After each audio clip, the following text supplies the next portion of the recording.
Part 1. The Quest Begins. Chapter 1. A Pirate's Ambition. The sea roared with a ferocity that matched the storm brewing within Captain Adrian Blackthorn's heart. The sky and ocean seemed to be locked in a fierce battle, their clash sending waves crashing against the hull of the Siren's Call.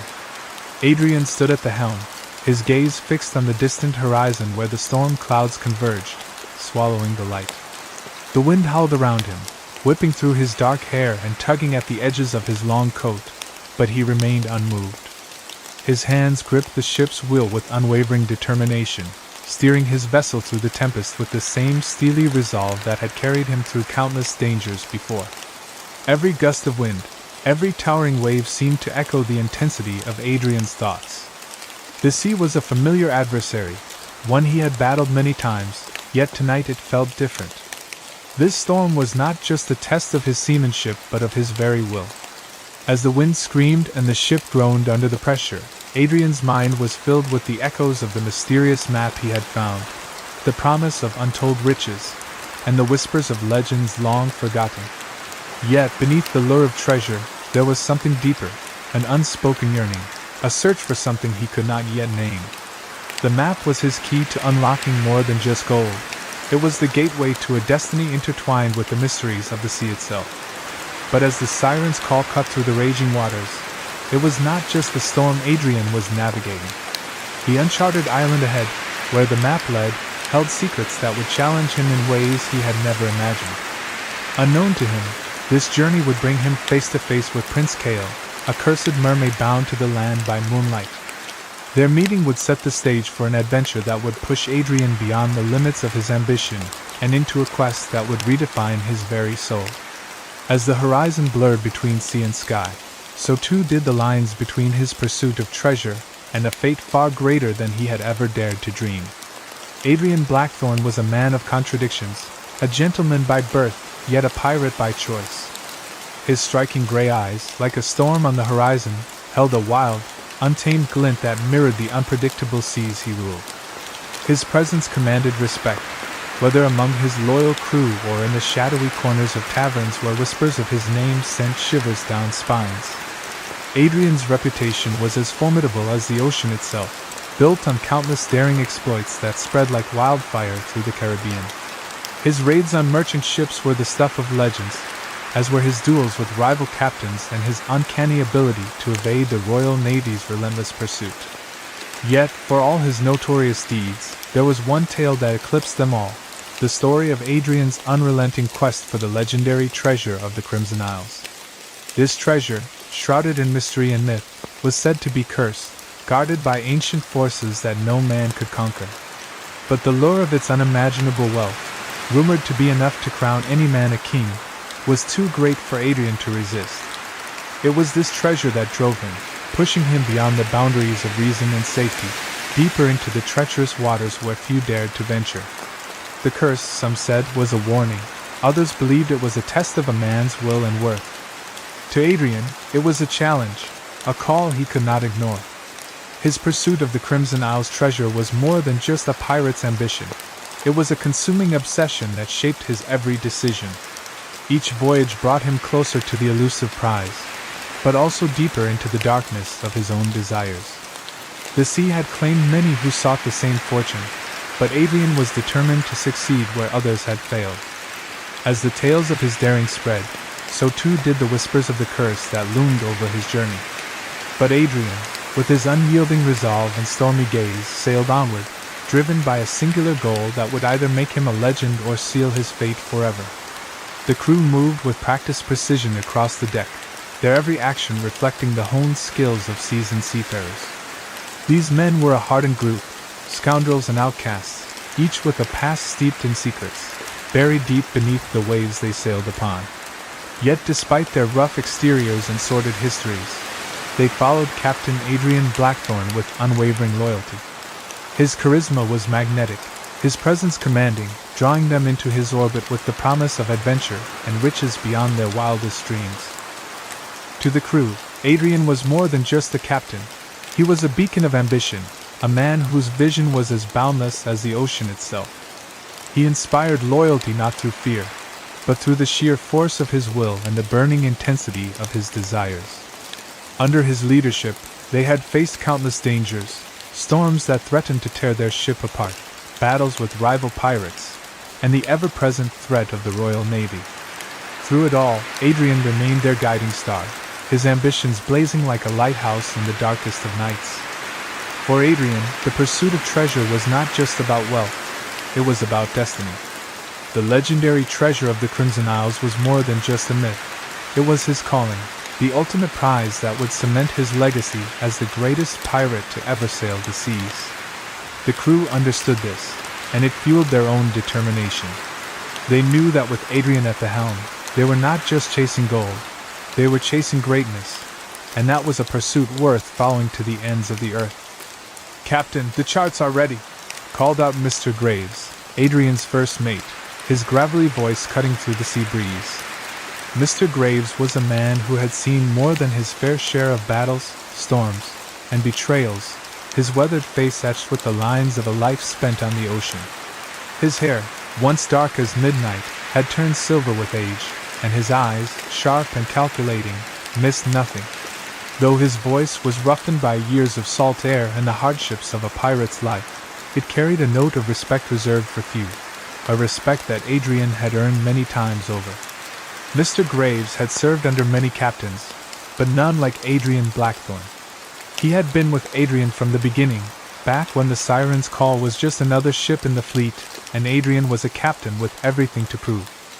Graves had seen the young captain grow into a man of legend, and though he had a reputation for being as tough as old boots, there was a quiet admiration in the way he spoke to Adrian, a recognition of the fire that drove the man who now stood at the helm.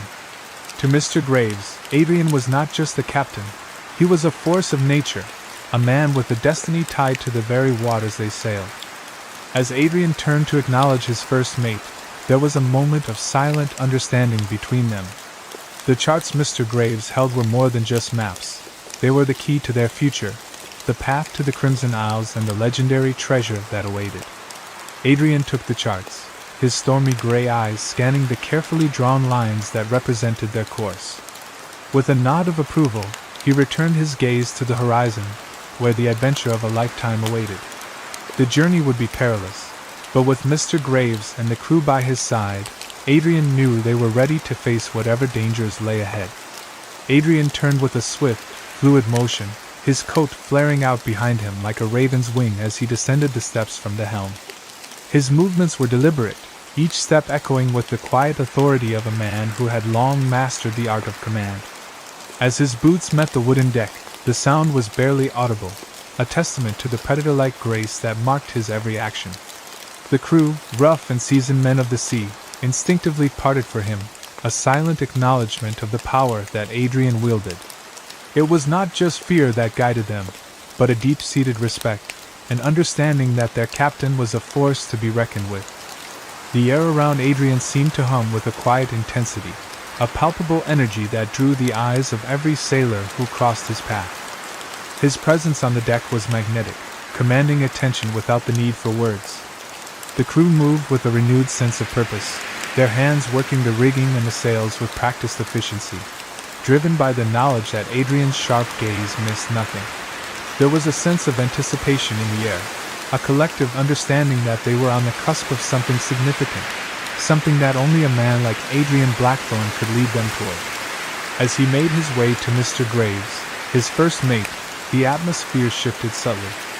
The crew's deference became even more pronounced, as if they were in the presence of a legend in the making. Mr. Graves, a man of experience and wisdom, stood waiting, his weathered face betraying nothing but a deep respect for the man he had served for so long. There was no need for formalities between them. The bond they shared had been forged in the fires of countless voyages, battles, and near escapes. Adrian's approach was met with a slight nod from Graves, a gesture that spoke volumes of their mutual understanding and the unspoken trust that had seen them through stormy seas and treacherous waters. In the heart of the ship, the captain's cabin exuded an atmosphere of quiet authority, where every detail spoke of a life spent navigating the treacherous seas.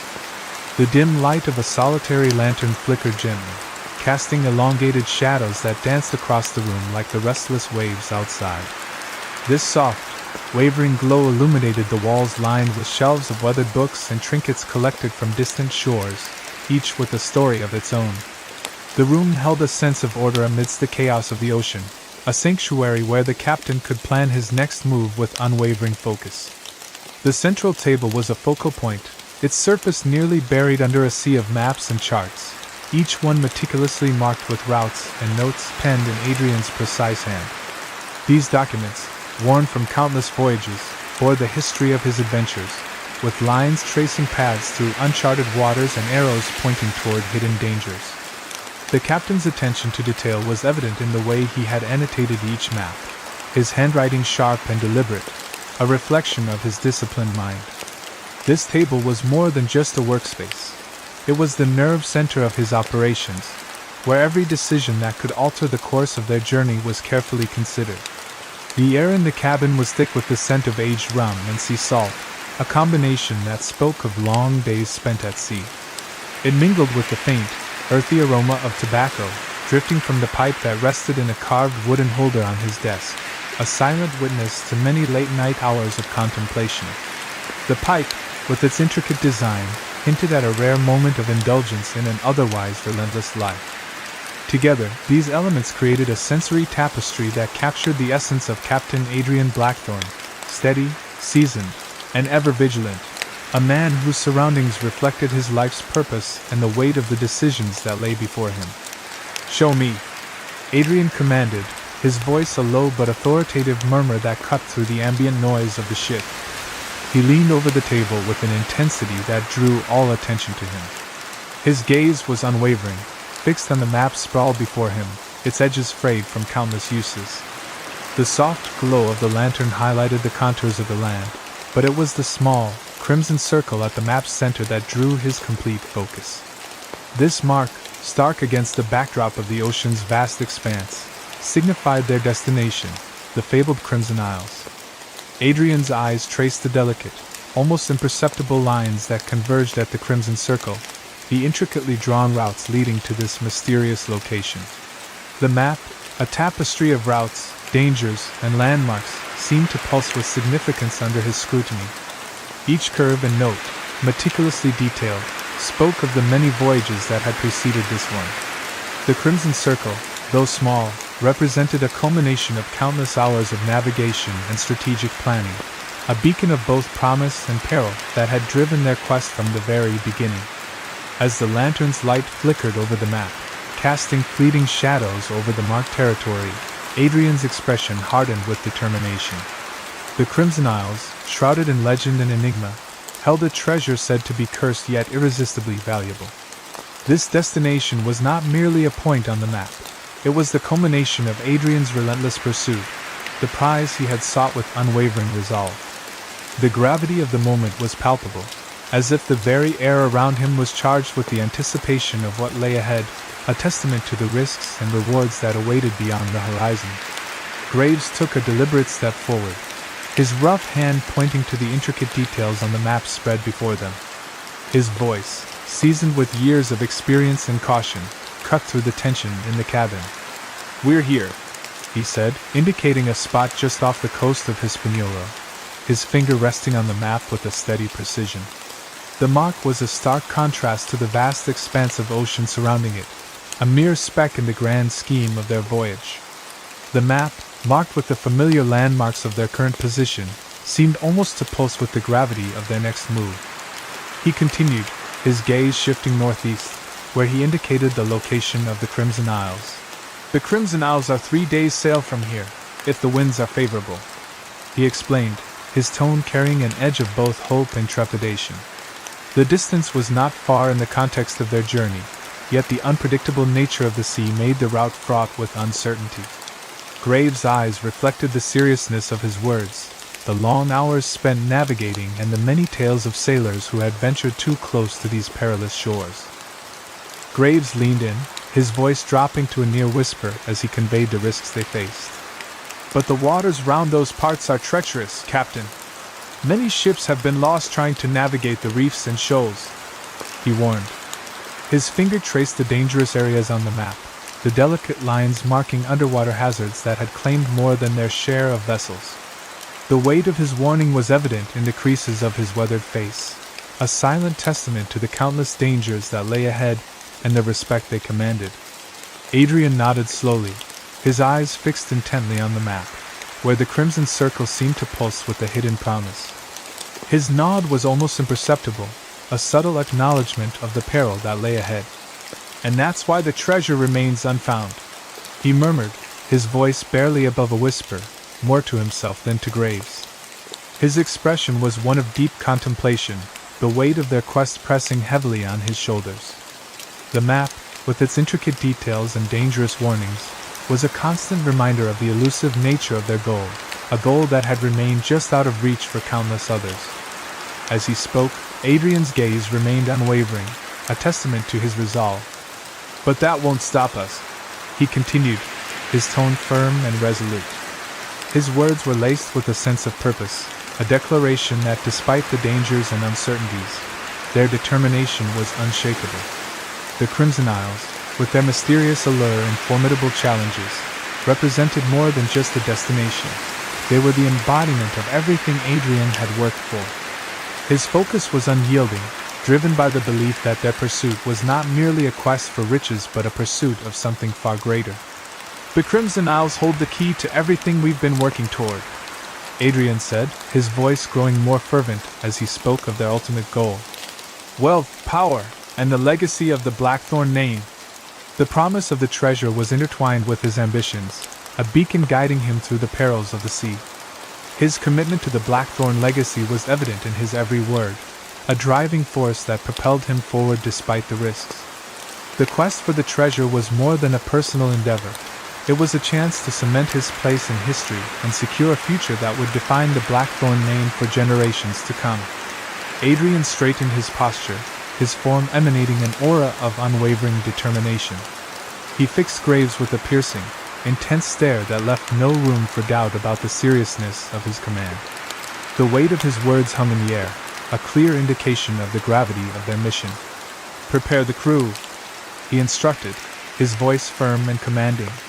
There was no room for hesitation in his tone. It was a call to action, a directive that underscored the urgency and importance of their impending departure. The crew needed to be ready, their roles defined, and their spirits high for the voyage that lay ahead. Adrian's gaze didn't waver as he continued, his expression a mixture of focus and resolve. "We set sail at dawn," he declared, emphasizing the exact time they would begin their journey. The dawn was a symbolic start, marking the beginning of their quest for the Crimson Isles. The early morning departure would not only give them a head start but also symbolize the fresh beginning of their pursuit. Adrian's commitment to this schedule reflected his strategic thinking and the meticulous planning that had gone into this expedition, ensuring that every detail was attended to with precision. In a final, decisive tone, Adrian added, "And make sure the cannons are ready. We may not be the only ones after this prize." His words were a stern reminder of the dangers that awaited them. The possibility of encountering rivals or adversaries who shared their quest for the treasure was a very real concern. By ensuring the cannons were prepared and operational, Adrian was taking a proactive stance against any potential threats.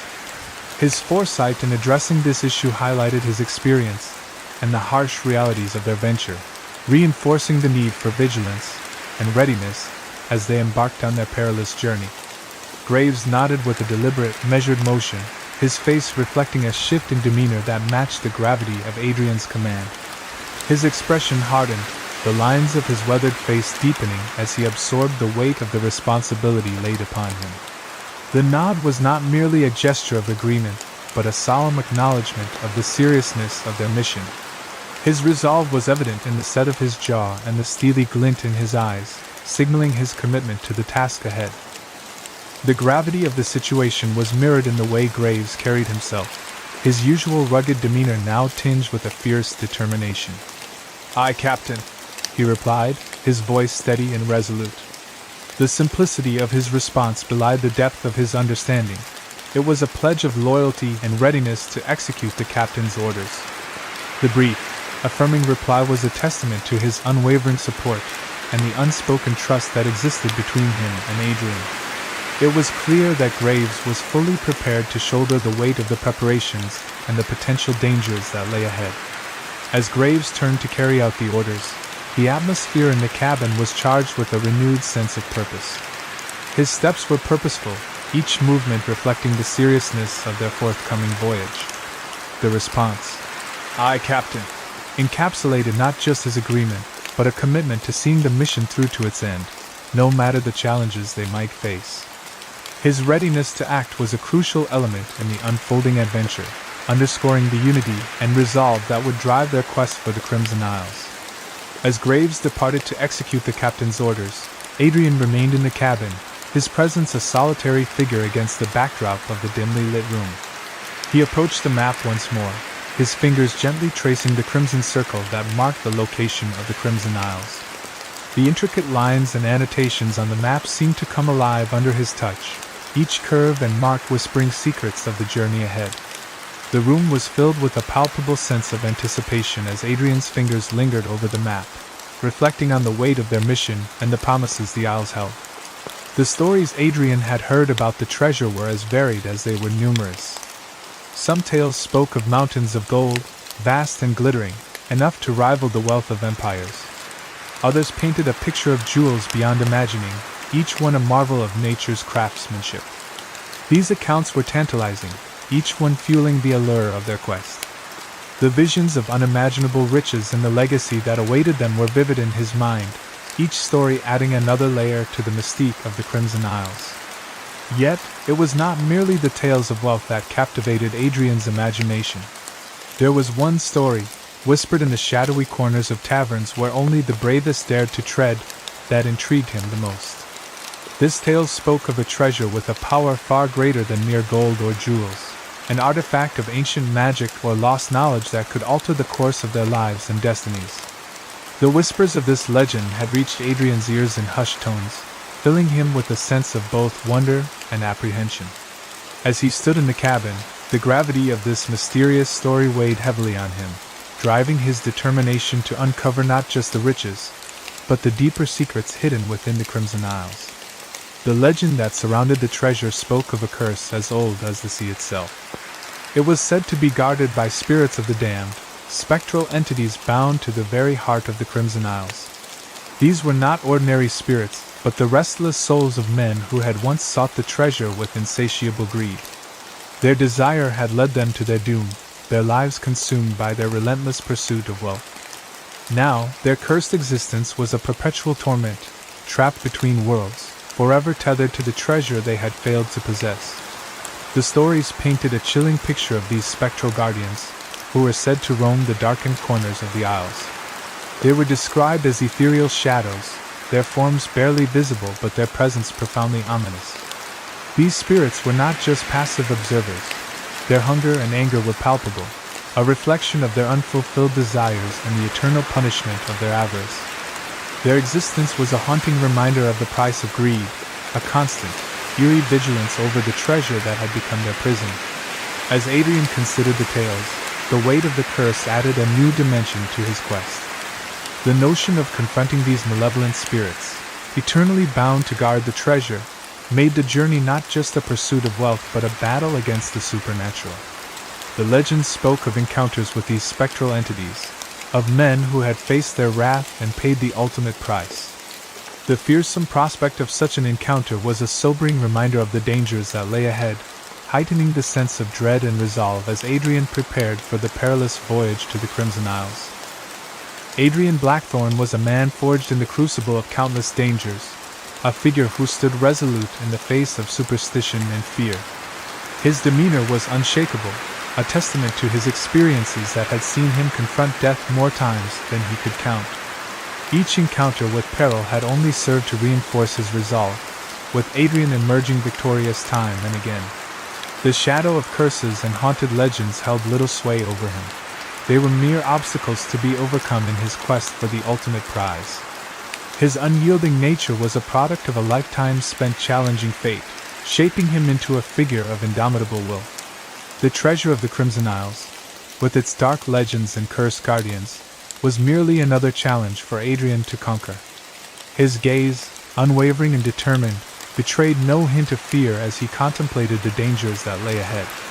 The allure of the treasure was more than just a material prize. It represented the culmination of his ambitions and the legacy he sought to build. To Adrian, the cost of achieving his goal was inconsequential compared to the rewards that awaited.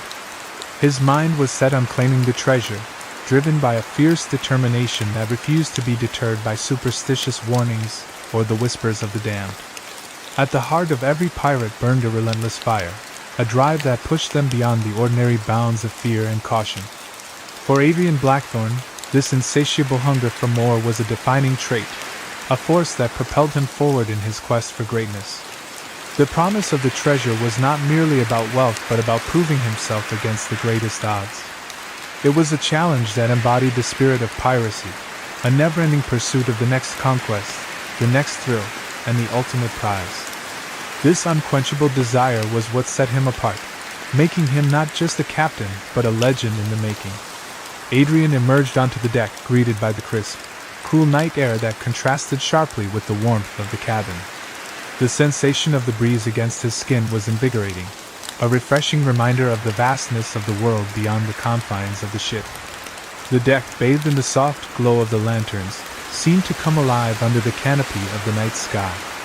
The ship's timbers creaked gently beneath his feet as he took a deep breath, savoring the tranquility that the night offered amidst the anticipation of their voyage.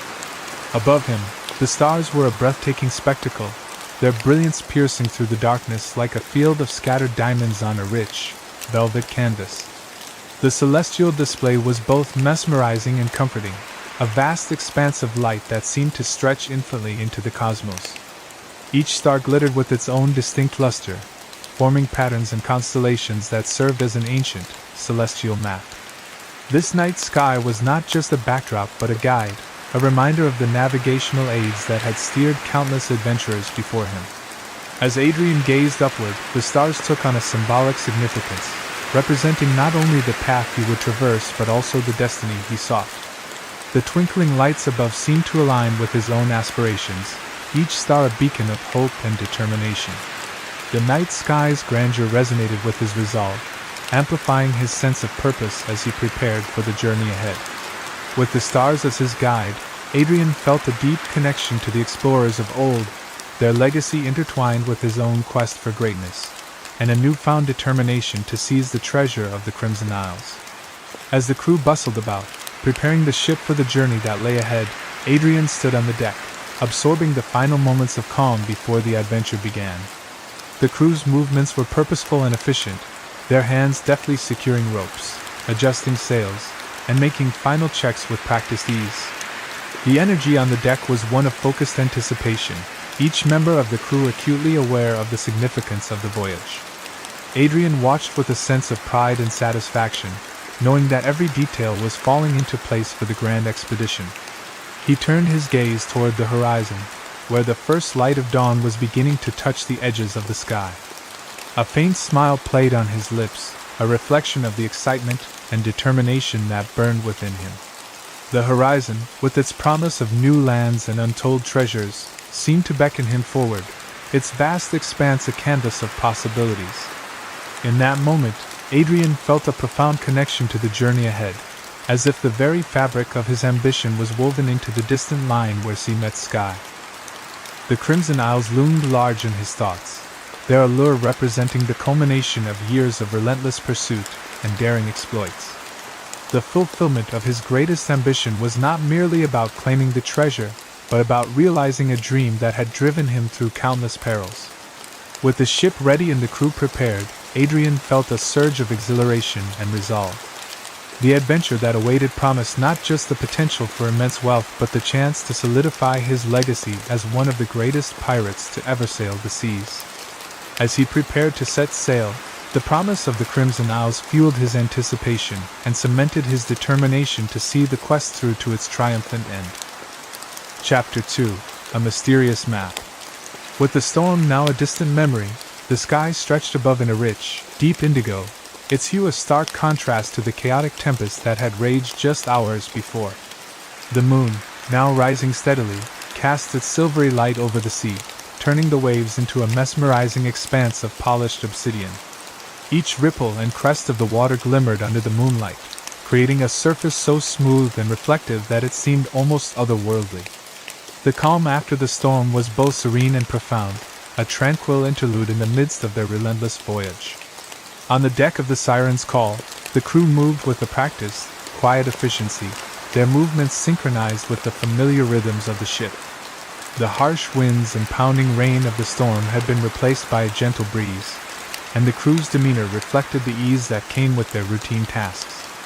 Their voices were hushed, a testament to their respect for the night's calm and the need for vigilance, as they prepared for the evening watch. There was a sense of purpose in their actions, each man performing his duties with an ingrained precision that spoke of countless nights spent on similar tasks. As they prepared for the night's watch, the crew's subdued conversation was punctuated by the soft clinking of equipment and the rustling of sails being adjusted. The scene on deck was one of disciplined calm, a contrast to the earlier chaos of the storm. The rising moon bathed everything in a soft, silvery glow, creating an atmosphere of quiet contemplation and resolve. The crew's readiness was a reflection of their dedication and expertise, ensuring that the Siren's Call would remain steady and true on its course, no matter the challenges that lay ahead.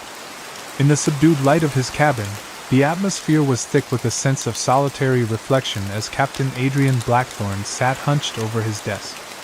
The flickering glow of a single lantern cast elongated shadows that danced across the walls, adding to the somber mood of the room. Adrian's gaze was fixed on the map before him, a parchment so old and weathered that it seemed almost to whisper secrets of the past. The dim light revealed the intricate lines and faded ink of the map, each curve and mark holding the weight of his deepest aspirations and fears.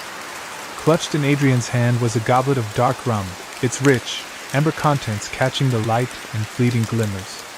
He raised it to his lips occasionally, taking measured sips as he studied the map with an intensity that bordered on obsession. The rum's deep, robust flavor offered a fleeting solace from the relentless pursuit that consumed him. Yet, despite the temporary comfort the drink provided, his thoughts were preoccupied with the challenges and mysteries that lay beyond the calm waters they now sailed.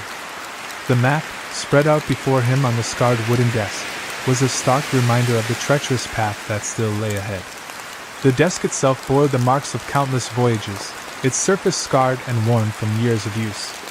It was a fitting testament to the many challenges Adrian had faced and the adventures that had shaped him into the seasoned captain he was today. As he traced the lines of the map with his eyes, the old parchment seemed to come alive, each detail evoking memories of distant lands and hidden treasures. Adrian's focus remained unwavering, driven by a determination to unravel the secrets of the map and claim the elusive prize it promised. The calm of the waters outside belied the storm of thoughts that churned within him, as he plotted the course for the journey that would define his legacy. The map had arrived in Adrian's possession just hours earlier, a delivery shrouded in the clandestine ambience of a dockside tavern in Port Royal. The setting had been one of dimly lit corners and the muted clamor of voices, where secrets were traded as freely as coins. The messenger who handed over the map was a wiry, sunken-eyed figure whose presence seemed to blend seamlessly with the shadowy atmosphere of the tavern.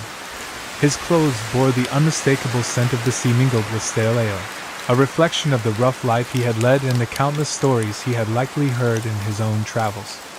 The messenger had spoken little, his words terse and imbued with an air of mystery. His main contribution was a brief explanation that the map had been a prized possession of his family for generations, passed down through hushed whispers and secretive exchanges. The story he relayed hinted at the map's deep connection to a legendary treasure, a narrative that only added to the allure and gravity of the document. The implication was clear. The map was not merely an artifact but a key to something far greater, a tantalizing promise of wealth and glory. For a price, the map had become Adrian's, the transaction sealed with a few clinking coins and a shared nod of understanding. The price was secondary to the significance of the map. Its true value lay in the possibilities it represented. As Adrian held the map in his cabin, the weight of its history and the promise of the treasure it pointed to began to settle heavily on his shoulders. The tale of the map, its whispered legends, and its journey through generations only heightened his determination to uncover the secrets it harbored and achieve the ambitions that had long driven him. The man had departed with the same swift, elusive air that marked his arrival, vanishing into the bustling crowd of the dockside tavern as if he were a mere shadow among many. His departure was marked by a casual, almost imperceptible smirk that hinted at the satisfaction of a deal completed and the weight of secrets exchanged. Clutched tightly in his grasp was a purse of gold, its contents a testament to the value Adrian had placed on the map. The man's swift exit seemed to underscore the urgency and gravity of the transaction, leaving behind only the lingering scent of sea air and ale. Adrian, undeterred by the fleeting nature of the encounter, had made his way back to the siren's call with a sense of resolute purpose. The promise contained within the map was too compelling to ignore, a beacon of potential that beckoned him forward. His mind raced with possibilities as he navigated through the winding streets of Port Royal, the weight of the map in his coat pocket a tangible reminder of the quest that lay ahead. The urgency in his step was driven by a fierce determination to uncover what secrets and opportunities the map might reveal, pushing him to return to his ship without delay. Once aboard the Siren's Call, Adrian's focus was unwavering as he turned his attention back to the map, the dim cabin now filled with a sense of palpable anticipation. The tantalizing allure of the treasure hinted at by the map was too great to resist, and Adrian's mind was already racing with plans and strategies.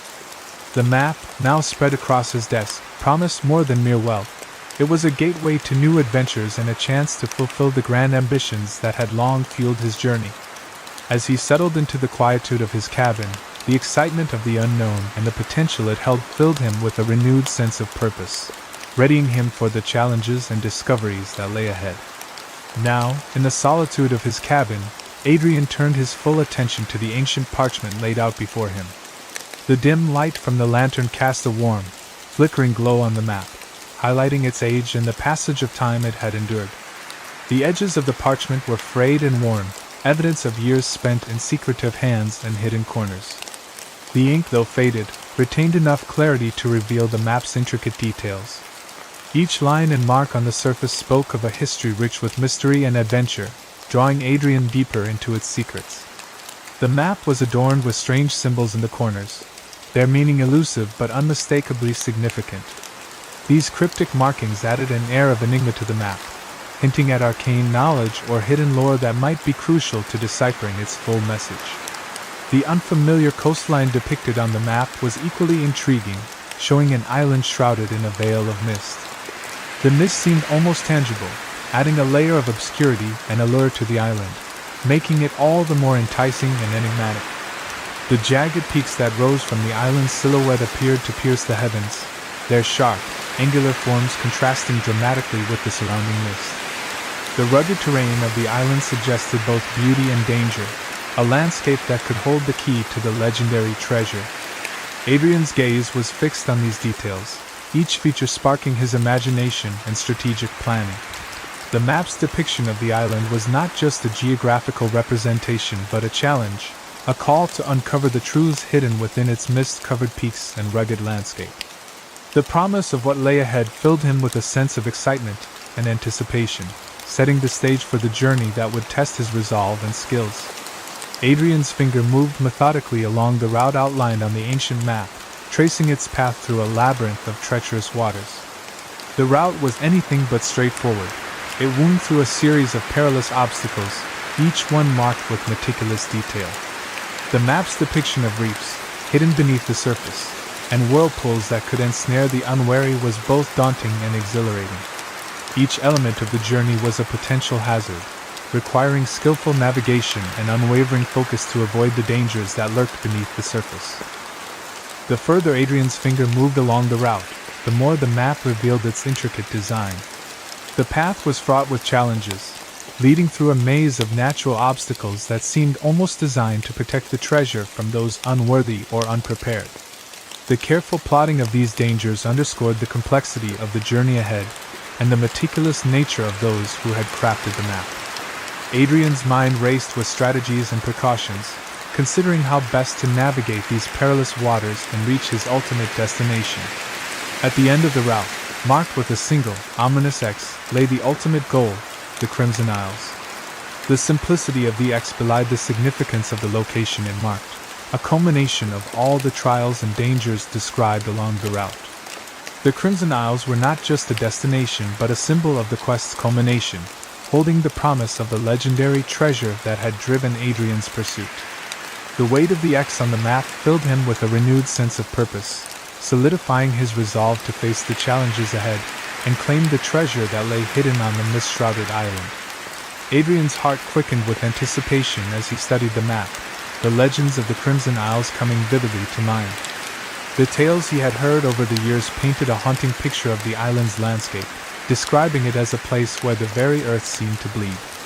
The legends spoke of rocks stained a deep, unsettling red, a grim reminder of the countless souls who had ventured in search of the treasure and met their untimely end.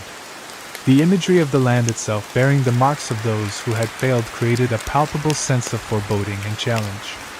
The stories surrounding the Crimson Isles were as varied as they were dramatic, each one adding layers to the island's dark reputation. They spoke of unimaginable wealth, treasures beyond the wildest dreams of any pirate, but also of cursed gold that came with a steep price. The allure of such riches was countered by the ominous warnings of a curse that could bring ruin to those who sought the treasure without regard for the consequences. This duality of temptation and danger made the quest all the more compelling, heightening Adrian's resolve to uncover the truth of the legends. Additionally, the tales spoke of the spirits of the damned who were said to guard the treasure, their restless souls bound to the island by their greed and failure. These spectral guardians were described as vengeful and relentless, adding a supernatural element to the dangers of the journey. The thought of confronting such entities was both daunting and thrilling, a challenge that would test Adrian's bravery and cunning. As he contemplated the legends and their implications, Adrian felt a surge of determination to face whatever awaited him on the Crimson Isles, driven by the promise of untold wealth and the challenge of overcoming the island's dark, legendary guardians. Adrian Blackthorne was far from an ordinary man. He was a figure forged by a lifetime of defying the odds and triumphing against the most formidable challenges. His life had been a series of daring exploits and narrow escapes, each one reinforcing his reputation as a master of overcoming adversity. Whether battling rival pirates or navigating through uncharted waters, Adrian had consistently managed to snatch victory from the jaws of death. His resilience and audacity had become his defining traits, shaping him into a legend among sailors and adventurers alike.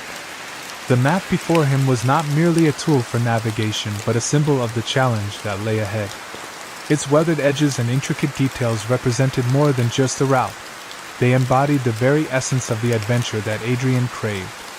To him, the map was a call to adventure, an invitation to embrace the unknown and confront the perils that awaited. The sense of challenge it presented was irresistible, igniting the thrill of the quest and the promise of glory that came with it. For Adrian, every obstacle detailed on the map was an opportunity to prove his mettle and fulfill his boundless ambitions. As he studied the map and considered the legends it held, Adrian's resolve hardened.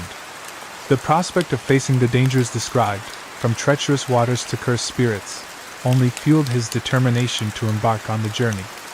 He viewed the map not as a mere guide but as a testament to the grand adventure he was about to undertake. The challenge was exactly what he sought, a chance to push beyond his limits and etch his name into the annals of history. With a fierce sense of purpose, Adrian prepared to take on the adventure, ready to confront whatever the Crimson Isles had in store for him.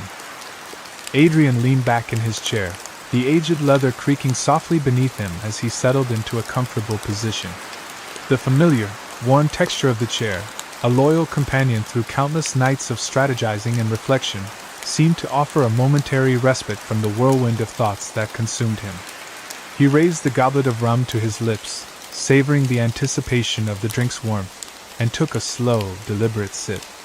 The rich, dark liquid, tinged with the subtle notes of oak and spice, enveloped his senses in a comforting embrace.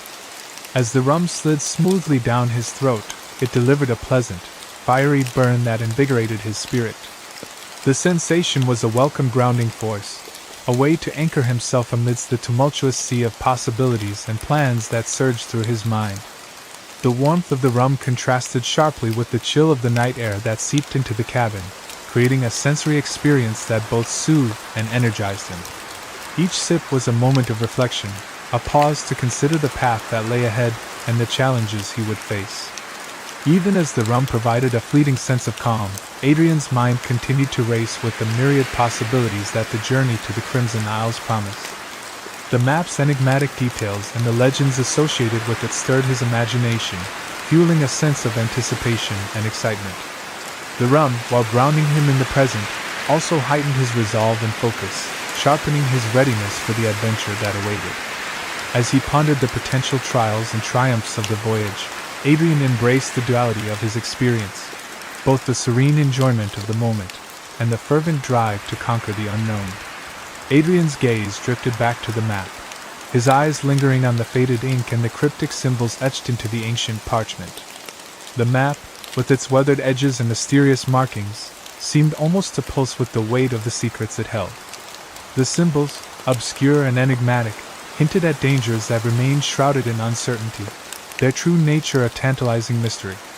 To the casual observer, the map might appear as little more than a relic of forgotten lore, a whimsical pursuit that led only to folly.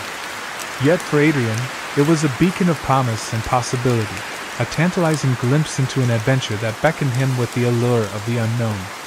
The notion of pursuing such a challenge might seem like a fool's errand to those who lack the conviction or the courage to face the perils ahead. The treasure, spoken of in hushed tones and believed by many to be mere myth, had eluded countless seekers who had ventured into the unknown only to return empty-handed or not at all. Yet for Adrian Blackthorne, the pursuit of this treasure was far from a senseless quest. It represented an opportunity to achieve something that few had even dared to attempt, a chance to prove himself against the odds and claim a prize that had remained tantalizingly out of reach for generations. To Adrian, the map was not just a guide but a challenge that he was eager to accept. It was a chance to etch his name into the annals of history, to rise above the legends and become a part of the very story he had heard in countless taverns and whispered conversations. The promise of treasure, the allure of adventure, and the thrill of overcoming the obstacles laid out before him were the driving forces behind his determination. As he contemplated the journey ahead, Adrian felt a surge of resolve and excitement, fully prepared to confront whatever trials awaited him in his quest to claim the treasure and secure his legacy. A knock on the door sliced through Adrian's reverie, drawing his attention away from the ancient map spread before him.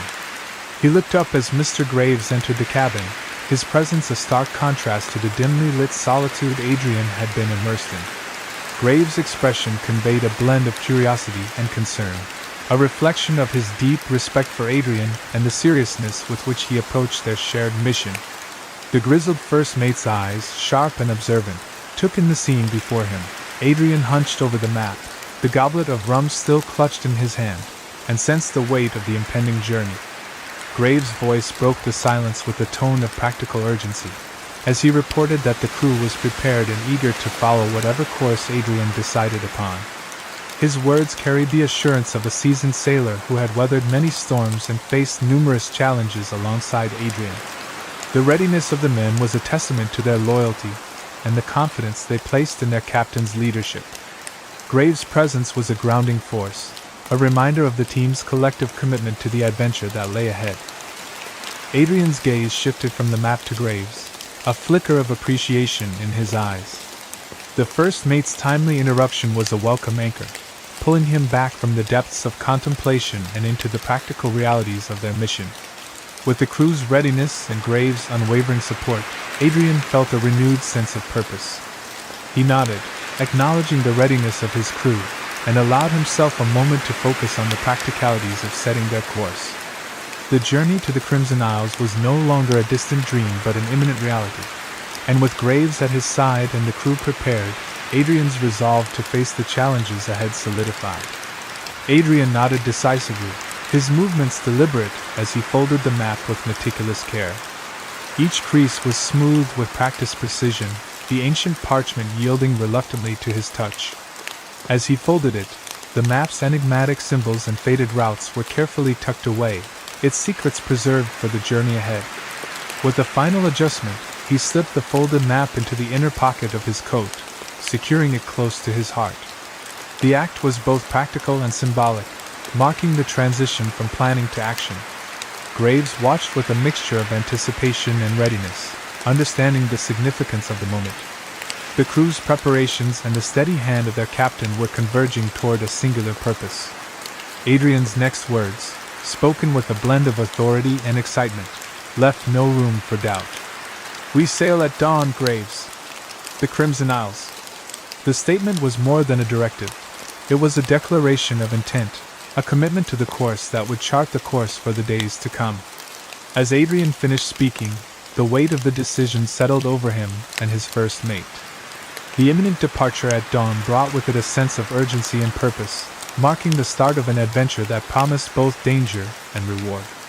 Graves nodded in acknowledgement, his expression one of unwavering support. With the map secured and the course set, Adrian felt a surge of readiness for the journey ahead. The prospect of the Crimson Isles, with its mysteries and challenges, loomed large, and Adrian's determination to face them was resolute. The next few hours would be filled with the final preparations, but for now, the anticipation of the adventure awaited with the first light of dawn. Graves' eyes widened slightly, a subtle indication of surprise at the captain's firm decision. Though the reaction was fleeting, it reflected the gravity of the choice Adrian had made, one that carried both risk and promise. However, years of serving under Adrian had instilled in Graves an unwavering trust in his captain's judgment. The first mate knew better than to challenge or second-guess Adrian's decisions, regardless of how formidable the task at hand might seem. The captain's authority was well-earned and deeply respected, and Graves had long understood the importance of supporting and executing his orders without hesitation. With a measured tone of respect, Graves responded, "Aye, Captain." The simplicity of the affirmation belied the depth of his commitment, and the weight of the responsibility he was about to undertake. His voice carried a blend of loyalty and professionalism, a reflection of the many voyages they had shared and the challenges they had faced together. The respect in his tone was evident, acknowledging Adrian's leadership and the seriousness of the mission ahead. After giving a final nod of acknowledgement, Graves turned and made his way out of the cabin. His departure was purposeful and brisk, as he set out to relay the captain's orders to the crew. The task ahead was clear: to ensure that every member of the crew was prepared and ready for the journey to the Crimson Isles. As Graves moved through the ship, his mind was already focused on the practicalities of preparation and the critical need for coordination. The excitement of the impending adventure was palpable, and with Adrian's command given, Graves resolved to support the mission and ensure its success was unwavering. Left alone once more, Adrian rose from his chair and made his way to the window, seeking solace in the quiet contemplation of the night. The cabin's interior, filled with the remnants of his earlier deliberations, faded into the background as he focused on the serene expanse outside. The window offered a panoramic view of the tranquil sea, its surface a dark, undulating expanse that shimmered under the rising moon. The calm waters seemed to stretch endlessly, a vast, inviting canvas that held the promise of the journey to come. As Adrian gazed out, the wind whispered softly through the ship's rigging, its sound a soothing accompaniment to the stillness of the night. The gentle breeze carried with it the distinct scent of salt, a reminder of the ocean's presence and the adventures that lay beyond. This familiar aroma, mingling with the cool night air, evoked memories of past voyages and the countless horizons he had chased. The scent was both comforting and invigorating, reinforcing his sense of anticipation and readiness for the voyage ahead. The sea's tranquil beauty contrasted sharply with the excitement brewing within Adrian. The calmness of the night was deceptive, hiding the challenges and thrills that awaited them with the dawn. Yet, this moment of quiet reflection was a necessary pause before the storm of activity that would accompany their departure. Adrian's thoughts drifted to the journey to the Crimson Isles, the map's mysteries, and the treasure that lay ahead. The peaceful night outside the window served as a final respite, a chance to gather his thoughts and prepare for the adventure that would soon disrupt the calm with its promise of danger and discovery. Adrian's fingers grazed the map hidden within the inner pocket of his coat, the familiar texture of the aged parchment offering a reassuring touch. The subtle movement was almost instinctive, a gesture that connected him to the core of his quest. As his fingertips traced the outline of the map, A small, secretive smile curved his lips, betraying the excitement and satisfaction he felt. The smile was not just a reflection of the map's promise, but a manifestation of his deep-seated passion for the adventures that lay ahead. The journey to the Crimson Isles was fraught with peril, and Adrian was acutely aware of the dangers that awaited him. The sea would undoubtedly test their mettle with unpredictable storms, and rival treasure hunters might seek to claim the prize before him. The unknown elements of the voyage added an element of unpredictability that could challenge even the most seasoned sailor. Yet, these very dangers were what made the adventure irresistible to Adrian. The thrill of navigating through such trials and emerging victorious was precisely what fueled his ambitions and drive. For Adrian, the promise of danger and the thrill of the unknown were not deterrents, but rather the essence of his existence.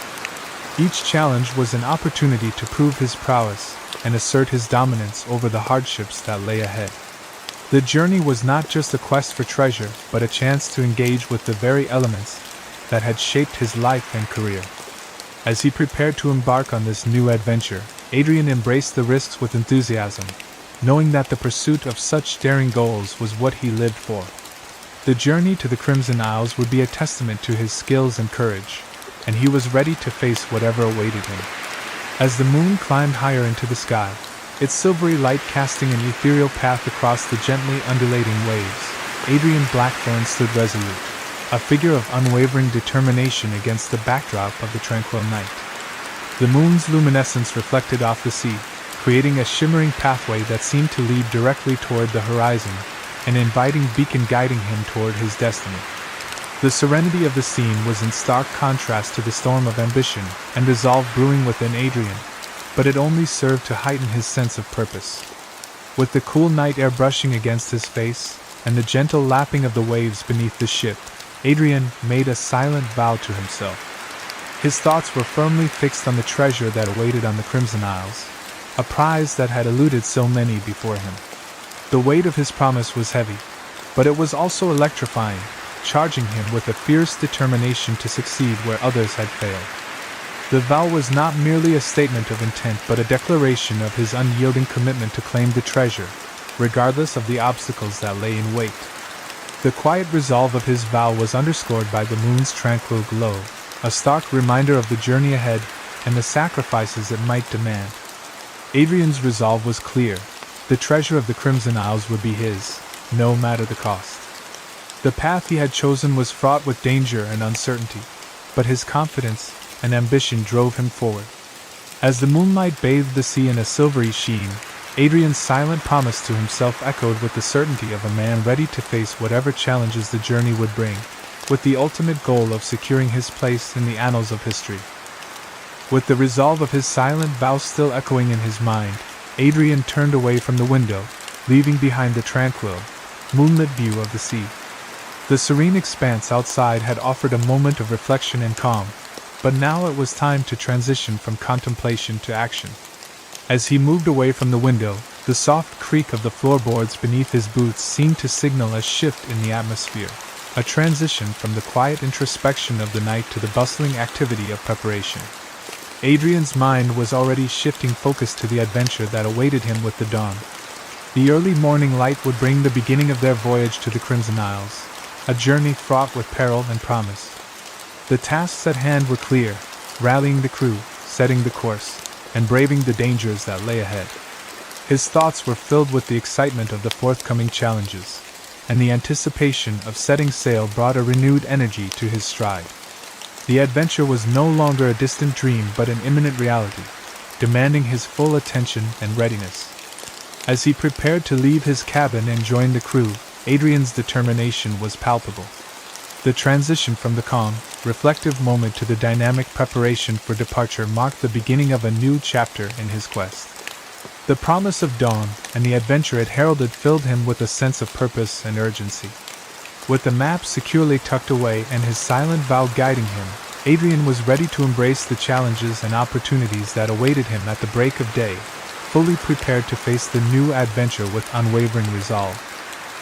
Chapter 3: Setting Sail. The dawn broke over the horizon, casting a golden hue across the vast expanse of the ocean. The first light of day painted the sky in warm shades of amber and rose, blending seamlessly into the deep blue of the receding night. The calm waters mirrored the brilliant colors, creating a breathtaking panorama that stretched as far as the eye could see. It was a moment of quiet beauty, a peaceful prelude to the journey that lay ahead. As the sun climbed higher, its rays began to illuminate the ship, bringing the world around it to life with a vibrant, golden glow. The sails of the Siren's Call billowed in the fresh morning breeze, capturing the wind with a sharp snap that echoed across the deck. The sound was crisp and invigorating, a signal that the ship was ready to embrace the open sea. Each sail filled with the steady gusts, propelling the vessel forward with a grace that belied its size. The sturdy timbers creaked as they adjusted to the movement, the ship responding eagerly to the wind's command. It was a perfect morning for setting sail, the conditions promising smooth passage as the Siren's Call began her journey toward the distant horizon. On deck, the crew moved with purposeful energy, their spirits high with the anticipation of the voyage ahead. Each man carried out his duties with precision, their coordinated efforts a testament to the discipline and experience that had been honed over countless voyages. The air was filled with the sounds of work, ropes being secured, orders called out, and the steady rhythm of boots on wood. Despite the challenges that awaited them, there was a palpable sense of excitement and camaraderie among the crew. The day had begun, and with it, the adventure that they had all been preparing for. Captain Adrian Blackthorne stood tall at the helm of the Siren's Call, his gaze fixed on the distant horizon where the sky met the sea. The early morning light cast a golden glow over the waters, but Adrian's thoughts were far from the tranquil beauty of the dawn. His eyes, sharp and calculating, swept across the vast expanse before him, searching for any sign of what lay ahead. Each wave seemed to whisper of the mysteries and dangers that awaited them, and his mind churned with the possibilities. This was no ordinary voyage. The stakes were high, and the outcome uncertain, but that only fueled the fire within him. In the inner pocket of his coat, the ancient map rested heavily against his chest, its presence a constant reminder of the secrets it held. Adrian could almost feel its weight pressing against him, as if the parchment itself were urging him forward.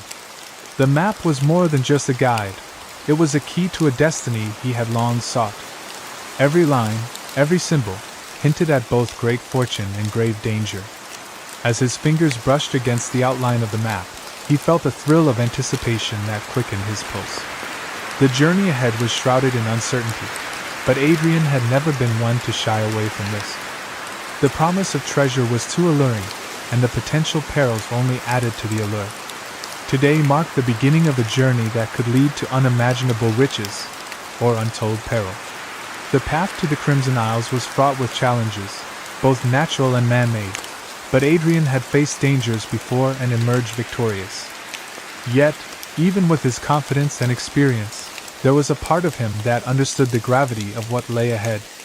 The legends surrounding the Crimson Isles spoke of cursed gold and spirits of the damned, and though Adrian was not a man to be easily swayed by superstition, he knew that the line between myth and reality could be thin.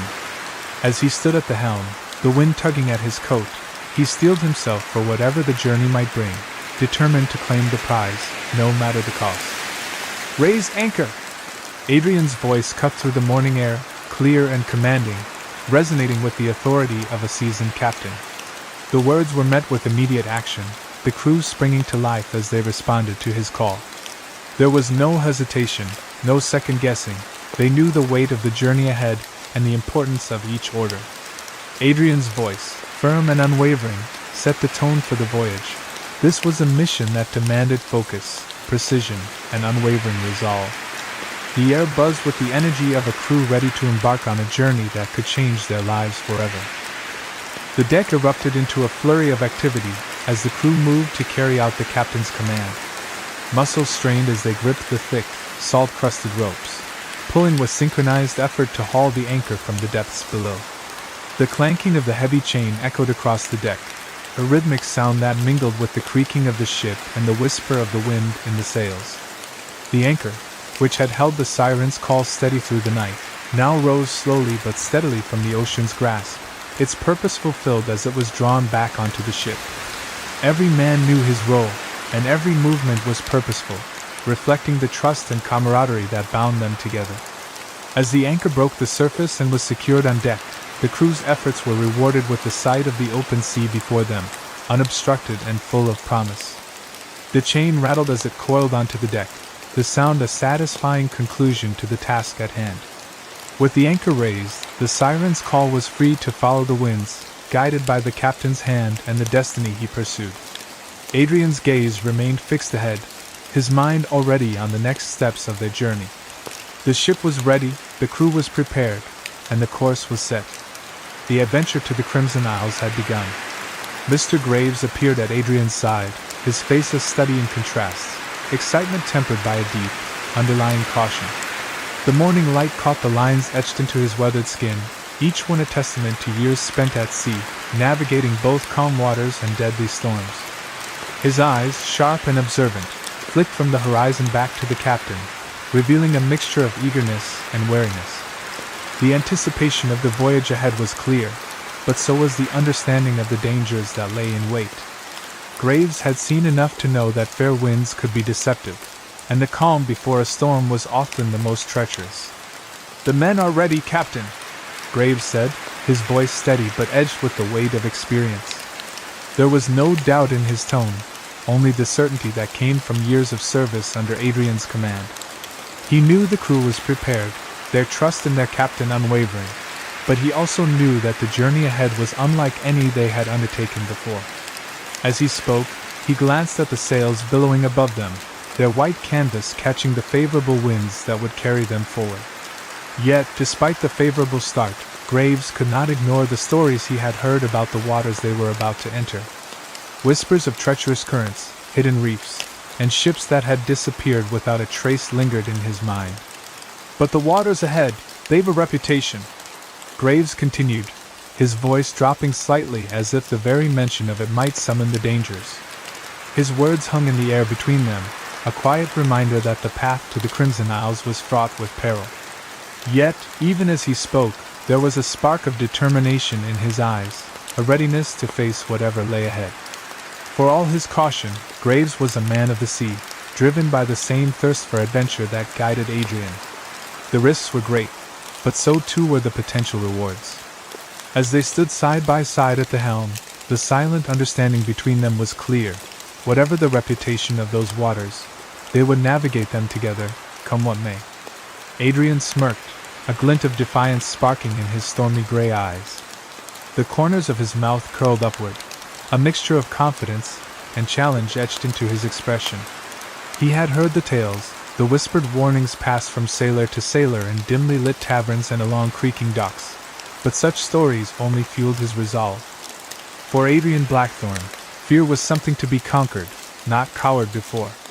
His smirk deepened as he turned his gaze back to the horizon, his mind already plotting their course through the waters that others dared not traverse.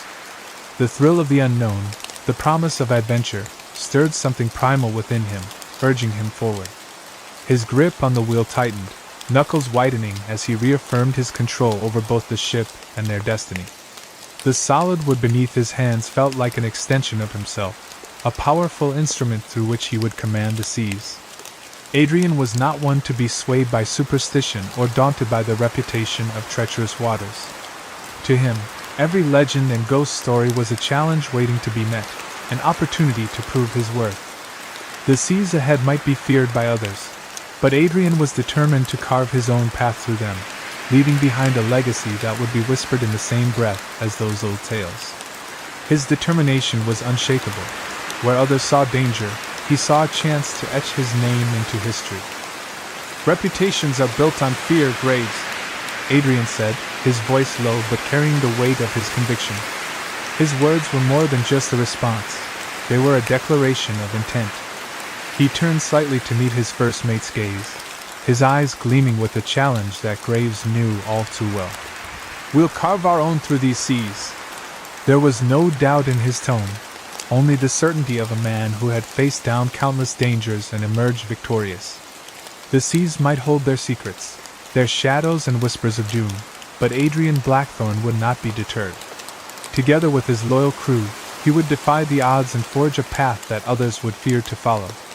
With the anchor secured, the siren's call lurched forward, the sudden momentum sending a ripple of energy through the ship. The timbers groaned as if waking from slumber, responding to the pull of the strong winds that filled the sails. It was as though the very elements understood the urgency of their mission, the way the wind surged with purpose, driving the vessel onward. The crew steadied themselves, feet bracing against the deck, as the ship broke free from its stationary hold, the familiar creak and sway signaling the beginning of their journey. Adrian stood firm at the helm, feeling the ship come alive beneath his hands, a powerful force ready to be unleashed on the open sea.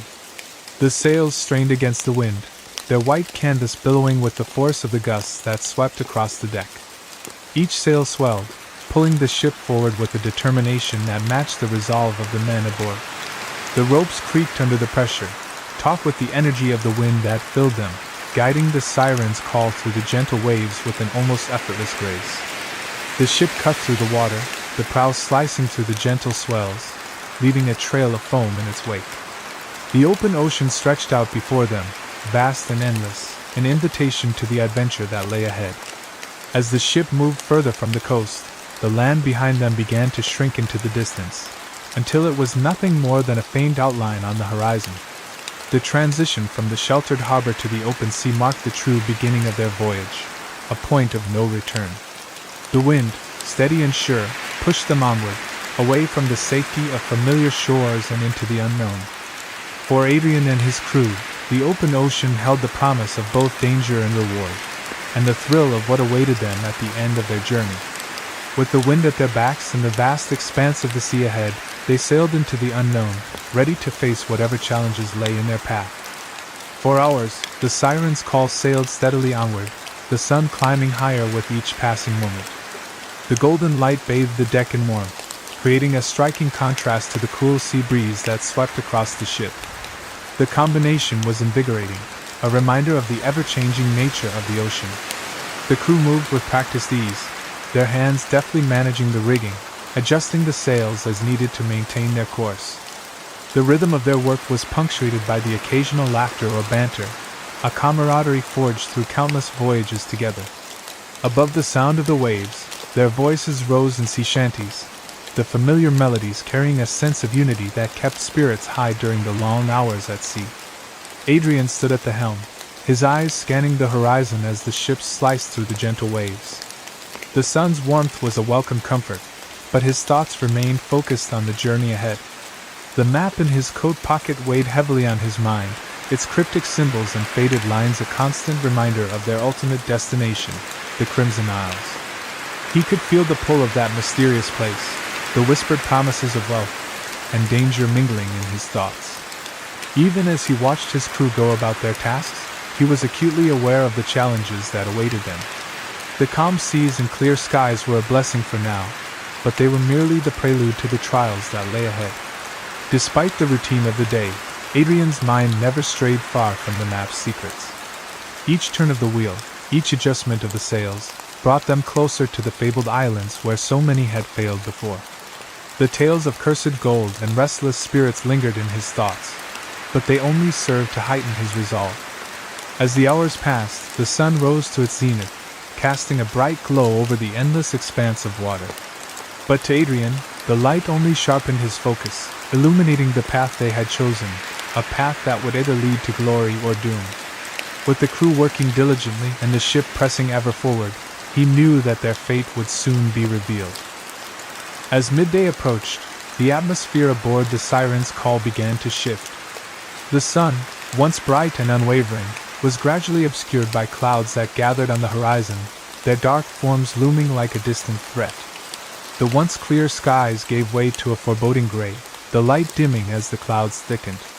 It was a stark contrast to the peaceful morning they had enjoyed, and the change did not go unnoticed by the crew. The air itself seemed to tense, carrying with it a sense of unease that crept through the ship. The first hints of a storm were brewing, and the mood on deck grew more serious as the men prepared for what was to come. The wind, which had been a steady ally in their journey, now took on a sharper edge. It whistled through the rigging with a keening note, no longer the gentle breeze that had propelled them forward. Instead, it gusted with increasing force, tugging at the sails and sending ripples across the surface of the sea. The crew moved quickly to adjust the rigging, their actions swift and practiced, but there was no mistaking the tension that hung in the air. The change in the wind's temperament was a warning, a signal that the seas were about to become far less forgiving. The ship began to pitch more noticeably, the first signs of the ocean's growing restlessness. As the minutes ticked by, the once calm sea started to churn, the gentle waves transforming into rolling swells that grew larger with each passing moment. The water, darkening under the shadow of the encroaching clouds, seemed to writhe as if awakening from a deep slumber. The ship rocked with increasing force, the once smooth passage now a battle against the elements. The horizon, once clear, was now a shifting line between sky and sea, blurred by the gathering storm. The crew tightened their grips and braced themselves, knowing that the true test of their skill and resolve was just beginning. "Storm's coming, Captain," Graves warned, his voice low but edged with concern as he stepped up beside Adrian at the helm. His eyes, sharp and seasoned from years at sea, narrowed as he studied the darkening horizon. The clouds, thick and brooding, stretched across the sky like a curtain of doom, growing denser with each passing minute. The wind had shifted, carrying with it the scent of rain and the promise of violence. Graves had seen storms like this before, unforgiving and merciless, capable of turning even the most seaworthy vessel into a battered wreck. The tension in his stance spoke volumes. This was no ordinary squall. Adrian glanced at Graves, then returned his gaze to the horizon, where the tempest gathered strength. The old sailor's warning was unnecessary. Adrian had felt the change in the air, the prickling of his senses that told him trouble was brewing. He could see the storm front advancing like an army, its dark masses rolling and churning as if eager to consume everything in their path. The sky was a deep, menacing gray, streaked with flashes of distant lightning. The sea beneath it was already reacting, the once gentle waves now growing more turbulent, as if the ocean itself was preparing for battle. "Could be a rough one," Graves added, his tone suggesting more than just rough seas. This storm had the potential to be deadly. Adrian tightened his grip on the wheel, feeling the rough wood beneath his fingers. A rough storm was an understatement, but he knew they had no choice but to face it head on. There was no turning back now, not when the Crimson Isles were so close. The crew was already securing loose lines and battening down hatches, their movements quick and efficient, driven by the urgency of the approaching storm. Adrian's mind raced, calculating their best course through the coming chaos. He trusted his ship and his men, but he also knew that nature was a formidable foe. As the first fat drops of rain began to splatter against the deck, he set his jaw with determination. They would ride out this storm, no matter how rough it became.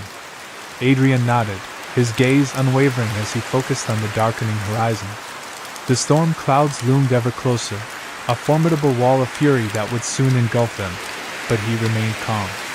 His eyes, sharp and clear, took in every detail, the swirling masses of clouds, the churning waves, the distant flashes of lightning. The sea was a living thing, unpredictable and wild, yet Adrian had faced its wrath more times than he could count. He had learned to respect it, but never to fear it. "Aye," he replied, his voice steady and resolute, carrying the confidence of a man who had weathered many tempests. "But we've sailed through worse." The weight of his words hung in the air, a reminder of the countless storms they had survived together. Adrian's presence at the helm was a source of reassurance for the crew, a beacon of strength in the face of uncertainty. He could feel the ship beneath him, the subtle shifts in her movement as she responded to the growing waves. The siren's call was more than just a vessel, she was an extension of his will, a trusted companion on this treacherous journey. Adrian's hand tightened on the wheel, his grip firm as he prepared for the coming onslaught. "Keep her steady," he instructed, his tone leaving no room for doubt. The ship would hold, and so would they. As the first gusts of the storm lashed against the sails, Adrian's determination solidified. He knew what lay ahead would test their mettle, but he had faith in his crew and in his own abilities. They had weathered fierce storms before, and they would do so again. The sea was a cruel mistress, but she also rewarded those who dared to challenge her. Adrian's gaze remained locked on the horizon, his mind focused on the task at hand. There was no room for hesitation, no time for fear.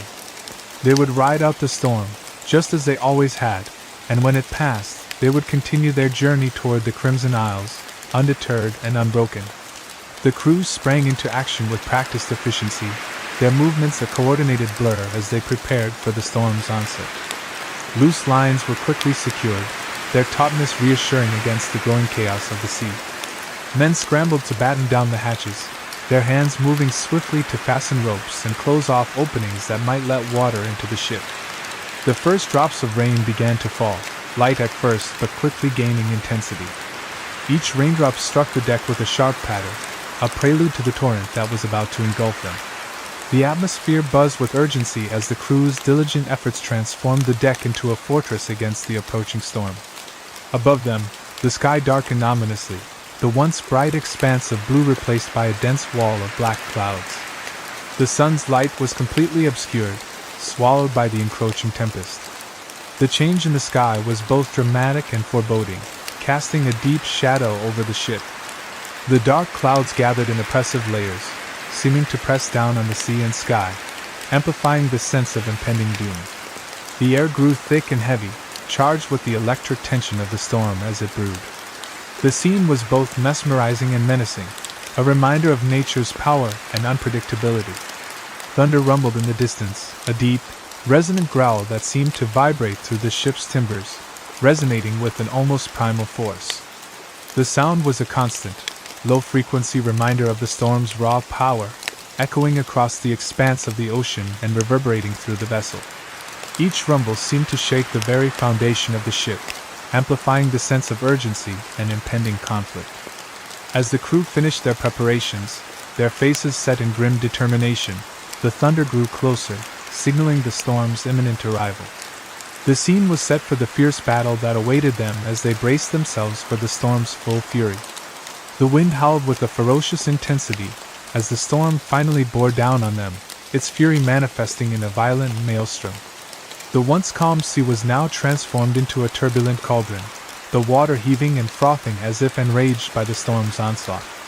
The waves, towering and relentless, crashed against the hull of the Siren's Call, sending sheets of spray high into the air. Each wave hit with a thunderous impact, reverberating through the ship and soaking the crew as they fought to maintain control. The ship was subjected to a relentless barrage of wind and water, its movements erratic and unpredictable as it struggled to stay afloat. The Siren's Call was tossed about like a mere plaything in the storm's grip. The once sturdy vessel, a symbol of Adrian's ambition and craftsmanship, now seemed small and vulnerable amidst the fury of nature. The ship pitched and rolled with each monstrous wave, its hull groaning and straining under the immense pressure. The rigging, taut and strained, whipped violently in the gale, and the sails flapped wildly, their fabric battered by the relentless wind. The crew, though seasoned and resolute, was visibly challenged by the sheer force of the storm, their every action driven by adrenaline and determination. The creaking protests of the ship were almost drowned out by the roar of the tempest. The storm's howl was a deafening cacophony, a relentless roar that filled the air with its primal rage. It seemed to swallow up all other sounds, turning the ship's struggles into a background noise against the storm's overwhelming power. The thunderous crashes of the waves and the shrieking wind created a symphony of chaos, enveloping the Siren's Call in a cocoon of sound and fury. Amidst this maelstrom, Adrian stood resolute at the helm, his gaze fixed forward as he navigated the ship through the heart of the storm, determined to see their journey through to its end. Adrian stood firm at the helm, his posture unwavering despite the chaos that roared around him. His jaw was set in a grim line of determination, his face illuminated intermittently by flashes of lightning that cut through the darkness. The wheel, slick with seawater, was gripped tightly in his hands, his knuckles white against the dark wood. His every muscle was tensed, his focus solely on guiding the Siren's Call through the churning maelstrom. The ship's movements were erratic, swaying violently with each wave, but Adrian's resolve was steadfast, his eyes locked on the treacherous waters ahead. Around him, the crew was engaged in a frantic struggle to maintain control of the ship. Their voices, though raised in urgent commands and encouragement, were barely audible over the deafening roar of the storm. The wind howled with a relentless ferocity, carrying away any sound that might have pierced its shrieking fury. The crew worked with synchronized precision, their movements sharp and determined as they secured lines, adjusted sails, and braced against the relentless battering of the sea. Their faces were streaked with rain and salt, their expressions a mixture of strain and resolve as they fought against the storm's overwhelming force. The storm seemed to envelop them entirely, a swirling vortex of wind and water that tested every fiber of their being. The sound of the storm was all-consuming, a cacophony of crashing waves, howling wind, and distant, rumbling thunder. Yet in the eye of this tempest, Adrian's leadership remained a beacon of stability. His gaze never wavered from the horizon, his hands never faltered on the wheel. As the crew battled against nature's wrath, they drew strength from their captain's unyielding presence. Together, they faced the storm with a shared determination, fighting to steer the siren's call through the tempest and into calmer waters. Suddenly, a sharp cry pierced through the tumultuous din of the storm, cutting through the relentless howl of the wind and the roar of the waves. "Ship off the port bow!" The call came from the crow's nest, a high and precarious vantage point where the lookout's eyes had caught sight of a new threat amidst the chaos. The words, though strained and urgent, carried a note of alarm that was unmistakable. The crew's heads snapped towards the direction indicated, their faces illuminated briefly by flashes of lightning as they squinted through the torrential rain and turbulent sea.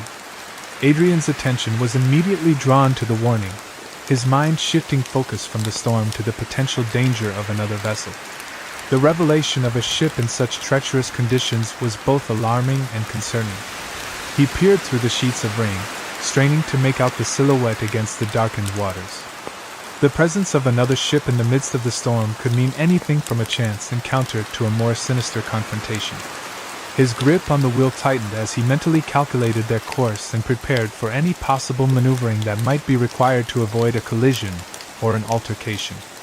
The crew, galvanized by the lookout's warning, sprang into action with renewed urgency. Their shouts and commands mingled with the storm's roar as they adjusted their focus from merely surviving the tempest to navigating the potential threat. The sight of another ship, veiled by the storm's fury, added a new layer of complexity to their already perilous situation. The waves continued to crash and the wind continued to howl, but now, every man on deck was acutely aware of the additional danger that loomed. Adrian's eyes remained fixed on the spot where the lookout had pointed, his mind racing through the implications of this unexpected development as he braced himself for whatever lay ahead. Adrian's head snapped up with a sudden jolt, his gaze piercing through the driving rain that obscured his vision. His eyes narrowed into slits as he strained to see through the thick mist and relentless spray. Despite the blinding sheets of rain, he caught a glimpse of a dark shape emerging from the tempest. It was the silhouette of a ship, its dark sails billowing ominously as it cut through the tumultuous waves with unnerving precision. The sight of the vessel was both startling and disconcerting, its presence a stark contrast to the chaotic backdrop of the storm.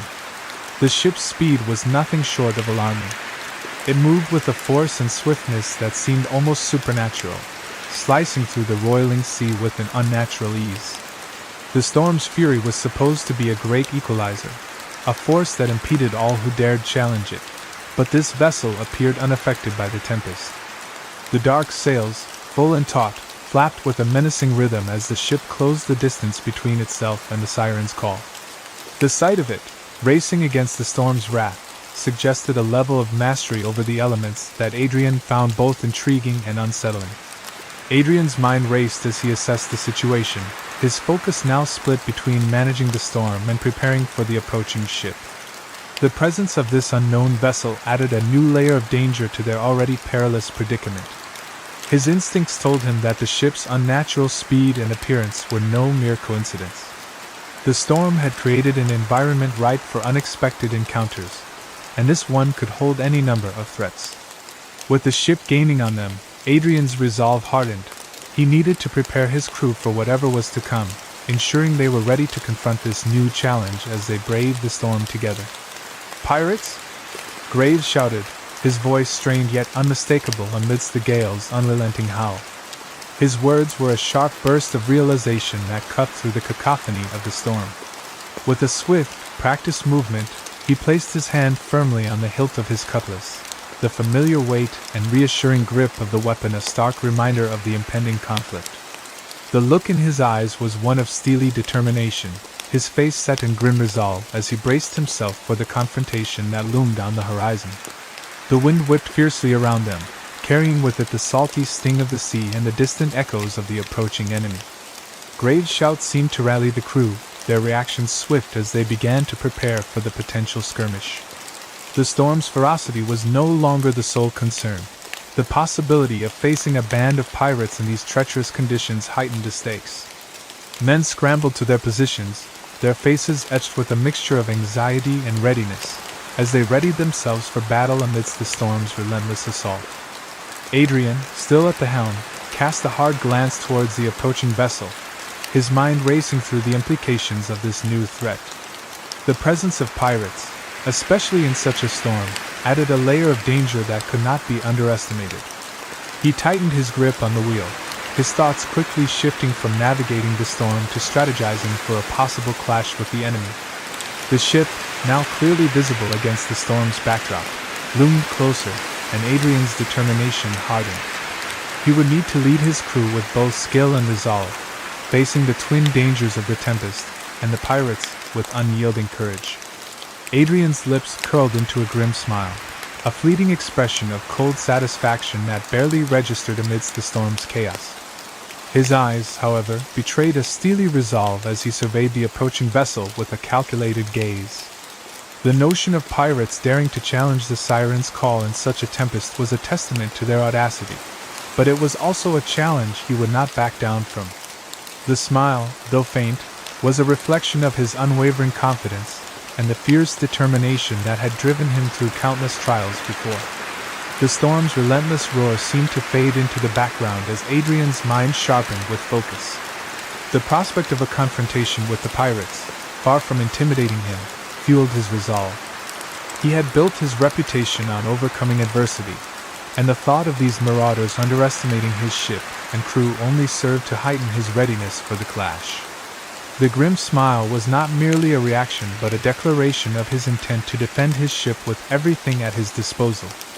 He would ensure that any who dared to challenge them would quickly realize the mistake they had made. As the wind continued to howl and the waves crashed around them, Adrian straightened, his stance exuding authority and confidence. His hands remained steady on the wheel, guiding the siren's call with precision even as he prepared for the impending battle. The pirates would soon discover that this was no ordinary ship and that Adrian Blackthorn was no ordinary captain. With a resolute expression and a heart set on victory, he prepared to face the threat head-on, ready to prove that his ship and crew were more than a match for any who dared to challenge them. The approaching vessel grew steadily closer, its hull cutting through the turbulent waters with predatory precision. The ship seemed to glide over the waves, a sleek and menacing silhouette against the storm-tossed sea. Its steady advance, even in the midst of the tempest, conveyed an unsettling sense of purpose. The dark, shadowy shape of the ship loomed ominously, each churn of the water propelling it closer to the siren's call with a relentless inevitability that heightened the tension on deck. Adrian's keen eyes tracked the figures moving purposefully across the enemy ship's deck, their forms stark and undefined against the storm's fury. The shadowy shapes bustled with a coordinated energy, their movements suggesting a well-drilled crew prepared for battle. The wind howled and the rain lashed down, but the figures remained resolute, their intentions clear despite the obscured visibility. The sight of these determined enemies only served to sharpen Adrian's focus, every instinct alert as he prepared for the confrontation ahead. A sudden flash of lightning split the sky, illuminating the scene in stark, fleeting brilliance.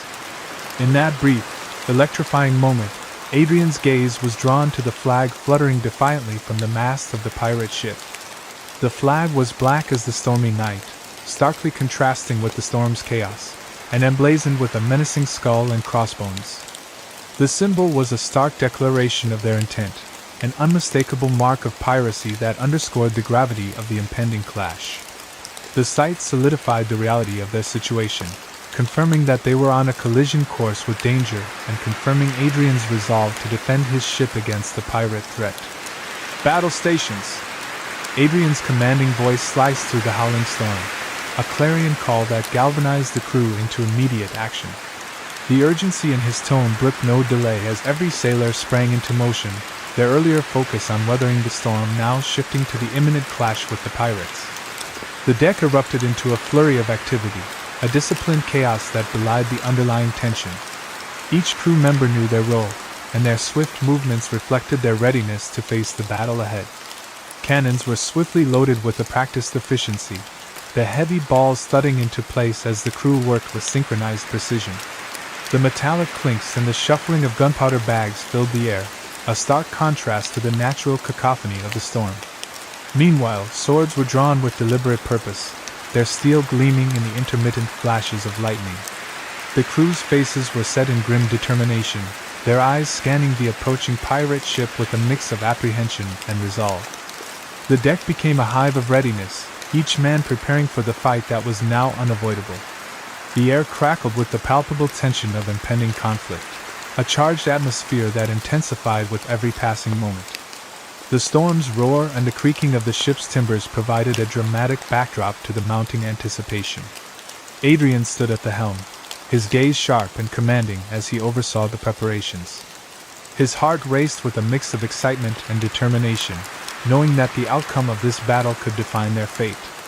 The scene was set for a fierce confrontation, and every member of the crew was poised to meet the challenge head-on as they braced for the clash with the pirate vessel.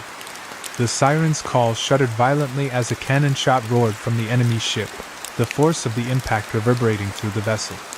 The cannonball whistled through the tempestuous air before plunging into the sea with a splash that sent spray cascading into the wind. The near miss was a stark reminder of the peril they faced, and the crew's nerves were electrified as they braced for the next attack. The tension was palpable, the storm's fury now mingling with the clamor of battle. Amidst the chaos, Adrian remained a pillar of calm authority. His voice cut through the storm and the din of battle with unwavering clarity, barking orders that guided his crew with unerring precision. His commands were measured and deliberate, each one aimed at maximizing the crew's efficiency and readiness. Despite the surrounding turmoil, Adrian's demeanor remained resolute, his strategic mind working swiftly to orchestrate the defense of his ship. As the crew executed their duties with practiced speed, Adrian's gaze remained fixed on the enemy's ship, his thoughts constantly assessing and recalibrating their tactics. His command over the situation was a testament to his experience and leadership, ensuring that each action was taken with the purpose of countering the threat. The storm raged on around them, but within the eye of the storm, Adrian's steady presence and strategic guidance provided a crucial anchor for his crew as they prepared for the relentless assault that lay ahead. "Return fire!" Adrian's command cut through the tumultuous roar of the storm and the clash of battle, his voice sharp with urgency. At his order, the deck trembled as the siren's call's cannons erupted with a deafening roar. The cannons belched fire and smoke, sending their own deadly projectiles toward the enemy's ship with a forceful discharge that reverberated through the vessel. The sound was a powerful counterpoint to the enemy's attack, a signal of their determination to fight back. The acrid smell of gunpowder quickly filled the air, its pungent aroma mingling with the briny tang of sea salt and the fresh sting of rain. The sensory overload was intense, the sharp scent of the gunpowder almost overwhelming against the backdrop of the storm's relentless downpour. The combination of smells, both familiar and chaotic, underscored the gravity of the conflict unfolding before them. Each blast of the cannon added to the sensory chaos, contributing to the frenetic atmosphere that enveloped the ship. As the crew worked feverishly to reload and aim the cannons, their faces were illuminated intermittently by flashes of lightning and the bright bursts of cannon fire. The storm's intensity only heightened the drama of the battle, the tempest and the skirmish merging into a singular, ferocious struggle for survival. Adrian's eyes remained locked on the enemy vessel, his focus unwavering despite the overwhelming conditions. With each return shot, he guided his crew with unrelenting resolve, determined to turn the tide of battle and secure victory against the pirate threat. The enemy's ship deftly maneuvered to the side, its swift movement allowing it to evade the brunt of the siren's call's cannon barrage. The ship's sudden shift was a testament to the crew's quick reflexes, their efforts aimed at minimizing the impact of the incoming fire. Despite their evasive tactics, one of Adrian's cannonballs found its mark, striking the enemy vessel with a resounding impact. The shot tore through the ship's wooden hull, sending splinters flying and causing the entire vessel to shudder from the force of the hit. The sudden, violent jolt from the cannonball's impact was accompanied by a chorus of shouts that echoed across the churning waters. The sounds of anger and pain, rising from the enemy's ship, mingled with the storm's roar and the clamor of battle. The cries revealed the immediate chaos aboard the enemy vessel, their crew reacting to the damage and the mounting pressure of the conflict. The atmosphere was charged with tension, the audio and sensory cacophony amplifying the stakes of the confrontation. As the two ships closed the distance, the sense of impending clash grew palpable. The enemy ship, though wounded, pressed forward with renewed determination, its crew rallying for the approaching battle. The siren's call surged ahead with a resolute momentum, the gap between the ships narrowing with every cresting wave. Adrian's eyes remained fixed on the enemy vessel, his focus unwavering as he prepared for the imminent board. The approaching confrontation promised to be fierce and decisive, a culmination of their determined struggle against the pirate threat. Adrian drew his sword with a practiced, fluid motion, the blade catching and reflecting the storm's eerie light in a gleaming arc. The metal's sharp edge seemed to shimmer with a cold, resolute brilliance, mirroring the fierce intensity in Adrian's eyes. His grip on the hilt was firm and assured, the weapon a symbol of his readiness for the imminent clash. The storm raged around him, but within that tempestuous fury, Adrian stood as a figure of unyielding resolve, his presence commanding and authoritative. "Prepare to board!" Adrian's voice rang out with a potent blend of command and exhilaration, cutting through the chaotic noise of the storm and the clash of battle.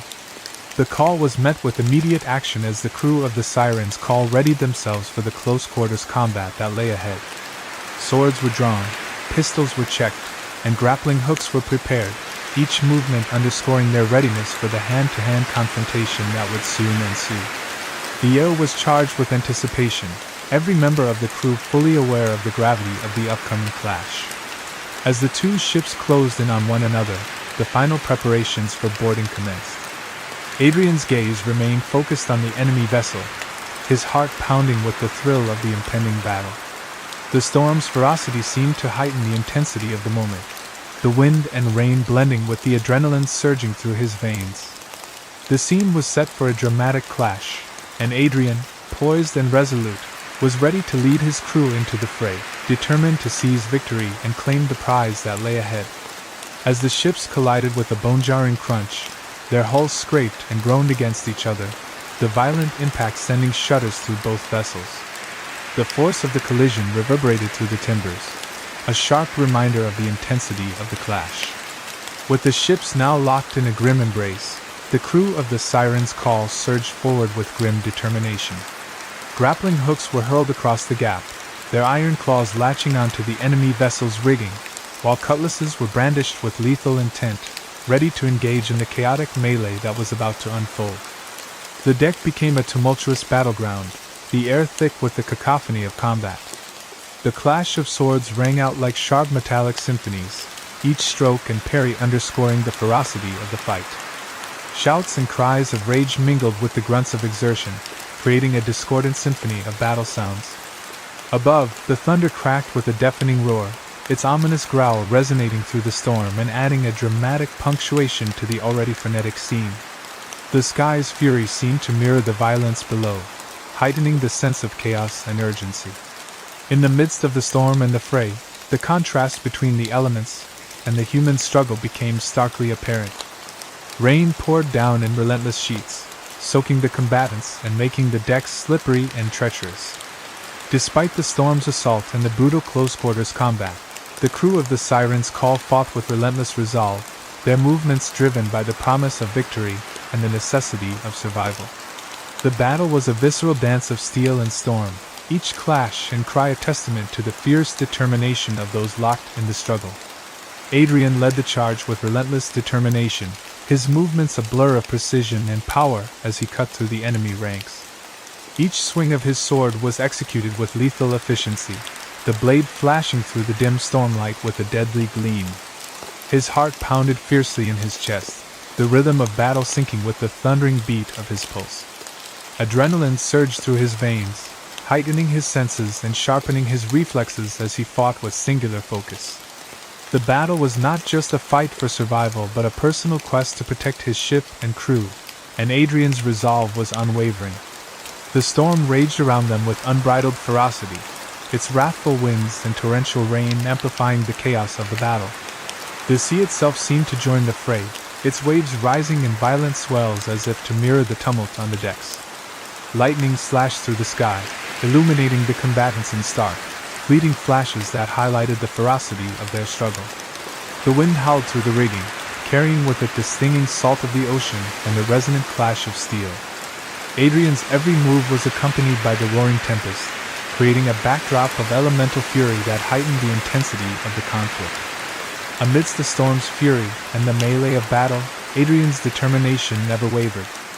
His eyes were locked onto the enemy, his focus unshaken despite the chaotic conditions surrounding him.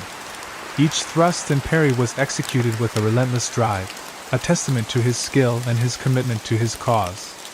The ship's deck, slick with rain and blood, became a treacherous battleground where Adrian's leadership and prowess shone through. His presence was a beacon of steadfast resolve, guiding his crew through the storm and the fight, his every action underscoring his unyielding dedication to the defense of his ship and the pursuit of their perilous quest. Through the chaos of battle, Adrian's focus remained unshakable, his mind locked on the singular goal that drove him forward. Each swing of his sword and every strategic maneuver was executed with a fierce, single-minded determination, the distractions of the storm and the clash of steel fading into the background. His thoughts were consumed by the map that had guided them to this point, the tattered parchment that had led them through treacherous waters and into this fierce confrontation. Every moment of combat was a step closer to the elusive treasure that lay in the uncharted waters ahead, and Adrian's resolve was fortified by the promise of what awaited them. The storm's fury raged on around him, but Adrian's thoughts were a steadfast anchor amidst the turmoil. As lightning flashed and waves crashed, the image of the map and the enigmatic X marking the treasure's location was etched into his mind with unwavering clarity. The map was more than a guide. It was a symbol of their quest, a tangible representation of the legendary riches and the adventure that had driven them to this point. The memory of the map's intricate details fueled Adrian's determination, his every action in battle a testament to the significance of their journey and the value he placed on the treasure. Even as the battle surged and the ship was tossed by the storm, Adrian's purpose remained clear. His focus on the treasure was not merely about wealth but also about fulfilling the promise of the adventure and proving his mettle. The enemy's resistance and the storm's wrath only heightened his resolve, each clash of his blade a step toward the realization of his ambition. The thought of the treasure that lay ahead, shrouded in mystery and danger, drove him onward with an unrelenting intensity, guiding his every move and fueling his determination to see their perilous quest through to its end. Finally, as the storm began to wane and the tempestuous clouds started to break apart, the last of the enemy pirates fell to the deck with a resounding thud. Adrian stood amidst the remnants of the battle, his sword raised high in a gesture of hard-won victory.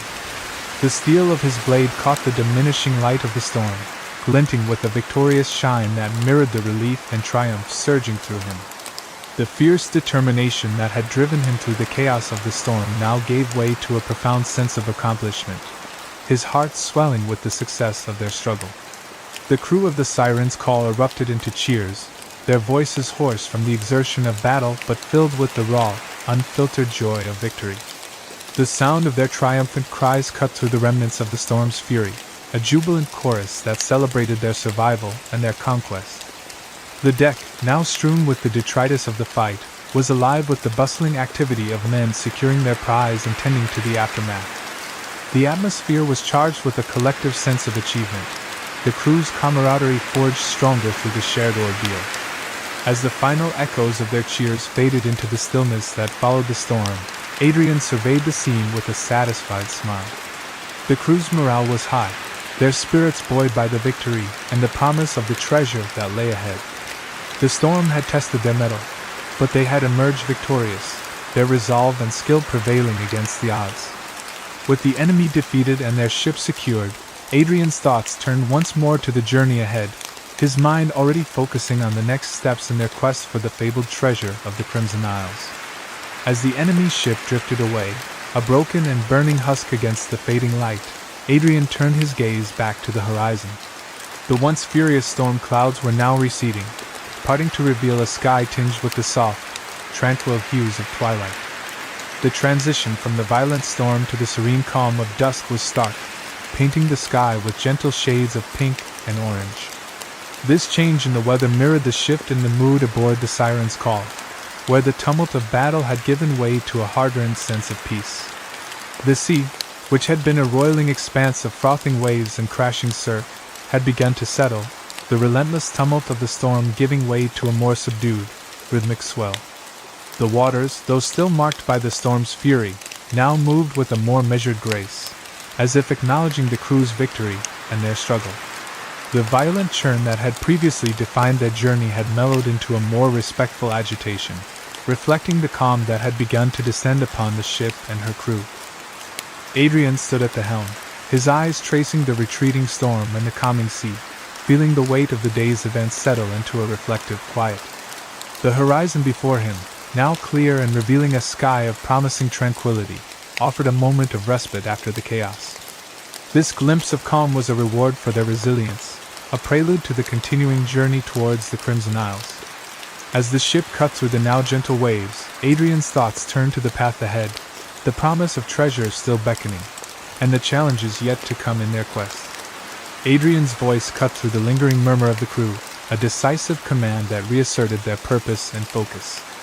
With a swift, practiced motion, he sheathed his sword, the blade sliding into its scabbard with a soft, reassuring click. His posture, firm and commanding, reflected the gravity of the moment. He took his place at the helm once more, his hands gripping the wheel with renewed determination. The thrill of battle had faded, replaced by the relentless drive to pursue their goal. The promise of the Crimson Isles, and the treasure that lay beyond, was now their sole focus. The crew, still catching their breath from the fierce engagement, sprang into action at Adrian's command. They moved with a newfound urgency, their earlier exhaustion tempered by the adrenaline of victory and the anticipation of what lay ahead. Orders were barked, and the ship's course was adjusted with precision. The sails, which had been hastily resecured during the storm, were now unfurled once more, catching the steady breeze as the Siren's Call began to turn towards their new destination. The energy aboard the ship shifted, driven by a collective resolve to press forward. Adrian's gaze remained fixed on the horizon, the setting sun casting a golden light over the tranquil sea. The storm had passed, leaving behind a clearer path to the Crimson Isles. Every inch of the ship was now dedicated to the pursuit of their goal, the map's promise of treasure and adventure drawing them ever onward.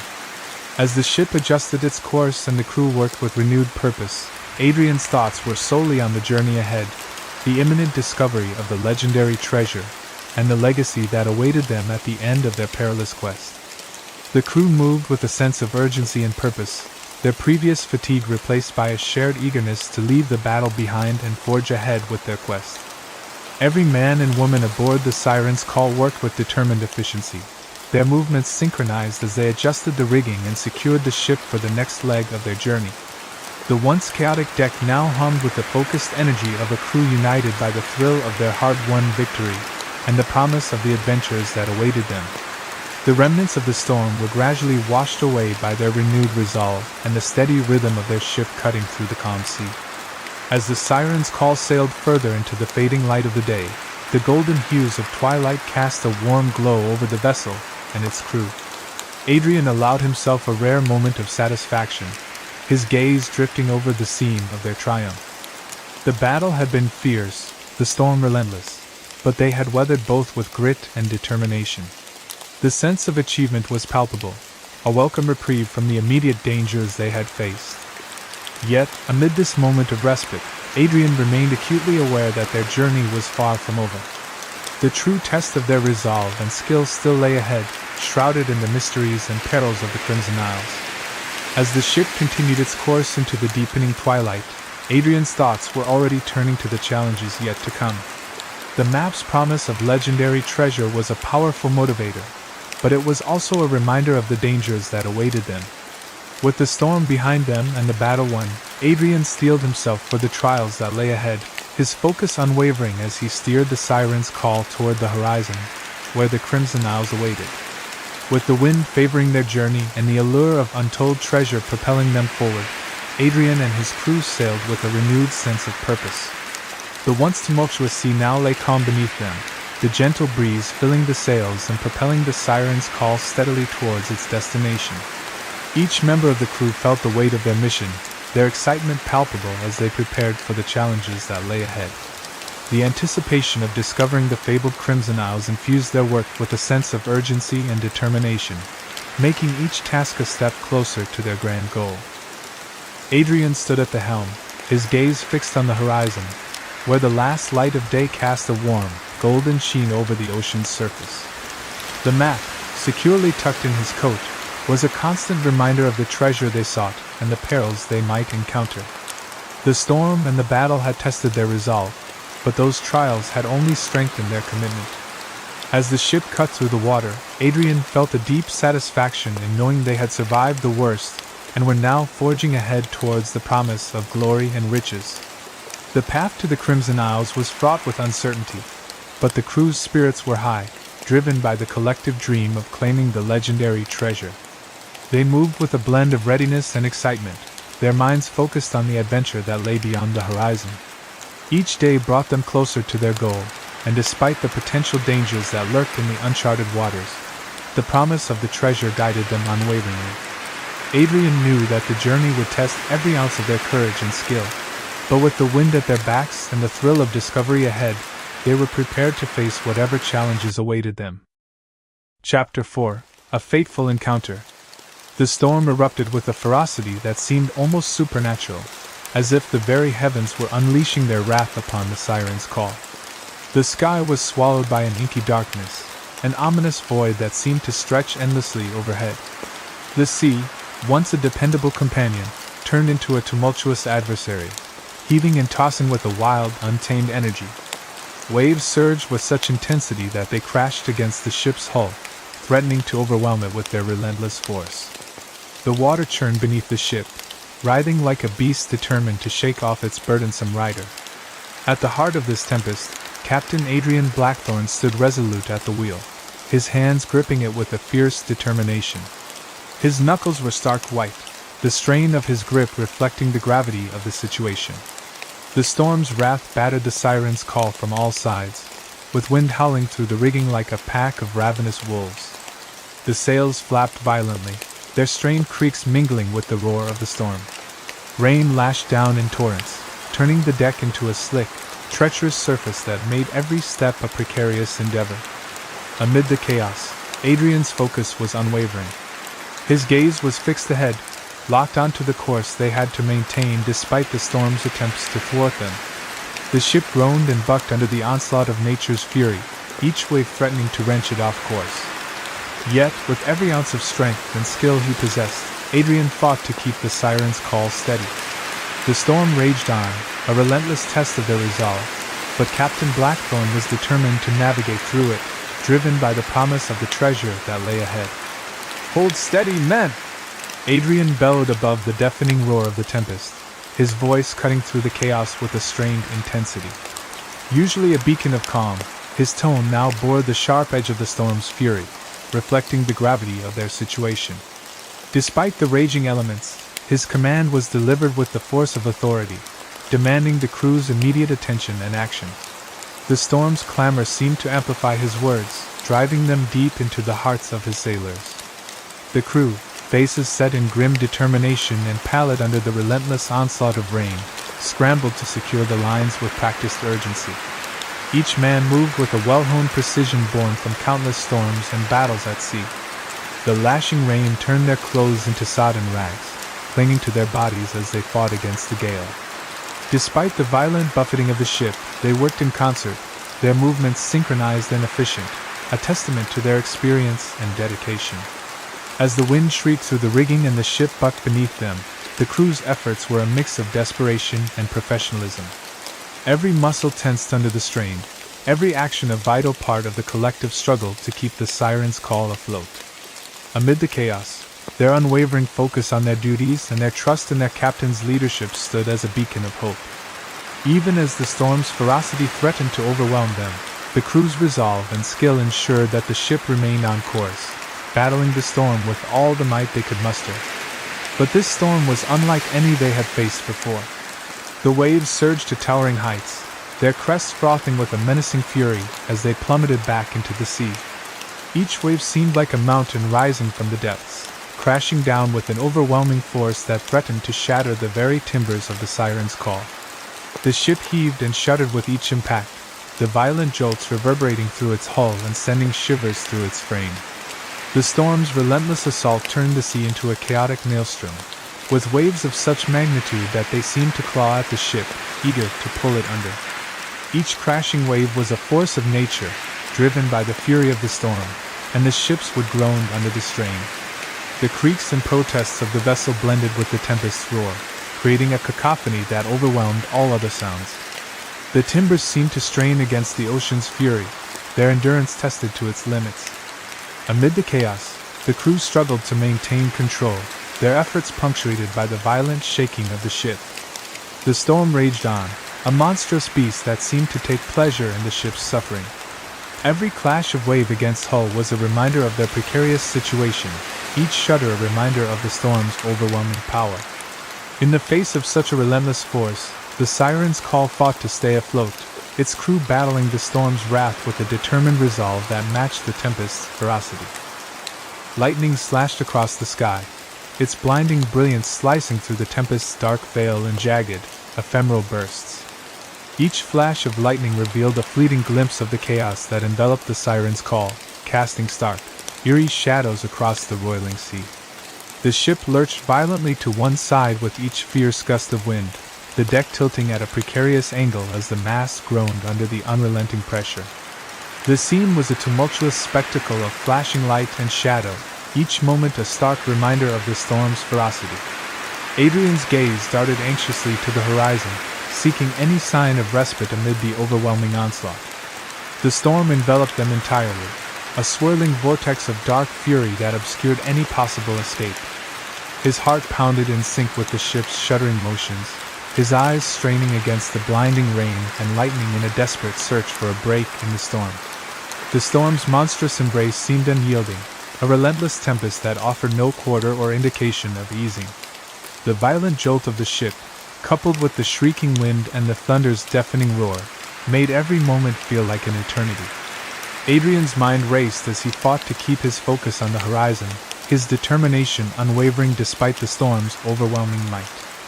The chaos around them was a tumultuous dance of elemental forces, and through it all, Adrian's resolve remained firm, a solitary beacon of steadfastness amidst the storm's relentless rage. Suddenly, a deafening crack echoed through the storm, reverberating over the roaring sea as the main mast splintered into a shower of wood. The immense sound was followed by a rain of splintered timber that cascaded down onto the deck, scattering debris in every direction. The ship reeled violently under the impact, its hull shuddering and groaning as the once sturdy mast now lay in ruin. The sudden loss was a critical blow, shaking the vessel's stability, and casting an ominous shadow over the crew's frantic efforts. Amidst the chaos, the crew's shouts of alarm cut through the storm's fury, their voices tinged with panic as they struggled to keep their footing on the slick, tilted deck. The relentless rain and fierce wind made the boards treacherously slippery, turning every movement into a battle against the elements. The ship's angle became increasingly precarious, with the crew fighting to maintain their balance and secure the remaining rigging, their faces etched with grim determination and fear. Adrian's heart sank as he took in the sight of the shattered mast and the chaos it had wrought. The loss of the main mast was a severe blow, leaving the Siren's Call vulnerable and at the mercy of the storm's unrelenting power. Without the mast, the ship's maneuverability and stability were severely compromised, heightening the peril they faced.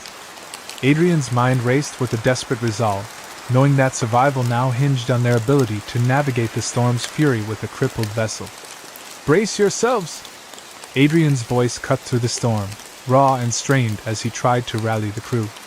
His command was swallowed by the roar of the tempest, but the urgency in his tone conveyed the gravity of their situation. Even as the words left his lips, he could see the helplessness in the crew's faces, their efforts to stabilize the ship seeming almost futile against the storm's overwhelming force. The turbulent sea and howling wind conspired against them, making every attempt to regain control feel like a lost cause. The ship was relentlessly pulled by the storm's grip, the currents yanking it off its intended course and dragging it into uncharted, treacherous waters. The familiar landmarks and navigational markers on their maps became distant memories as the siren's call was swept into the chaos of the storm's fury. Adrian's hands clenched the wheel, his muscles straining with the effort to steer through the tempest, but the forces at play were far beyond his control. With a final, wrenching heave, the wheel jerked violently in Adrian's grasp, the ship spinning uncontrollably as it was tossed by the monstrous waves. The sensation of being thrown about, coupled with the howling wind and crashing waves, created a chaotic maelstrom that seemed to pull the very essence of control from their grasp. The siren's call was now a mere plaything of the storm, its fate hanging in the balance as Adrian fought against the relentless, overpowering forces of nature. Adrian was hurled violently to the deck as the siren's call pitched and rolled uncontrollably through the storm. The impact knocked the wind from his lungs, leaving him gasping on the rain-slicked boards. The wind roared mercilessly, ripping at the sails and creating a maelstrom of chaos in the rigging. Ropes whipped through the air like serpents, tangling together in a chaotic frenzy of snapping lines and shifting shadows. The once orderly ship now resembled a beast in torment, its every part being torn apart by the storm's fury. The relentless storm overwhelmed all other sounds, swallowing up the frantic cries of the crew and the ominous splintering of wood as it gave way under the storm's assault. The rain hammered down with a deafening drumbeat, each drop seeming to strike with the force of a small cannonball. The din was unrelenting, a constant roar that seemed to merge into a singular, oppressive force. Adrian could barely distinguish the shouts of his men from the natural cacophony, their voices drowned out by the storm's overwhelming presence. Struggling to rise against the force of the tempest, Adrian's vision was a blur of rain and lightning.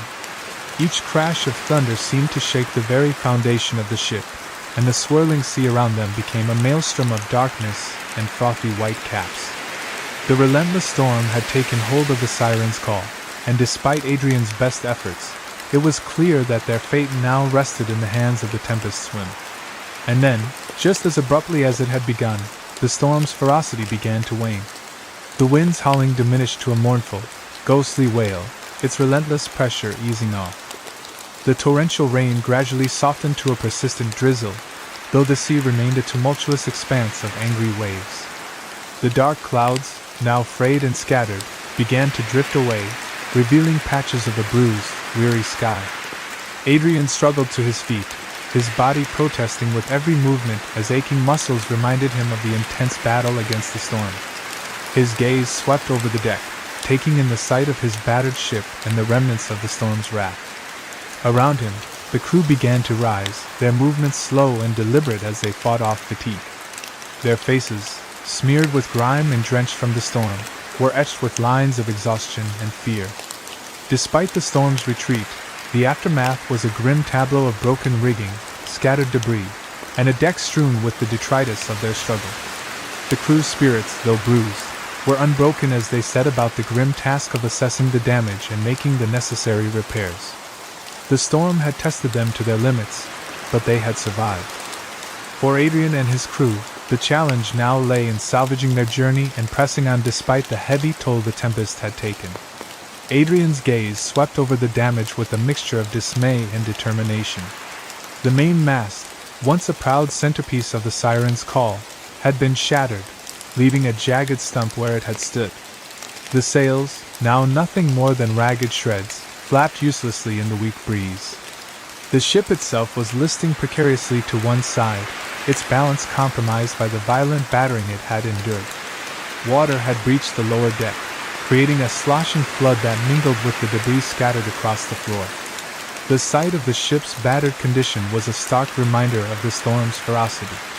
The damage was extensive, rigging lay in tangled heaps, and parts of the deck were strewn with broken wood and torn canvas.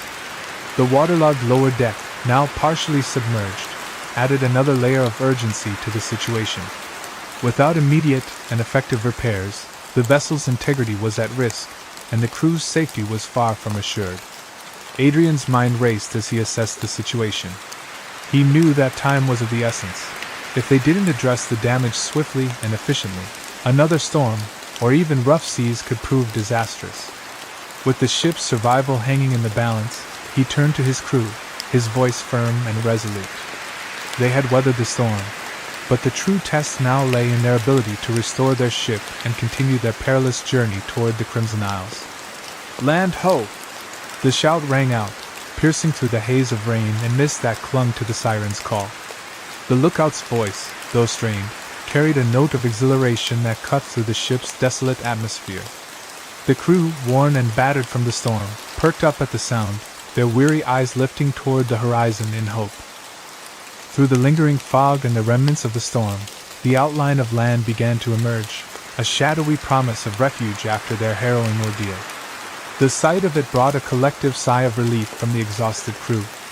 Even as the waves continued to churn and the rain drizzled, the prospect of solid ground and a chance to repair their vessel offered a beacon of hope. Adrian, still grappling with the storm's aftermath, felt a surge of determination at the news. The land that lay before them was not just a destination, it was a crucial respite from their trials, a place where they could assess the damage, make necessary repairs, and regroup. With a renewed sense of purpose, he turned to his crew, rallying them for the final stretch of their journey toward the promising shore. Adrian turned sharply, his eyes narrowing as he peered into the distance. Through the thinning fog, the first signs of land began to materialize. The shadowy outline of an island emerged, a stark silhouette against the tumultuous sea.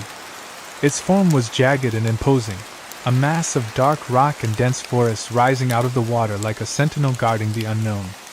The island, uncharted and cloaked in mystery, held a promise of refuge amidst their dire situation. Its rugged appearance, with cliffs that seemed to pierce the sky and a tangled canopy of trees, was both foreboding and intriguing. It stood as their only chance of salvation after the ferocity of the storm, offering the possibility of safety and the much-needed respite from the chaos that had plagued them. Adrian's gaze remained fixed on the island as he contemplated their approach. It was clear that the island would demand caution and resolve, but it was a beacon of hope in their sea of troubles. With the storm easing, he steeled himself for the challenges ahead, readying his crew for the next critical phase of their journey. "Bring her about," Adrian ordered, his voice cutting through the remnants of the storm with a firmness that belied the chaos around him. The crew, weary but resolute, scrambled to follow his command. Their movements were slower now, burdened by exhaustion and the damage sustained during the tempest, but their determination shone through as they worked to maneuver the battered ship. The siren's call groaned under the strain as it pivoted, the torn sails flapping weakly in the diminishing wind. The sea, though still turbulent, seemed to offer a sliver of mercy. The waves, once harsh and unyielding, now appeared to nudge the ship in the direction of the island, as if sensing their desperate need for refuge. The shifting currents seemed to guide them with a gentleness that contrasted sharply with the storm's earlier fury. As the siren's call slowly altered its course, the island loomed closer, its dark outline growing more defined against the fading storm clouds. The crew continued their arduous task, their faces set with grim resolve as they adjusted the sails and steered the vessel through the choppy waters. Despite the ship's condition, the sight of land on the horizon filled them with a renewed sense of hope and urgency. As the siren's call drew closer, the island's imposing presence became more evident. Its jagged cliffs rose dramatically from the sea, their rugged edges a stark contrast to the smooth horizon they had been navigating. The once turbulent waters began to ease as the island's natural barrier shielded them from the worst of the storm's aftermath. The bay into which they entered offered a deceptive calm, a stark relief from the chaos they had endured. The ship moved slowly, its battered hull scraping against the rocky shoreline with a final, weary groan. The crew, though exhausted, sprang into action with a mix of urgency and relief. They worked together to lower the anchor, their movements marked by a frantic precision as they secured the siren's call to prevent it from drifting back into the rough waters. The clattering of the anchor and the creaking of the chain were the only sounds that cut through the stillness as they managed to stabilize the ship. With the vessel finally anchored, the crew took a moment to survey their surroundings. The island's formidable cliffs loomed overhead, offering both a daunting and protective presence. The bay, now calm and serene, promised a temporary respite where they could begin the much-needed repairs. Despite their exhaustion and the damage they faced, the sight of solid land and the shelter it provided offered a glimmer of hope amidst their battered spirits. Adrian took a deep breath, letting the crisp, salty air fill his lungs as the last remnants of the storm clouds slowly drifted away. The oppressive weight of the tempest seemed to lift, replaced by a tentative calm that settled over the siren's call and its weary crew. Before them lay the island, its silhouette still partially obscured by the lingering mist of the storm, but now more defined against the clearing sky. The dense jungle that cloaked the island's interior was an enigma, its dark green canopy hiding the mysteries and challenges that awaited them. The island, though still shrouded in the unknown, offered a crucial sanctuary amidst their trials. Its towering cliffs and rocky shores provided a natural barrier from the ravaged sea, making it a vital refuge for Adrian and his crew. The immediate priority was clear: to use this unexpected haven to tend to their damaged ship and gather their strength. The sight of the island, despite its foreboding appearance, brought a sense of relief and a renewed focus on survival. As the crew began to disembark and assess the damage, Adrian's thoughts turned to the tasks ahead.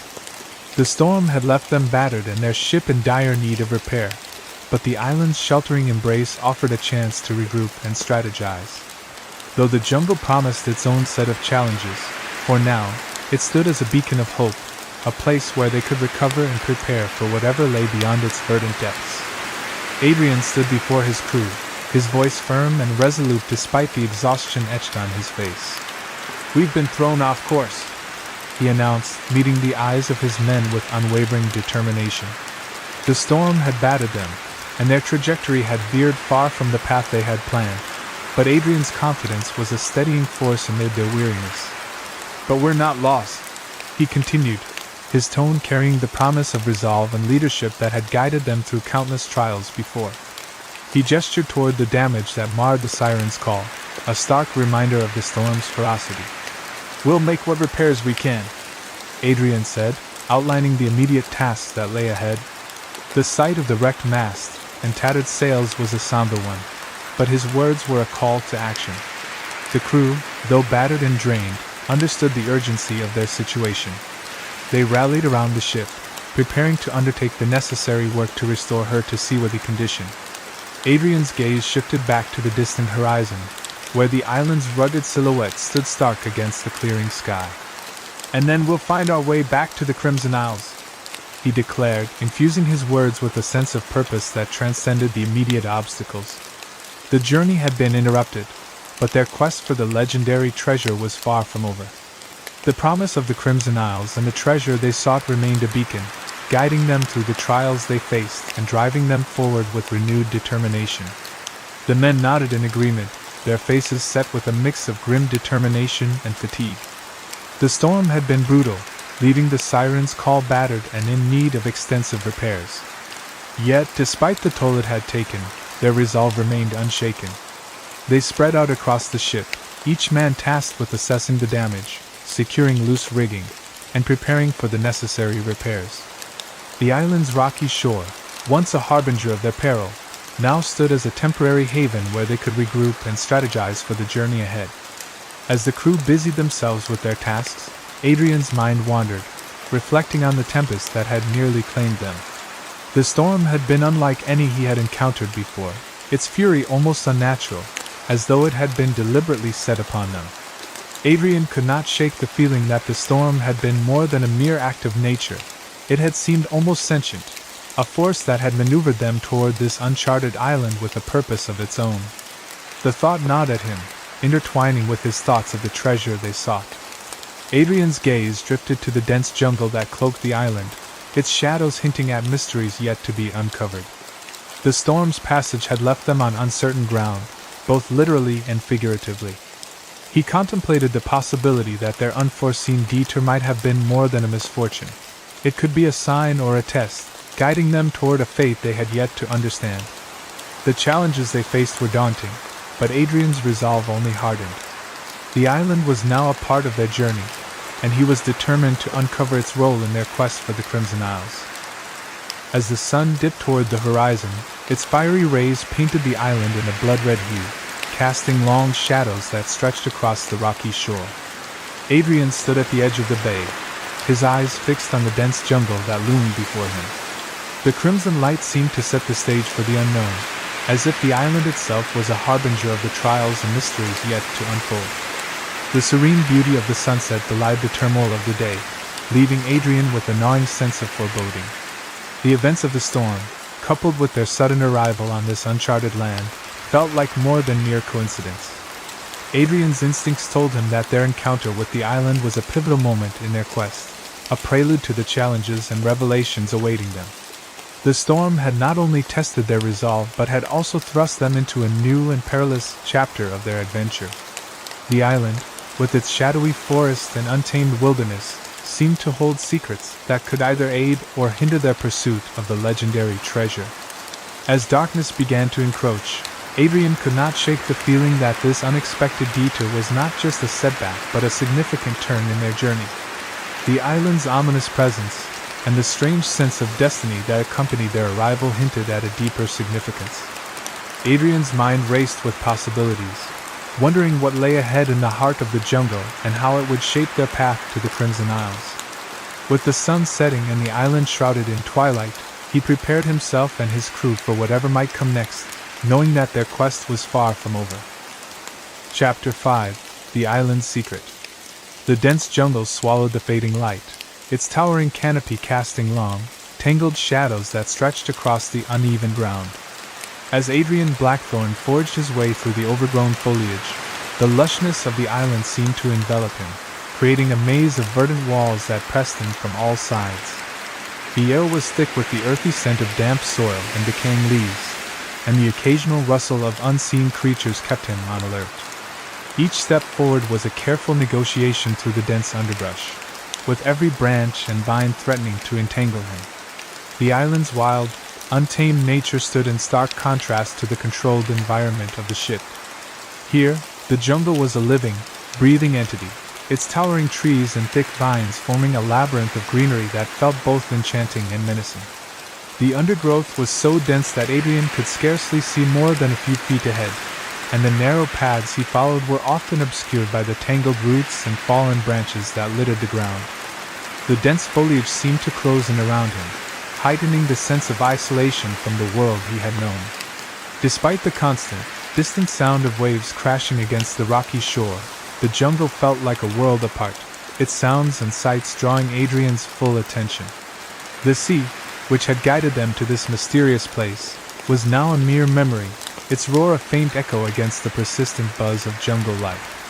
Every so often, the fleeting glimpse of a hidden pathway or the call of an exotic bird added to the feeling of adventure and trepidation. With each step deeper into the island, Adrian's focus sharpened, driven by the pressing need to uncover the secrets that lay ahead in this untamed wilderness. He had left the crew behind to tend to the ship, fully aware that his curiosity about the island would never allow him to sit idle. The storm, with all its fury and chaos, had deposited them on this mysterious land, and Adrian's instincts drove him to seek out its secrets. The crew's task was to repair the ship and secure their position, but for Adrian, the call of the unknown was irresistible. He felt a compelling need to explore, as though some unseen force was guiding him through the dense jungle. As he ventured deeper into the wilderness, Adrian was acutely aware of a subtle, almost imperceptible pull drawing him forward. It was a sensation that went beyond mere curiosity, something intangible, a whisper in the recesses of his mind urging him to uncover what lay hidden in the heart of the island. Every step he took seemed to resonate with a growing sense of purpose, and the more he pushed through the thick underbrush, the more convinced he became that this place was integral to their journey. The storm that had battered them and the treacherous waters they had navigated seemed to pale in comparison to the mystery of the island. Adrian was driven by the belief that their arrival here was no mere accident. There was a reason, a deeper significance to their presence on this uncharted land, and he was determined to unravel it. The jungle's secrets, the whispers of the storm, and the uncharted territory all seemed to converge, urging him to discover what lay ahead in the depths of this enigmatic wilderness. As he pushed through a tangle of vines, the ground beneath Adrian's boots began to slope downward, leading him into a hidden part of the island. The air grew cooler and damper, a stark contrast to the heat and humidity of the jungle canopy above. The thick foliage blocked out most of the sunlight, leaving only faint, scattered beams to light his path. This deepening shadow created an atmosphere of mystery and suspense, heightening his senses as he navigated the dense underbrush. The cool, damp air clung to him, carrying with it the earthy scent of moss and decomposing leaves. The oppressive darkness of the canopy seemed to draw closer, yet Adrian felt a peculiar sense of excitement building within him. Despite the foreboding atmosphere, there was an undeniable thrill in the air, a feeling that he was approaching something of great significance. Every step he took seemed to resonate with the promise of discovery, amplifying his anticipation. Adrian's heart raced with the realization that he was on the verge of uncovering something monumental. The jungle's oppressive gloom and the dampness of the ground only seemed to deepen his sense of expectation. He pressed forward with a growing conviction that the secrets hidden in this part of the island held the key to understanding why the storm had led them here. The sensation of standing on the edge of a significant revelation drove him onward, eager to uncover whatever lay in wait just beyond the veil of shadows. It wasn't long before Adrian emerged from the tangled underbrush and found himself standing before the mouth of a cave, partially obscured by the encroaching jungle. The entrance was narrow and foreboding, its rock walls slick with layers of moss and moisture that glistened in the dim light. The cave seemed almost alive, a natural fissure in the earth that exhaled a cold, eerie draft. This draft carried with it the faint scent of the sea mingled with something older, something primordial and ancient. The cave's opening appeared to pulse with an almost organic rhythm, as if it was drawing in the surrounding humidity and exhaling the chill of its hidden depths. The sound of the distant sea was faint but distinct, adding to the sense of being on the threshold of something significant. The ancient aroma that permeated the cave hinted at millennia of untouched history, evoking a feeling of reverence and awe that drew Adrian closer. Adrian's breath quickened as he stepped closer to the cave's entrance, the cool air brushing against his face and heightening his anticipation. The contrast between the oppressive heat of the jungle and the refreshing chill of the cave made the entrance even more inviting. He could sense that this cave held secrets long buried, and the faint scent of the sea mingling with the ancient musk only deepened his resolve to uncover what lay hidden within. Adrian hesitated for only a moment, his seasoned instincts as a captain compelling him to press on despite the darkness that awaited within. As he stepped into the cave, the world outside seemed to fall away, leaving him enveloped in a profound, almost oppressive blackness. His only source of illumination was a small lantern that cast a weak, flickering light into the cavernous space. The flame wavered uncertainly, growing eerie, dancing shadows across the uneven walls. The cave's interior revealed itself in fragments of wavering light, and Adrian could make out strange, worn carvings etched into the rock. These ancient symbols and images seemed to tell a story, one long forgotten by time. The carvings depicted scenes that hinted at rituals and figures, their details obscured by centuries of erosion and neglect. Each shape and line seemed to whisper secrets of the past, drawing Adrian deeper into the cavern's depths. With every step, Adrian felt a growing sense of intrigue and anticipation. The shadows cast by his lantern flickered ominously, creating an atmosphere that was both mesmerizing and unsettling. The cave, with its hidden history and mysterious carvings, promised to reveal more about the island's ancient past. Driven by a mixture of curiosity and determination, Adrian ventured further into the dark, eager to uncover the secrets that lay shrouded within the cave's cold embrace. As Adrian ventured deeper into the cave, the air grew colder, a chill that seeped into his bones despite the warmth of his clothing. Each step he took reverberated through the cavern, the echoes amplifying the stillness that enveloped him. The cave's path twisted and turned unpredictably, narrowing to tight squeezes in some areas before opening up into larger, more expansive sections. The labyrinthine nature of the cave seemed almost purposeful, guiding him deeper into its enigmatic depths. Eventually, Adrian emerged into a vast chamber that took his breath away. The space stretched out before him, the ceiling arching high into the darkness, completely lost from view. The walls of the chamber were adorned with the same strange carvings he had seen earlier, but here, they were even more intricate and detailed.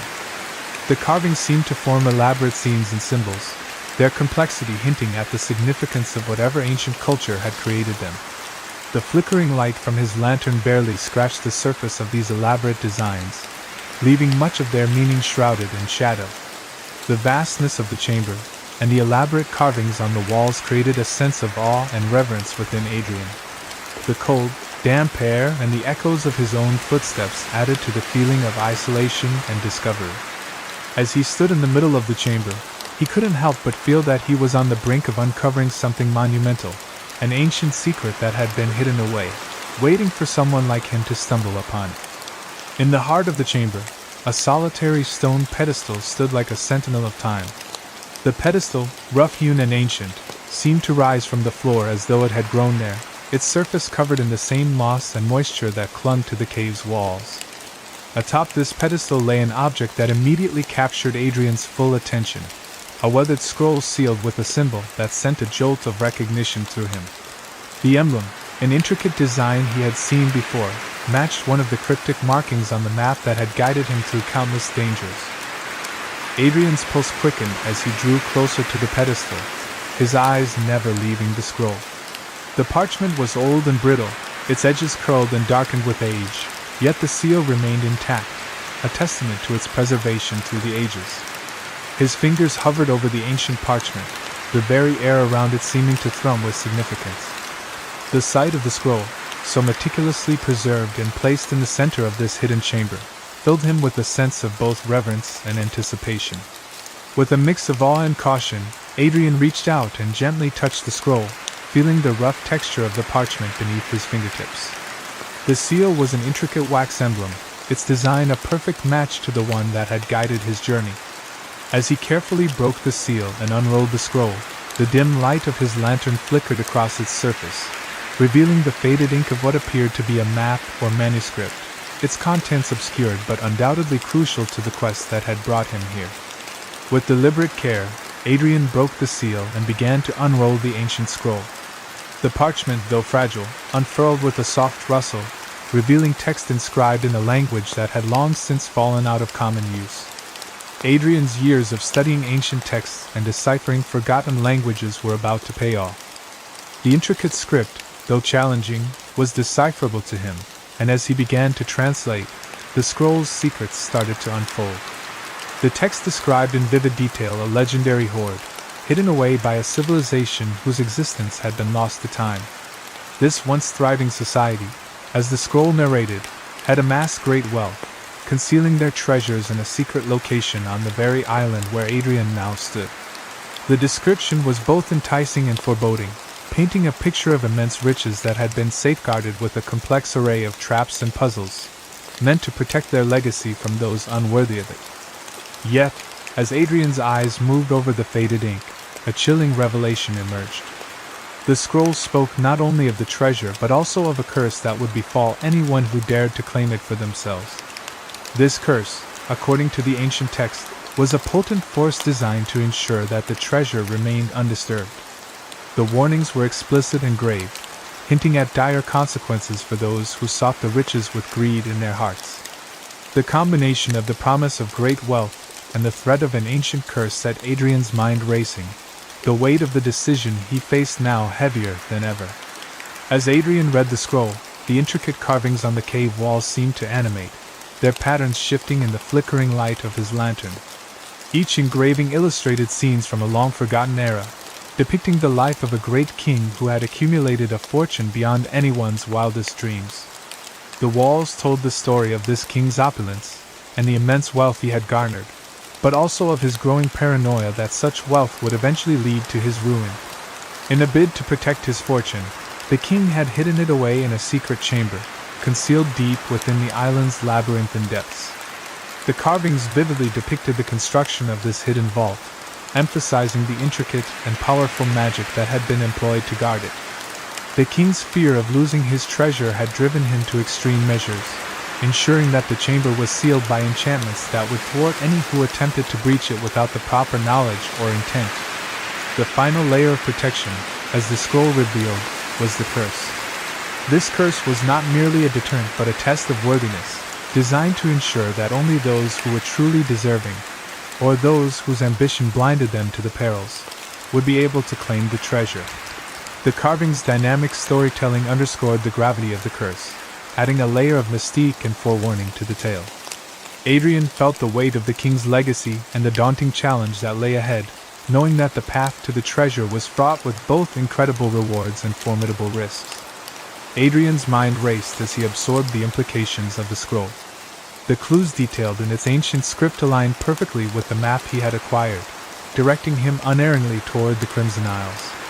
The promise of the treasure, tantalizingly close, seemed within reach.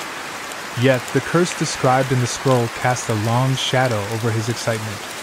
Its warnings were clear, and Adrian knew all too well that legends often held a kernel of truth, their origins steeped in real fears and ancient realities. Despite his experience and bravery, Adrian couldn't dismiss the potential reality of the curse. Throughout his life, he had encountered countless dangers and deceptive myths, but the prospect of a curse added a new dimension to his perilous journey. He had learned that the lure of unimaginable wealth could lead men to madness, distorting their perceptions and making them susceptible to dangers both real and imagined. The scroll's dark promise of a curse made him question whether the true danger lay in the curse itself, or in the psychological grip of fear and greed that could undermine his resolve. Yet, Adrian was not one to be easily deterred. His experiences had taught him that the quest for treasure was as much about overcoming internal fears as it was about navigating physical dangers. The legends that accompanied treasure often served as both warnings and tests, designed to challenge those who sought the riches. With this in mind, Adrian steeled himself, recognizing that the path ahead would require not only courage and skill but also a clear mind unclouded by the allure of wealth or the specter of ancient curses. As Adrian stood amidst the shadows of the ancient chamber, the scroll's weight felt both literal and metaphorical in his hands. The flickering lantern light cast long, wavering shadows on the walls, making the carvings appear almost alive. Despite the chilling warnings of the curse, the promise of the hidden treasure was too compelling to ignore. The path had been arduous, fraught with perils and setbacks, and he was now on the cusp of a breakthrough that could change everything. Adrian's resolve hardened as he contemplated the scroll's contents. The legend of the treasure, with its promise of unimaginable wealth, was tantalizingly close. He had ventured far beyond the comfort of familiar seas and faced challenges that had tested his limits. To abandon the quest now, after coming so close, would be to forfeit everything he had strived for. The curse, while ominous, would not deter him. He was driven by a determination that had seen him through many trials.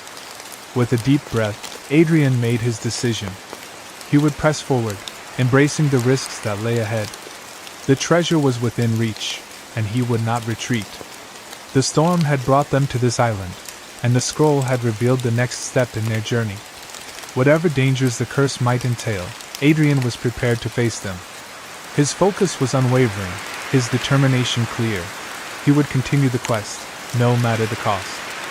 As Adrian emerged from the cave, the dense jungle seemed to envelop him once more, its thick foliage closing in around him with an almost sentient presence.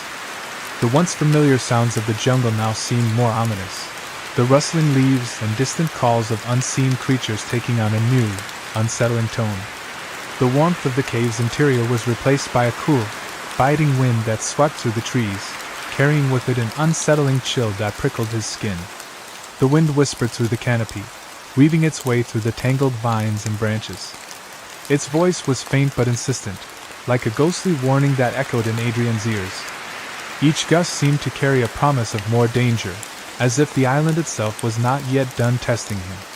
The cold breeze made the jungle feel alive and hostile, a stark contrast to the refuge it had provided moments before. Adrian's heart raced as he navigated through the thick undergrowth, the weight of the scroll and its ominous warning heavy in his thoughts. The island had revealed one of its secrets, but the true peril of their quest was only beginning to unfold. The sense of foreboding grew stronger with each step, the jungle closing in around him as if to remind him that the dangers they faced were far from over. Chapter 6: Meeting the Mermaid Prince. As Adrian made his way back to the cave, the atmosphere inside seemed to shift palpably, as though the very walls were aware of his return. The dim light from his lantern flickered unevenly, casting long, shifting shadows that danced across the rough-hewn stone. The air was colder now, carrying a damp, earthy scent that mingled with the lingering aroma of ancient dust.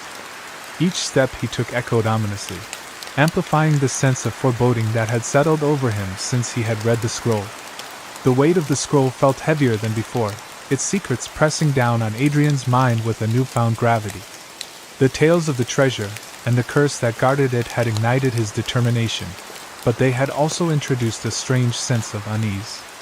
It was as if the island itself was responding to his quest, its ancient power stirring in the shadows and sending ripples of unease through the still air of the cave. The once encouraging promise of fortune now seemed intertwined with a more sinister, almost malevolent energy. The cave, once a place of potential discovery, now felt like a labyrinth of hidden dangers, its passages and corners shrouded in mystery and threat. Adrian could almost feel the presence of the ancient civilization that had once inhabited the island, their long-forgotten gaze watching him from the darkness. The deeper he ventured into the cave, the more it seemed to pulse with a life of its own, a stark reminder that their journey was far from over and that the true peril lay ahead. As Adrian descended into the cave once more, the dwindling light of the setting sun barely penetrated the entrance, leaving the interior cloaked in an almost impenetrable darkness. His lantern's flickering flame created a tenuous glow that wavered against the stone walls, casting eerie, shifting shadows that appeared to writhe and slither, as if alive. Each step he took seemed to deepen the shadows, enhancing the cave's oppressive atmosphere. Navigating the winding path with practiced care, Adrian moved with the intent of retracing his steps to the vast chamber where he had first discovered the ancient scroll. The twisting tunnels seemed to close in around him, the air growing cooler and heavier with each descent. His memory of the intricate carvings on the walls was vivid, the symbols and images hauntingly clear in his mind's eye as he made his way back to the chamber. Upon reaching the chamber, the cavernous space stretched before him, its high ceiling lost in the enveloping darkness. The carvings on the walls, now illuminated by the lantern's pale light, seemed even more pronounced and intricate than before, their details revealing a deeper narrative as Adrian scrutinized them. The eerie shadows cast by the lantern's light danced across the chamber, amplifying the sense of ancient mystery and tension that filled the air, as if the cave itself was holding its breath, waiting for him to uncover more of its secrets. But something had undeniably changed. As Adrian stepped into the chamber, he was immediately struck by a palpable shift in the atmosphere. The air felt charged with an electric tension, a subtle but undeniable energy that made the hairs on the back of his neck prickle in response. It was as if the very environment was aware of his presence, its intensity heightened by an unseen force. The shadows that had once danced eerily along the walls now seemed to have deepened and thickened, creating an almost tangible darkness that pressed in on him from all sides. The lantern's light, which had previously seemed to push back against the encroaching gloom, now appeared diminished, struggling to penetrate the oppressive blackness that enveloped the chamber. The darkness felt heavier, more profound, as though it were a living entity reacting to his intrusion. The sense of anticipation in the chamber was unmistakable, an almost sentient awareness that seemed to hold its breath and wait. Each step Adrian took echoed ominously in the vast space, the cavern itself seeming to brace for whatever was about to unfold. The air was thick with an ancient, unsettling energy, as if the cave was responding to his renewed exploration with a quiet but menacing vigilance. And then he saw him. At first, Adrian wondered if the dim light and shifting shadows were playing tricks on his eyes. He squinted, trying to make sense of the form that seemed to emerge from the darkness. The figure, half hidden by the cavern's oppressive gloom, appeared to be a man, or at least something that resembled one, standing near the stone pedestal where the scroll had rested. As Adrian drew nearer, the form became more distinct, and the shadows seemed to coalesce around it, revealing details that defied easy explanation. The figure's skin was an eerie, almost spectral white, glowing faintly in the weak lantern light as though it were infused with an inner luminescence. It was an unsettling sight, the kind that sent a chill racing down Adrian's spine. His hair cascaded down in dark, lustrous waves, catching the scant light and shimmering with an unnatural sheen that seemed to defy the normal constraints of reality. The contrast between the figure's ethereal glow and the dark surroundings only heightened the sense of otherworldly presence. Adrian's heart pounded in his chest as he took in the full scope of the apparition. The figure stood motionless, an enigmatic presence that seemed both integral to the cave's mysteries and profoundly out of place.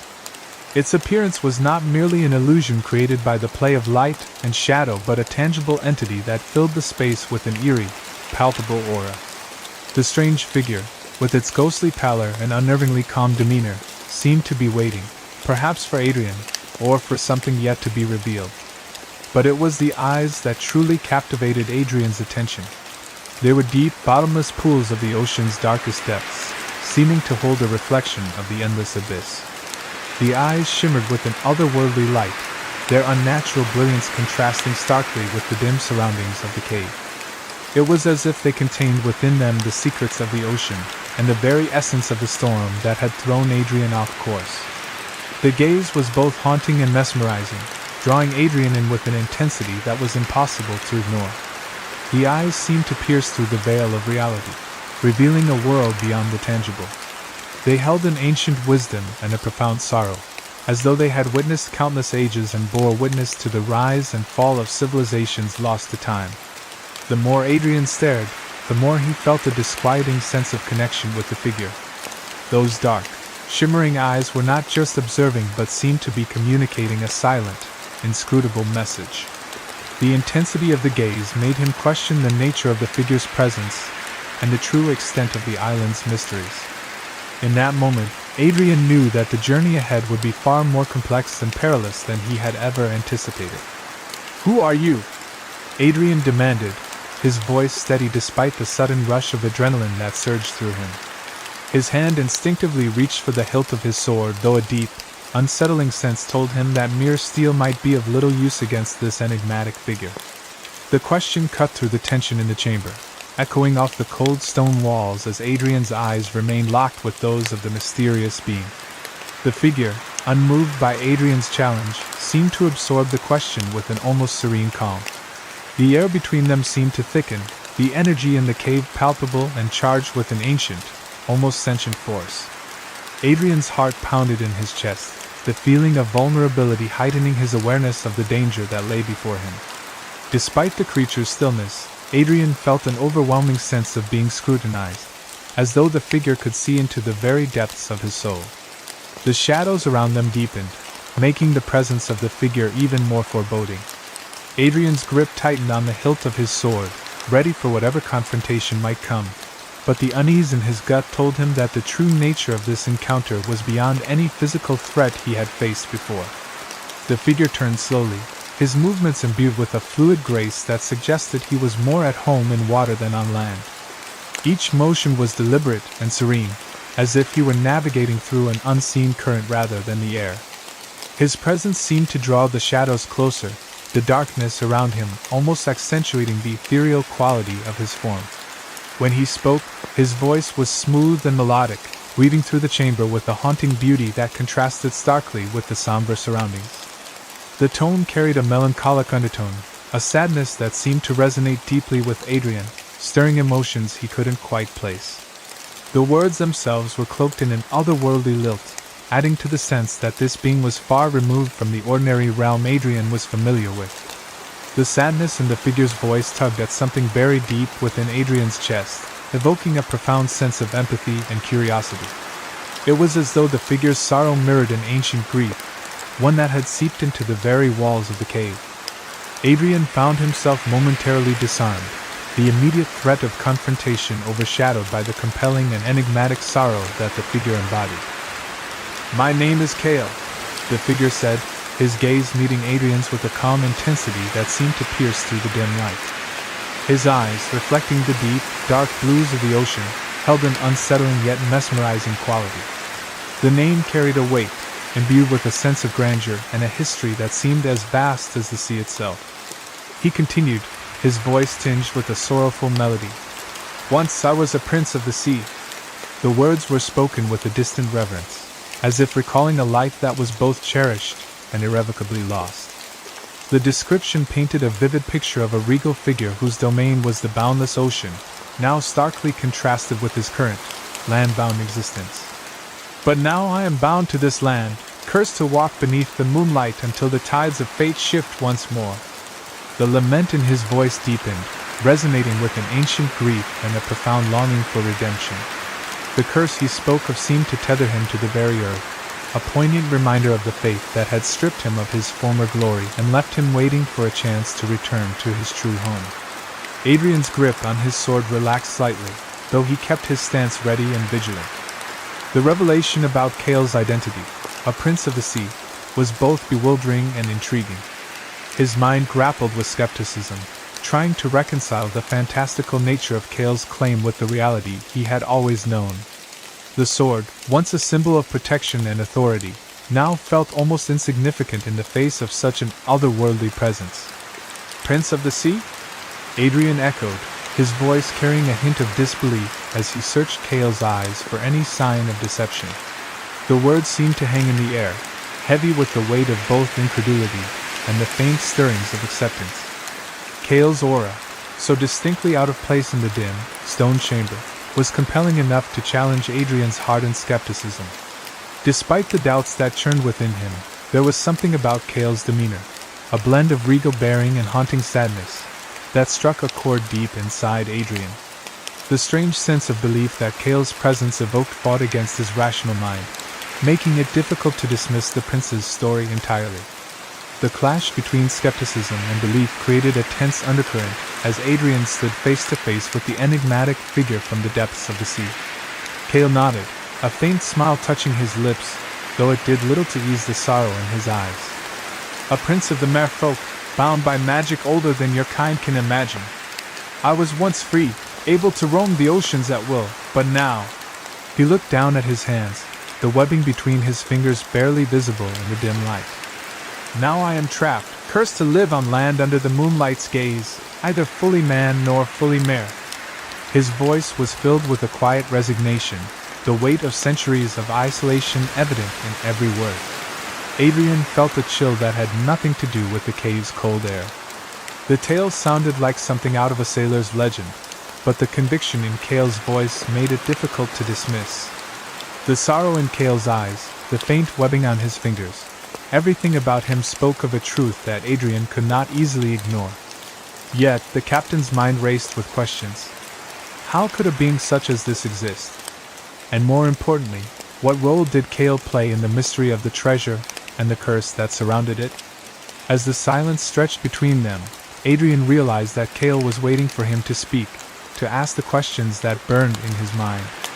But instead of words, all Adrian could manage was a nod, a silent acknowledgement of the strange and tragic figure before him. The journey that had brought Adrian to this island had taken an unexpected turn, and he knew that whatever lay ahead, it would not be found on any map. Adrian's mind raced as he tried to piece together the implications of Cale's words. The island's secrets ran deeper than he had ever imagined, its legends intertwined with ancient magic and curses far older than the treasure he sought. What had once seemed like a straightforward quest for riches now felt like a descent into a world where myths and reality blurred. The weight of the cave's oppressive atmosphere pressed down on him, making it difficult to focus as he struggled to comprehend the enormity of what Cale had revealed. "Why are you here?"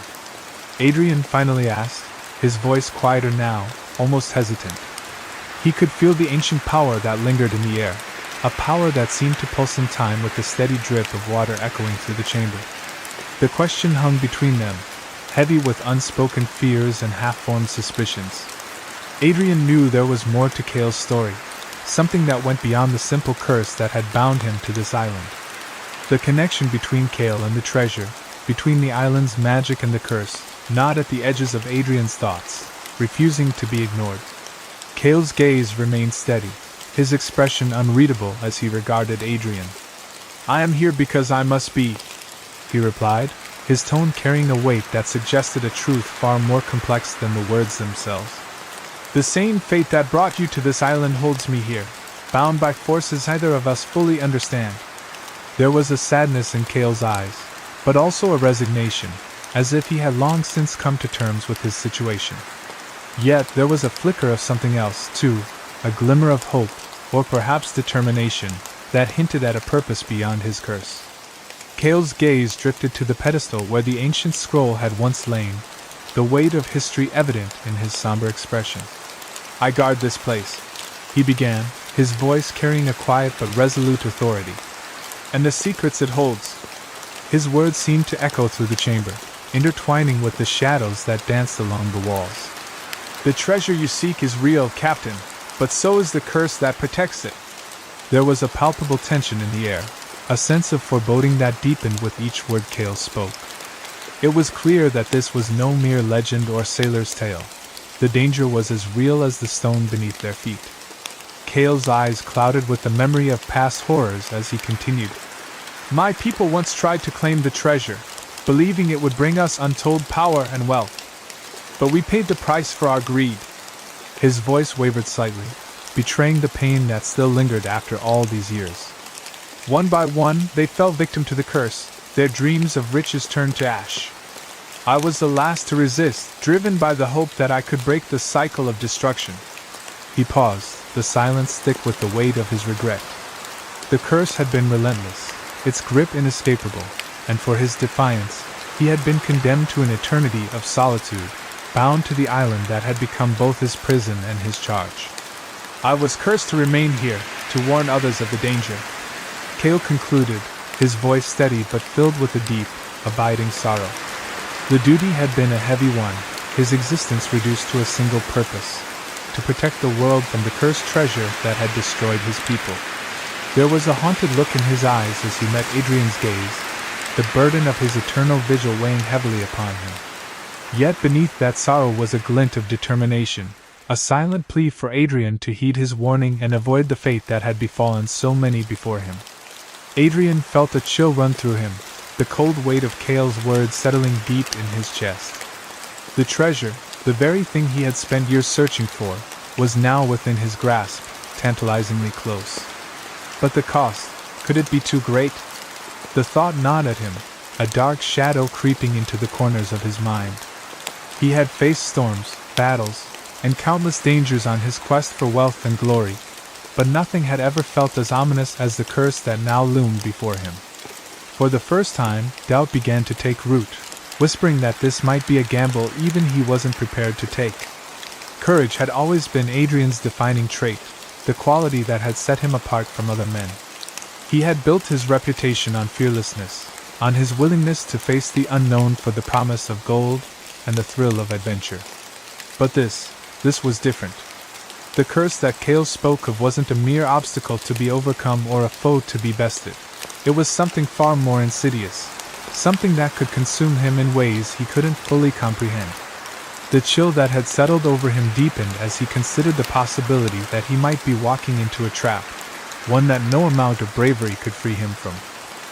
The words lingered between them, thick with the gravity of what lay ahead. Adrian could feel the tension in the air, as if the very cave walls were holding their breath, waiting for his choice. The lure of the treasure was powerful, almost irresistible, whispering promises of wealth and glory that had driven him across uncharted seas. But now, standing before Cale, with the prince's solemn warning still echoing in his mind, Adrian felt the full weight of the decision bearing down on him. It was no longer just about gold. It was about something far greater and far more dangerous. Adrian's thoughts churned as he grappled with the choice before him. He had faced countless dangers in his life, navigating treacherous waters and battling fierce enemies without hesitation. But this was different. This wasn't a fight he could win with skill or bravado. It was a test of his very soul, of what he was willing to sacrifice for the promise of a treasure that might come at too high a cost. The warning in Cale's eyes was clear, a silent plea to reconsider, to weigh the consequences carefully before taking the next step. And yet, the pull of the treasure was strong, tugging at his resolve, urging him to press on despite the risks. He had come so far, endured so much to reach this point. Turning back now felt like betrayal, of his dreams, of his crew, of the very man he believed himself to be. But as he looked into Cale's sorrowful gaze, Adrian realized that some choices couldn't be made lightly. The treasure might be within his grasp, but the path to it was shadowed with uncertainty, with a darkness that could consume everything he held dear. The decision loomed before him, vast and insurmountable, as the clash between desire and caution raged within his heart. Adrian's voice cut through the thick silence of the cave, firm yet edged with the uncertainty that gnawed at his resolve. He had made up his mind, at least as much as he could in the face of the unknown. The words left his lips with a determination that surprised even him, as if by speaking them, he could somehow steel himself against the doubts that lingered in the back of his mind. The decision he faced was monumental, but he couldn't turn back now. Whatever the cost, he needed to know what lay ahead, to understand the path that would either lead him to unimaginable fortune or to ruin. Cale's gaze held Adrian's, a flicker of something unreadable passing through those deep, oceanic eyes. For a moment, the prince said nothing, as if weighing the gravity of the question before answering. When he finally spoke, his voice was calm, yet there was a heaviness to it that made the air feel thicker, more oppressive. "The path is not an easy one, Captain," Cale began, his tone laced with a quiet intensity. "It will test you in ways you cannot yet imagine, demanding more than just your strength or your wits. To break the curse, you must confront the darkness within yourself as much as the dangers that lie ahead. It will require sacrifice, a sacrifice that goes beyond what you are prepared to give." Adrian's heart pounded as Cale's words settled over him, each one sinking deeper into his thoughts. The implications were clear. The quest for the treasure would demand a toll that might be more than he was willing to pay. Yet, even as the weight of those words bore down on him, Adrian felt a strange resolve harden in his chest. He had asked for the truth, and now that he had it, there was no turning back. Whatever the challenge, whatever the sacrifice, he would face it head on. "Tell me," Adrian repeated, his voice unwavering. "Tell me what I must do." Cale's gaze lingered on Adrian, his eyes narrowing slightly as if he could see straight into the captain's soul, measuring his strength and resolve. The silence between them stretched, heavy with unspoken truths and the weight of what was to come. Finally Cale nodded, but it was a slow, deliberate movement, one that conveyed both acceptance and sorrow. The sadness in his eyes deepened, as if he bore witness to a future already written, a future steeped in both triumph and tragedy. "Very well, Captain," Cale said, his voice carrying a gravity that sent a chill through the air. "But know this, the choice you make now will not only shape your fate, but the fate of all who follow you." The tension within him grew, a battle between his desire for the treasure and the creeping realization that some things might not be worth the risk. He had always believed that he could outsmart any challenge, that his wit and tenacity would see him through. But as he stood there, staring at the haunted figure of Cale, he couldn't shake the feeling that he was teetering on the edge of something far more dangerous than he had ever encountered. The treasure called to him, but so did the warning in Cale's eyes, a warning that perhaps, this time, courage alone might not be enough. Adrian's voice, usually so strong and commanding, was barely more than a whisper as he asked the question that had been clawing at the edges of his mind. "Is there a way to break the curse?" The words hung in the air, heavy with the weight of his hopes and fears. He had always been a man of action, someone who faced challenges head-on, but this was different. This was a fight against something intangible, something that defied the logic and reason he relied on. The thought that there might be a way to free Cale, to lift the curse that bound this place, stirred a flicker of hope within him, though it was tinged with uncertainty. Cale's gaze met Adrian's, and for a moment, the sorrow in his eyes deepened, as if the question itself carried a burden too great to bear. "There may be a way," he replied slowly, his voice carrying the weight of centuries. "But it is not without risk. The magic that binds me is ancient and powerful, woven into the very fabric of this island. To break it would require a sacrifice of equal measure to the curse itself." His words were like a cold wind cutting through the stillness of the cave, a stark reminder that nothing came without a price. Adrian's heart pounded as he absorbed Cale's answer, realizing that the path ahead was far more treacherous than he had imagined. The room seemed to darken as the implications of Kale's words sank in. The possibility of breaking the curse, of freeing the island and its guardian, was now tantalizingly real, but at what cost? Adrian had always known that the pursuit of treasure was fraught with danger, but this was no ordinary quest. The sacrifice Kale spoke of was no simple bargain.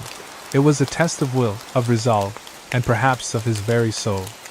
The gravity of the choice before him weighed heavily on his shoulders, and for the first time in a long while, Adrian found himself questioning the true price of his ambition. Kale's words hung heavy in the air, laden with a foreboding that Adrian couldn't easily dismiss. The cave, once a mere shelter from the storm, now felt like a tomb, filled with the weight of ancient sorrows and forgotten sacrifices. Adrian's pulse quickened, the prospect of the treasure seeming both closer and farther away than ever before. It was no longer just a matter of gold and glory. Now, it involved choices that could ripple far beyond his own fate. He had spent years chasing legends and seeking riches, but this was the first time he truly questioned what he was willing to risk, what he was willing to lose. As the silence stretched between them, Adrian's thoughts churned. He had always considered himself a man of courage, one who faced danger without flinching. But Kale's mention of sacrifice struck a chord deep within him. This wasn't the straightforward battle he was used to.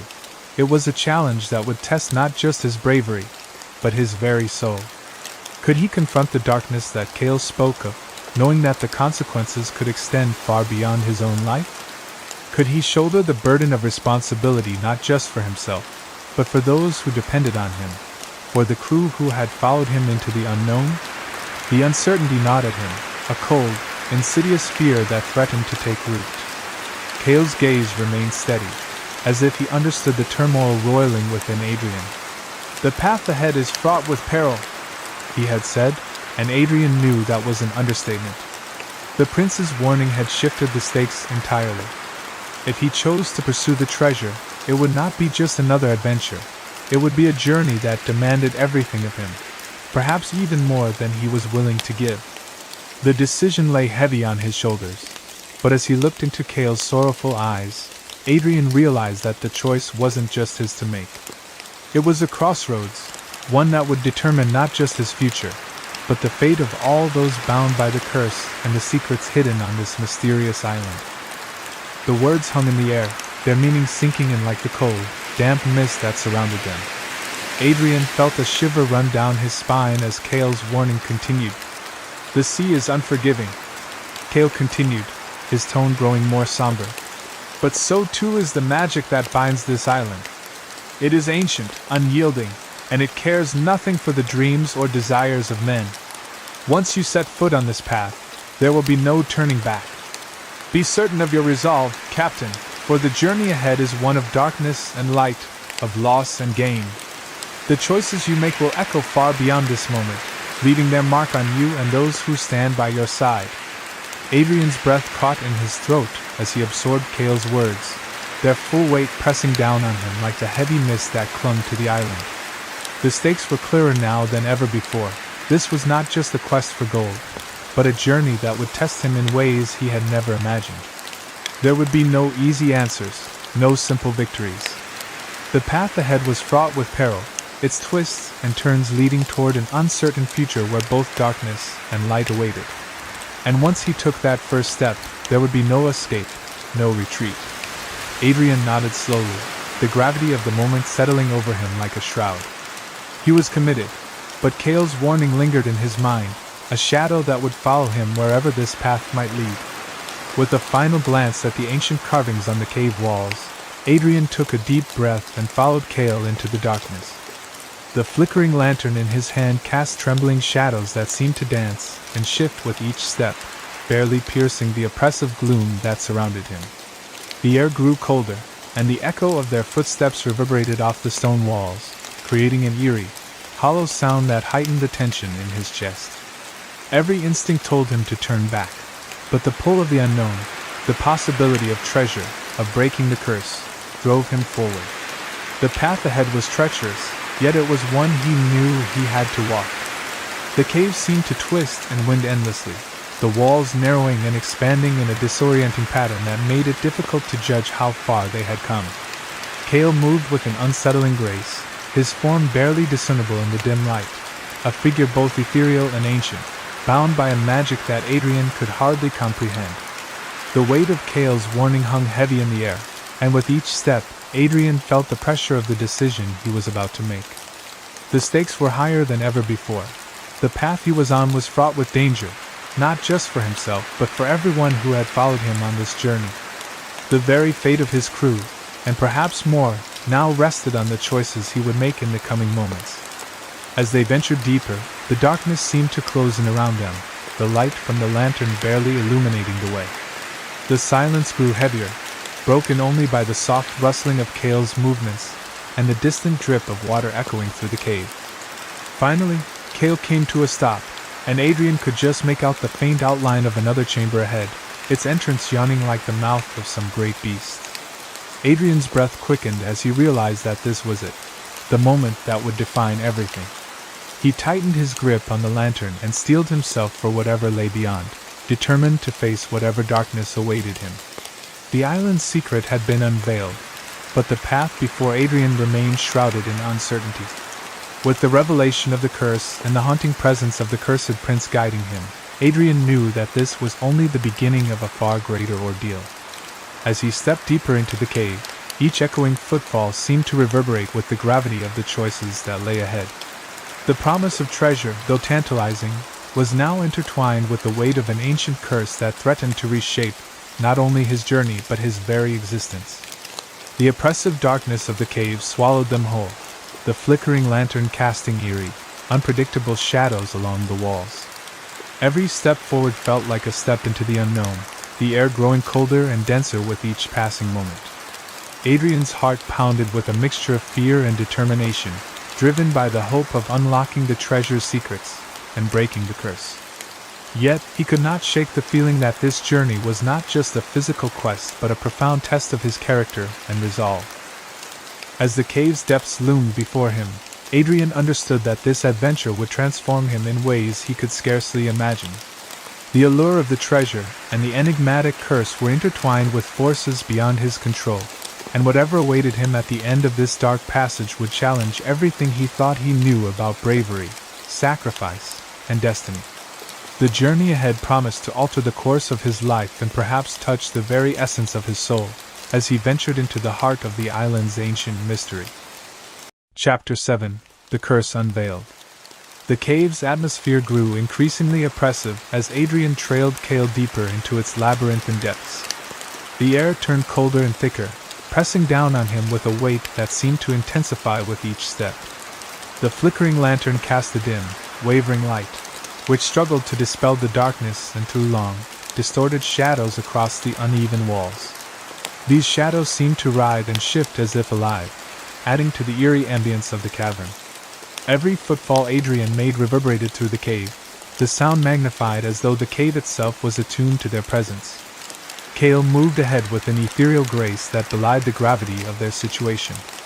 His steps were smooth and fluid, as if he glided rather than walked, and his presence seemed almost otherworldly in the shifting light.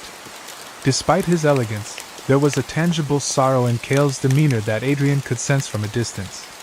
It was a melancholy that seemed to emanate from the prince, infusing the cave with an additional layer of unease. This sadness added to the already heavy atmosphere, making Adrian acutely aware of the stakes of their journey. The further they ventured, the more Adrian felt a growing sense of anticipation and trepidation. The cave's oppressive cold seemed to seep into his bones, and the relentless echoes of their passage created an almost hypnotic rhythm. Cale's sorrowful presence and the cave's labyrinthine twists combined to form an unsettling backdrop, underscoring the gravity of their quest. Adrian could feel that whatever lay ahead would not only test their courage, but also reveal profound truths about the treasure, the curse, and themselves. After what felt like an eternity of winding through the cave's passages, Adrian and Cale finally emerged into a smaller chamber, secluded and far removed from the entrance. The chamber was a hidden sanctum, its walls adorned with elaborate carvings that seemed to pulsate with an ancient energy. The intricate depictions brought to life a world of the sea, showcasing merfolk in elegant, fluid movements as they navigated their watery realm. These images painted a vivid picture of the oceanic beauty and grace that Adrian had only glimpsed in tales and legends.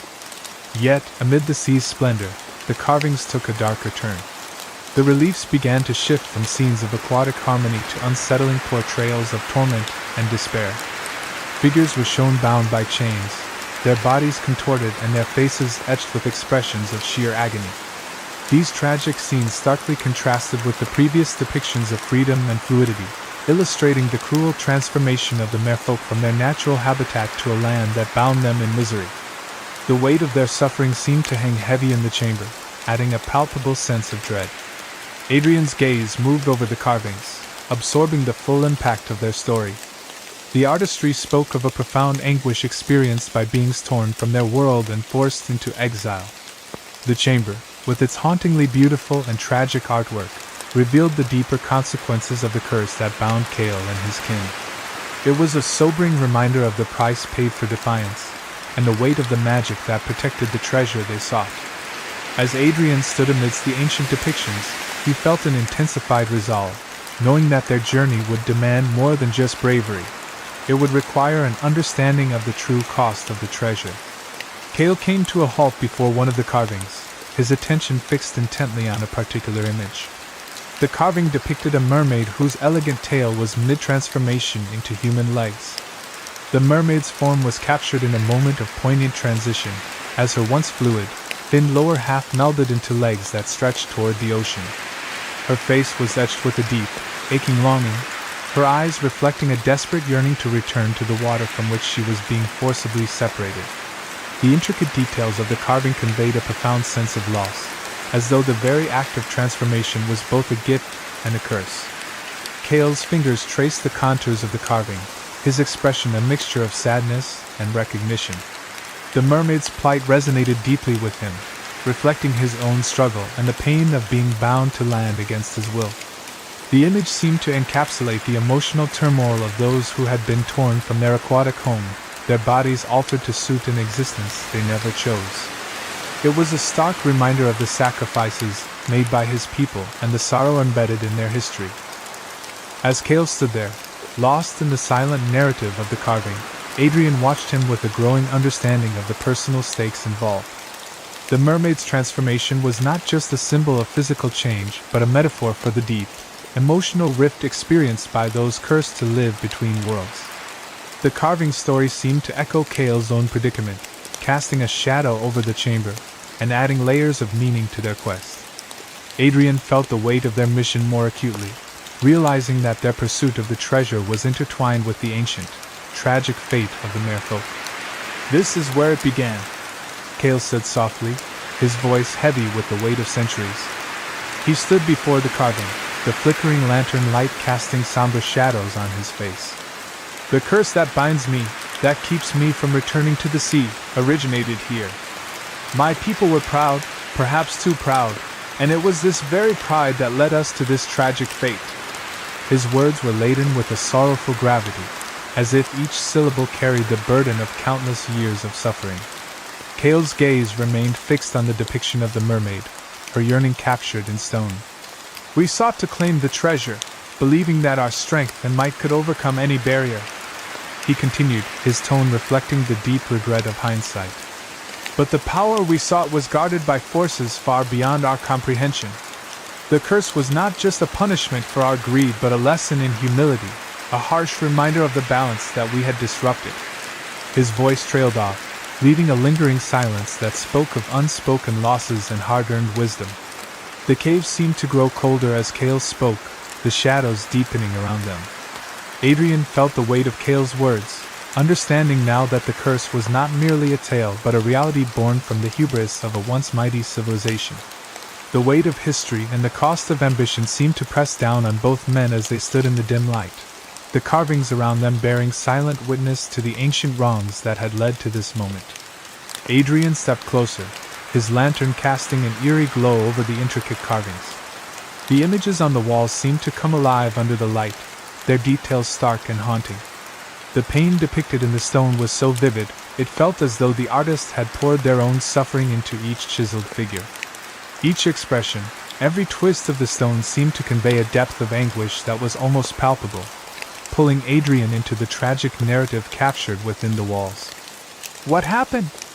Adrian asked, his voice tinged with a mix of dread and curiosity. His eyes remained fixed on the carvings, unable to look away from the tableau of suffering and despair. Despite his resolve, a part of him recoiled from the thought of what such a curse might entail, the very real fear that it might be more terrible than he could imagine. The weight of the carving's silent story pressed down on him, filling him with an uneasy anticipation. Cale's response was slow, each word heavy with the burden of his experiences. "The carvings tell of a great tragedy," he began, his voice resonating with the sorrow of centuries. "When my people sought the treasure, they were met not just with resistance but with a force that knew no mercy.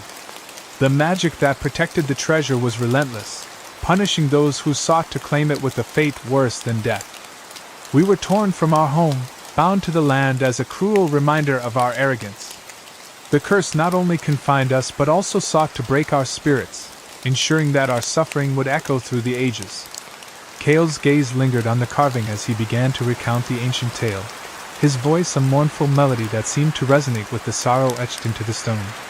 "Long ago," he said, his tone laden with nostalgia and regret, "my people ruled the oceans with a dominion that spanned the depths of the seas.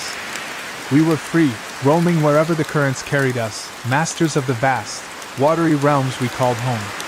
Our existence was one of harmony and balance, deeply intertwined with the ancient mysteries of the deep." His eyes, filled with a distant, haunting sadness, reflected the gravity of his words. "We were the guardians of the deep, keepers of secrets that predated even the oldest of human legends. Our power seemed boundless, and our knowledge unparalleled. We believed ourselves to be invincible, our might unchallenged by any force, whether mortal or mystical. The sea was our domain, and we reveled in the freedom it bestowed upon us. But in our pride," Cale continued, his voice faltering slightly, "we lost sight of the balance we were sworn to uphold. We sought to claim more than our share, to grasp at treasures that were not meant for us. Our arrogance led us to believe we could defy the very forces we had once respected.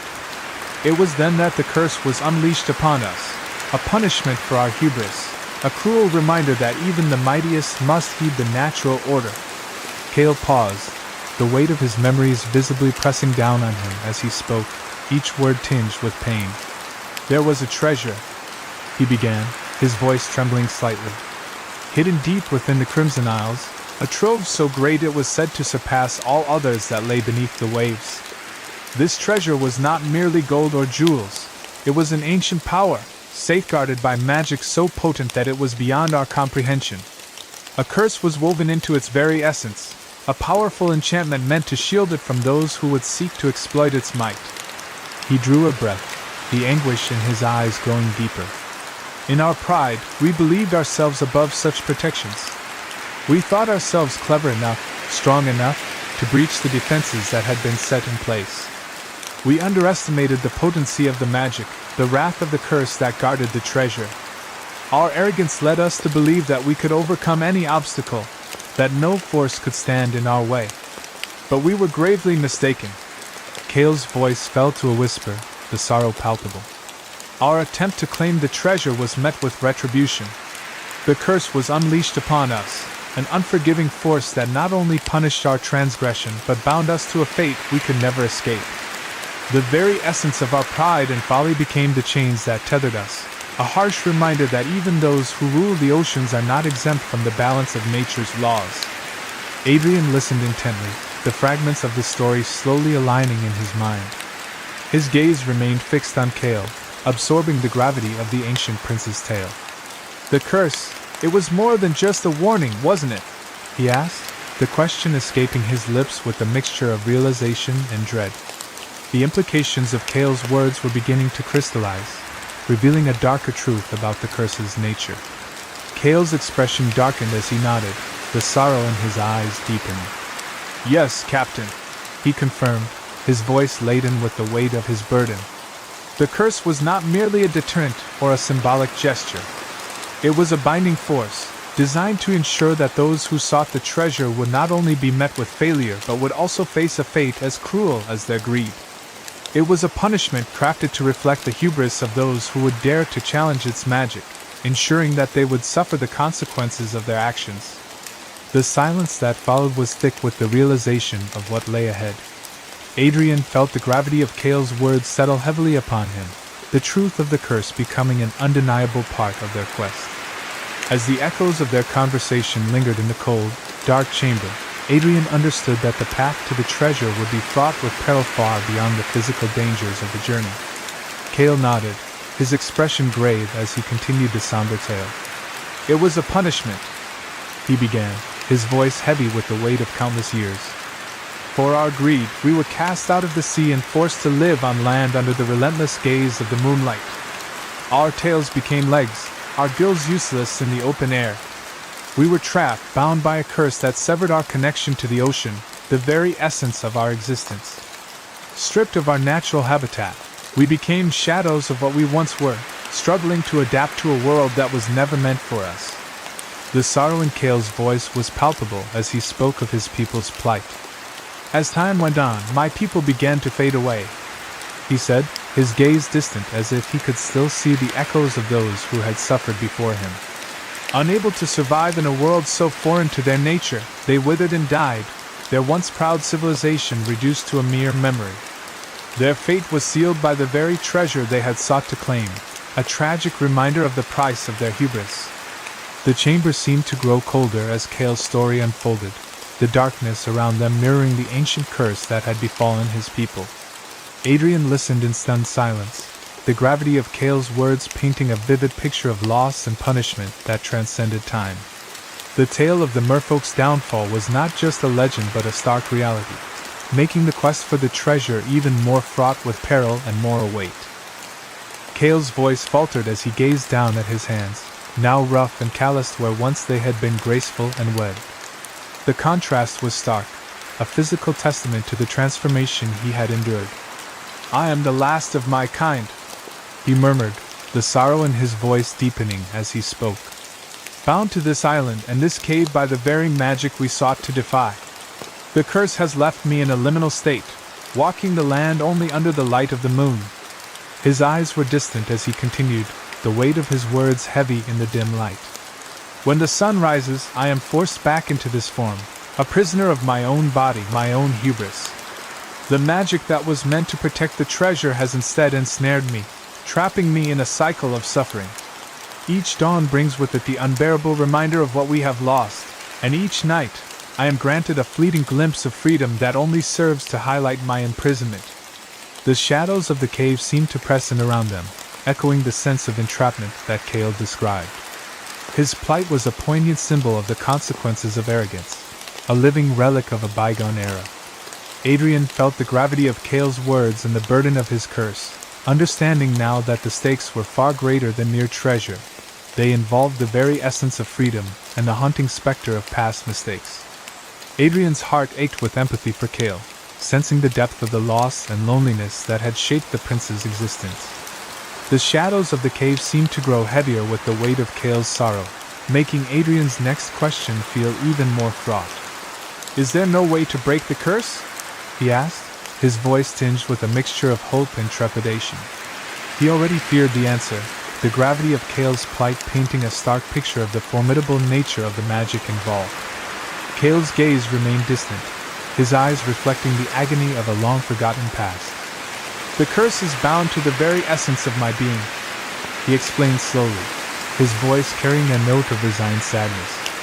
"Breaking it would require more than just a single act of bravery or sacrifice. It demands a profound reckoning with the very magic that ensnares me. The curse was designed to be nearly unbreakable, a testament to the strength of the forces we once sought to control."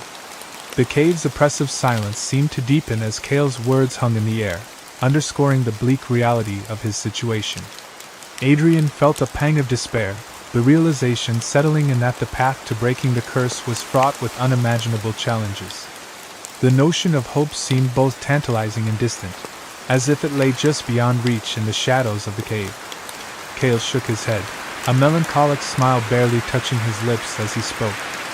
"The curse is ancient, powerful beyond anything we understood," he said softly, the gravity of his words weighing heavily in the dim light of the cave. "It was meant to be unbreakable, a formidable warning to anyone who would dare to seek the treasure." His expression grew more wistful, as if the burden of his fate had become almost a part of him. Despite the weight of his sorrow, a flicker of hope glimmered in Cale's eyes. "And yet, there is one hope," he continued, his voice tinged with a fragile sense of possibility. "One chance to break the chains that bind me." The implication of his words hung in the air, a tantalizing promise amid the desolation, hinting at a potential path through the darkness that enveloped them both. The cave seemed to draw in around them, the shadows deepening and the silence growing thicker as Adrian absorbed Cale's revelation. The idea of a single hope, a chance for freedom from the curse, offered a sliver of light in the oppressive gloom. It was a delicate thread, but it was enough to ignite a spark of determination in Adrian's heart, even as he braced himself for the daunting journey that lay ahead. Adrian's heart quickened, his pulse racing with a mix of urgency and hope. "What is it?" he asked, his voice trembling with anticipation. "What can be done?" His eyes locked onto Cale, desperate for answers as the weight of the ancient curse hung over them like a dark cloud. Cale's gaze remained steady, but the sorrow in his eyes deepened as he continued. "There is an ancient ritual," he began, his voice filled with a mournful gravity. "It involves gathering artifacts of great power, each tied to the elements of earth, water, fire, and air. These artifacts must be brought together at a specific place on the island, a location marked by the convergence of ley lines, where the magic is strongest. Only then can the curse be confronted." As Cale spoke, Adrian felt the enormity of the task sinking in. The path ahead was fraught with peril and uncertainty, demanding more than just courage. It would require relentless determination and a willingness to face the darkest depths of the island's secrets. Yet, even amidst the daunting nature of the quest, Adrian felt a surge of resolve. If there was even a chance to break the chains that bound Cale, he would see it through, no matter the cost. Cale looked at Adrian, his eyes reflecting a complex blend of hope and resignation. "The curse," he began, his voice tinged with a sense of weary longing, "was intricately tied to the treasure itself, to the greed and arrogance that drove us to seek it. If someone were to claim the treasure with a pure heart, someone who seeks it not for personal gain but with genuine selflessness, there might be a chance to lift the curse. The treasure's magic responds to the intentions of those who seek it, and purity of heart could break the chains that bind us." Adrian listened intently, the weight of Cale's words settling heavily upon him. "But," Cale continued, his expression growing somber, "it is a perilous path. The magic guarding the treasure is not merely a passive force, it is powerful and vindictive, shaped by centuries of protection and mistrust. It does not forgive easily and will test anyone who approaches it, challenging their resolve and their intentions. The risks are immense, and the journey to confront the curse will be fraught with dangers beyond imagination." Adrian's resolve hardened as he absorbed Cale's warnings. The quest to lift the curse was not just a matter of finding the treasure, it was a test of character and heart. The path ahead was uncertain and fraught with challenges, but the chance to end Cale's suffering and confront the magic's ancient wrath gave Adrian a renewed sense of purpose. Despite the formidable obstacles that lay before him, he knew he could not turn back now. Adrian's thoughts raced as he reflected on the map that had guided him to this point, the promise of unimaginable wealth it held, and the curse that had claimed so many lives. The allure of treasure had always been his driving force, propelling him through countless dangers with the promise of gold just beyond the horizon. He had prided himself on his daring, willing to take risks that others would shy away from, all in pursuit of fortune. Yet now, confronted with the tangible reality of Cale's plight and the ancient curse that had ravaged his people, Adrian's perspective began to shift. The gravity of Cale's situation weighed heavily on him, far surpassing the allure of gold or the thrill of adventure. The realization that his quest for treasure was intertwined with the suffering of a cursed prince brought a profound sense of responsibility. Adrian understood that this was not merely about claiming riches but about confronting a malevolent force that had endured for centuries.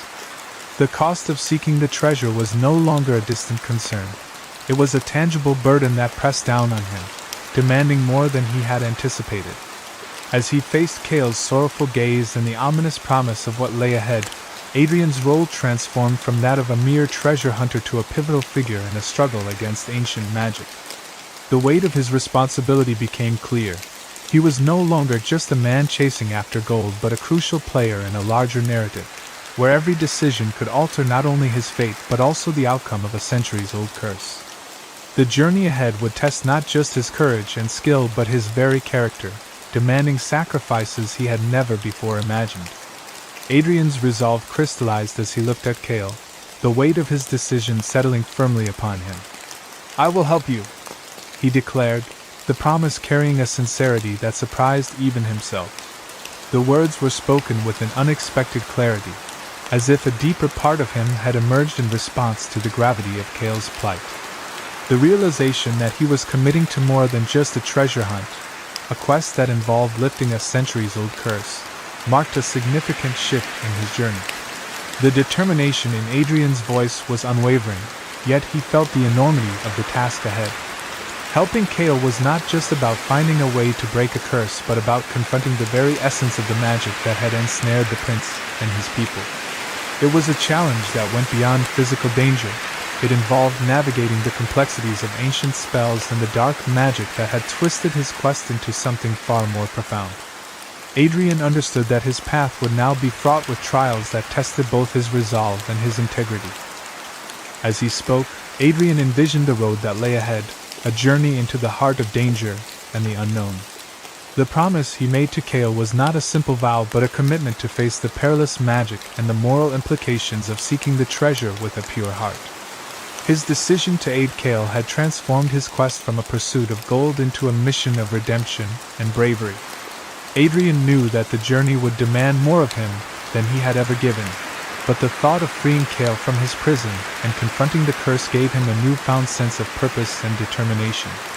Cale's gaze softened, a glimmer of hope flickering in his deep, oceanic eyes. "Thank you, Captain," he said, his voice carrying a note of gratitude that seemed to pierce through the heavy air of the cave. The spark of hope in his eyes was a fragile thing, yet it shone with a warmth that had long been absent from his existence. Cale's acknowledgement was not just a simple expression of thanks but a profound appreciation for Adrian's willingness to undertake such a perilous mission.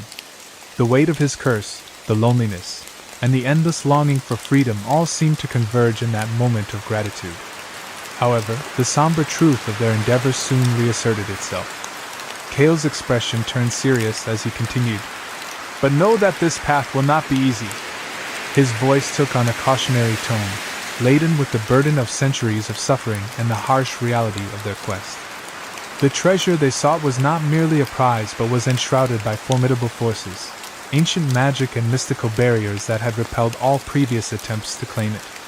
The challenges ahead would test their resolve and their understanding of the arcane forces at play.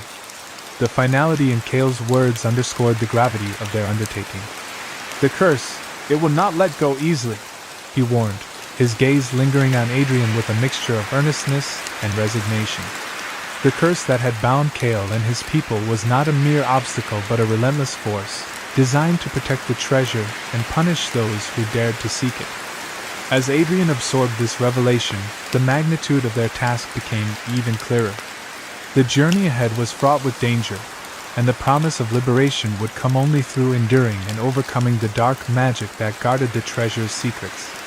Adrian nodded, his resolve solidifying as he met Cale's gaze with unwavering determination. The weight of the moment pressed down on him, but his past experiences had forged a spirit that was unyielding in the face of adversity. "I've faced dangers before," he declared, his voice steady and resolute. "And I'm still here." Each challenge he had encountered on his quest for treasure had only strengthened his resolve and sharpened his resolve. The perils that lay ahead might be unprecedented, but his past triumphs against seemingly insurmountable odds had prepared him for this very moment. He took a deep breath, drawing strength from the trials he had endured and the lessons he had learned. Adrian's eyes reflected a fierce determination as he continued, "I won't back down now." The decision was made, There was no turning back. His commitment to freeing Cale and breaking the curse was more than just a quest for gold. It had become a mission bound by a newfound sense of purpose. Adrian's resolve was not merely an assertion of bravery but a declaration of his intention to see the journey through, no matter the cost. The cave's oppressive atmosphere seemed to shift slightly as Adrian's words hung in the air, carrying with them a promise of steadfast courage. The shadows that danced along the walls seemed to acknowledge his resolve, as if the cave itself sensed the unwavering commitment of the man who dared to challenge the ancient forces at play. With his decision firmly set, Adrian prepared to face whatever challenges awaited him, driven by the belief that his strength and perseverance could overcome even the most formidable of curses. Cale smiled, a genuine yet sorrowful expression that spoke volumes of the trials he had endured. The corners of his mouth lifted slightly, revealing a hint of warmth despite the gravity of their situation. "Then we must prepare," he said softly, his voice carrying a tone of both acceptance and cautious optimism. "For the journey ahead will test us both in ways we cannot yet imagine." The weight of his words was palpable, as if he was acknowledging the daunting challenges that lay before them. His eyes, though weary, held a glimmer of hope, reflecting the belief that their combined efforts might indeed lead them through the perilous path that awaited. The flickering lantern cast shifting shadows across the intricate carvings on the cave walls, mirroring the uncertainty of their quest. Cale's gaze held Adrian's with an intensity that spoke of shared purpose and mutual resolve. "But if we succeed," he continued, his voice carrying a note of hesitant anticipation, "perhaps there is hope yet for both of us." The possibility of breaking the curse and freeing Cale from his torment seemed like a distant but achievable dream. The prospect of success provided a beacon of hope in the midst of their daunting challenge, reinforcing the fragile yet powerful bond that had formed between them. As the cave's cold, heavy air enveloped them, the two figures stood united in their resolve. Cale's somber smile was a reminder of the stakes involved, while Adrian's determined nod reflected his unwavering commitment to their shared goal. Together, they would embark on a journey fraught with danger and uncertainty, yet driven by the hope of a brighter future. The path ahead was shrouded in mystery, but with each step, they would inch closer to the possibility of breaking the curse and finding redemption, not only for Cale but for themselves as well. As they emerged from the cave, the moonlight bathed the island in a silvery glow, casting elongated shadows that stretched like dark fingers across the uneven terrain. Adrian felt the profound weight of the task ahead press heavily on his shoulders. The revelations of the curse, its formidable power, and the deep anguish it had wrought, had been laid bare within the cave's depths. The burden of this knowledge was both sobering and daunting, underscoring the gravity of their quest. The island's tranquil yet eerie silence seemed to echo the enormity of the challenge that lay ahead. Cale walked beside him, his presence a quiet source of strength amid the uncertainty. The soft glow of the moonlight illuminated his pale features, casting an otherworldly sheen that hinted at the depth of his plight. Adrian's gaze occasionally flickered to Cale, drawing reassurance from the merfolk prince's resolve and calm demeanor. Despite the darkness that loomed, the alliance forged between them felt like a beacon of hope. Cale's solemn promise to confront the curse alongside Adrian lent him a sense of solidarity, a crucial anchor in the midst of their perilous journey. Adrian took a deep breath, the cool night air mingling with the lingering warmth of the cave's oppressive atmosphere. The path before them was shrouded in uncertainty, but with Cale's unwavering companionship, he felt a renewed sense of purpose.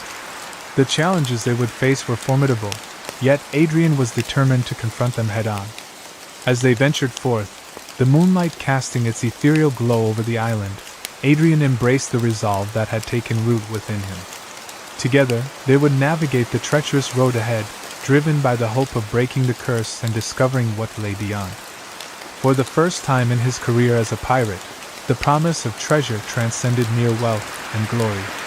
Adrian's pursuit was now intertwined with a deeper, more personal quest for redemption. The treasure was no longer just a symbol of riches or the pinnacle of his ambitions. It represented a chance to right wrongs and to address the weight of his past actions.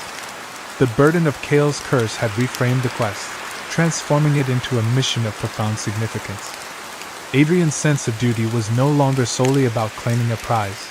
but about achieving a form of redemption that extended beyond material gain. Cale's plight had stirred something within Adrian, awakening a sense of responsibility that had previously been overshadowed by his relentless quest for gold. The curse that bound Cale was a stark reminder of the consequences of unchecked ambition and arrogance. For Cale, it was a personal battle to reclaim his freedom and restore his dignity. For Adrian, it was an opportunity to confront his own flaws and to find a meaningful resolution.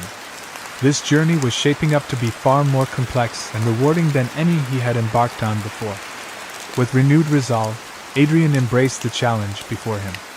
The weight of the promise to break the curse and achieve redemption drove him forward with unwavering determination. The road ahead was fraught with peril and uncertainty, but Adrian was prepared to face whatever obstacles came his way. His commitment to seeing the quest through, regardless of the personal cost, was a testament to the depth of his transformation. The treasure was no longer a mere object of desire but a beacon of hope for both Cale's freedom and Adrian's own redemption. Chapter 8: The Curse's Origins.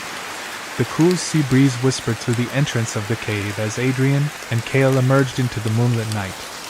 The full moon hung high in the sky, casting a silvery sheen over the rugged landscape of the island. The light shimmered on the undulating surface of the ocean, transforming the dark waters into a shimmering expanse that stretched endlessly into the horizon. The night was serene, a stark contrast to the intensity of the cave's interior and the gravity of their recent revelations. Cale's usually fluid movements seemed burdened by the weight of his own story, his steps more deliberate and laden with the somber gravity of his curse. The moonlight accentuated the melancholy in his eyes, highlighting the enduring sorrow of a prince who had been denied the sea he once called home. Each step he took was a reminder of his confinement, a slow progression from one realm to another, bound to the land yet yearning for the waters that lay just beyond his reach. Adrian, now fully aware of the stakes, felt a renewed sense of purpose as he surveyed the island under the moon's watchful gaze. The promise of treasure was no longer merely an end goal but a beacon of hope and redemption. With the cool breeze brushing against his face, he took in the island's rugged beauty and the daunting ocean, feeling the weight of their mission settle heavily upon him. The night, though calm and beautiful, was filled with the anticipation of the challenges ahead, as they prepared to embark on a quest that would test their resolve and determine their fates. Adrian's thoughts churned as he and Cale made their way back to the camp. The weight of Cale's story hung heavily on his mind, each detail of the curse and its origins interweaving with his own sense of purpose. The gravity of the ancient magic and the lives it had claimed resonated deeply with him, shifting his perspective on the quest for treasure. The implications of Cale's plight were not just about overcoming physical obstacles but also confronting profound, unseen forces. They reached the campfire, its warm, flickering glow providing a comforting contrast to the chill of the night. The fire crackled softly, its light casting dancing shadows on the surrounding trees and offering a semblance of warmth amidst the encroaching darkness.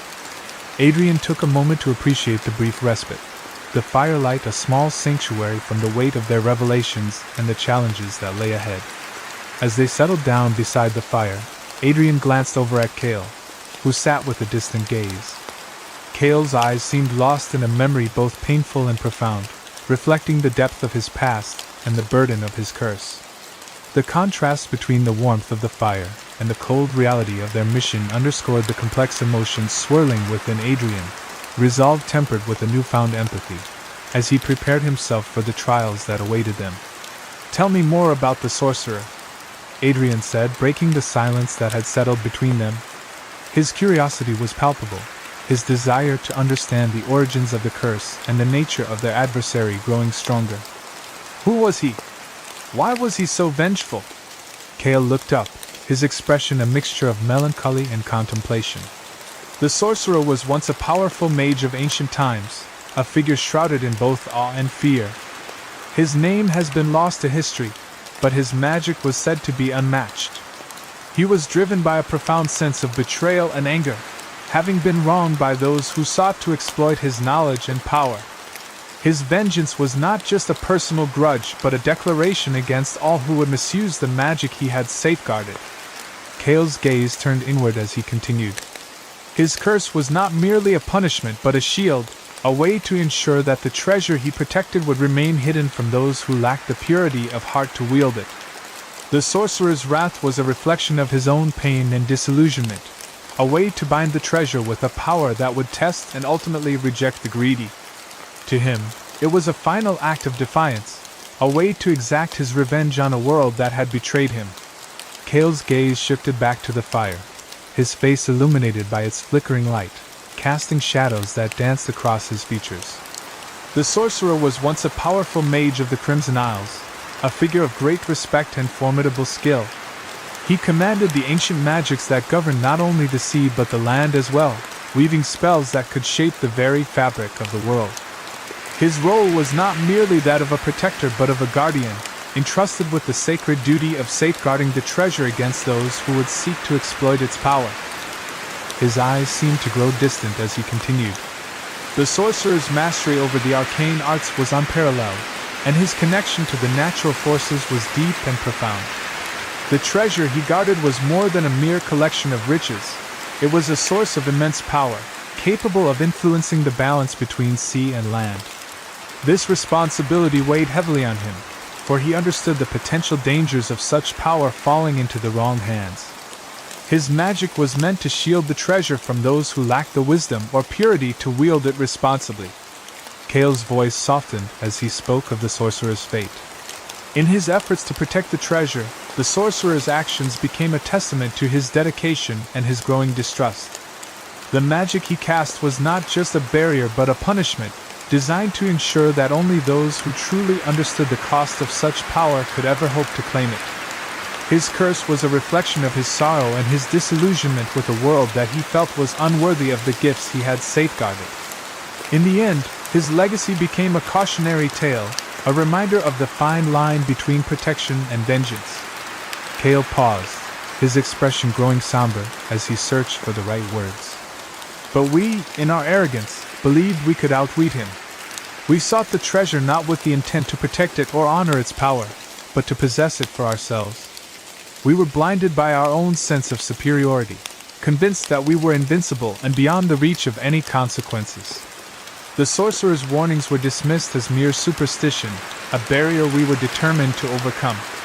He looked into the flames, his gaze distant and reflective. We were driven by greed and a sense of entitlement, believing that the treasure was ours by right, a prize to be claimed without regard for the forces we were challenging. Our pride led us to underestimate the sorcerer's magic and the ancient protections he had set in place. We thought ourselves clever enough to bypass his safeguards, to seize the treasure and bend its power to our will. Cale's voice was tinged with regret as he continued. Our hubris was our undoing. We ignored the lessons of the past and paid the price for our overconfidence. The curse that now binds me is a testament to our failure, a punishment for our transgression and a reminder of the consequences of underestimating forces beyond our control. The sorcerer's legacy lives on, a stark warning against the dangers of unchecked ambition and pride. Adrian leaned forward, his curiosity piqued by the gravity of Cale's revelations. So the sorcerer cursed your people because of this? His voice was laced with both intrigue and a hint of disbelief. The idea of a single sorcerer wielding such power over an entire civilization seemed almost mythical, and Adrian struggled to reconcile the ancient tale with the present reality. Cale's eyes remained fixed on the flames as he nodded slowly, the weight of the past clearly burdening him. Yes, the curse was indeed the sorcerer's retaliation for our presumption. The magic he wielded was not just about safeguarding the treasure but about enacting justice for the affront to his guardianship. By seeking to claim what was not rightfully ours, we angered him and invited the full force of his wrath upon us. He sighed, a deep, mournful sound that seemed to echo the ancient sorrow of his people. The curse was a punishment meant to serve as both a deterrent and a reminder. It was designed to ensure that we would suffer the consequences of our greed and pride, a perpetual reminder of our failure. The sorcerer's magic was meant to bind us to this land, stripping us of our true forms and trapping us in a state of unending regret and longing for the sea. Cale nodded, a shadow crossing his face as he recalled the gravity of his people's fate. Yes, he said quietly, the weight of his words palpable. The curse was his ultimate weapon, a punishment designed to ensure that we would never benefit from the power we sought. The sorcerer's intent was to make sure that the treasure we coveted would bring us no joy, only suffering. It was a cruel irony that the very thing we desired most was the key to our undoing. His gaze grew distant, reflecting the complexity of the magic that had once been his people's undoing. It was a complex spell, woven with the magic of the ocean and the land.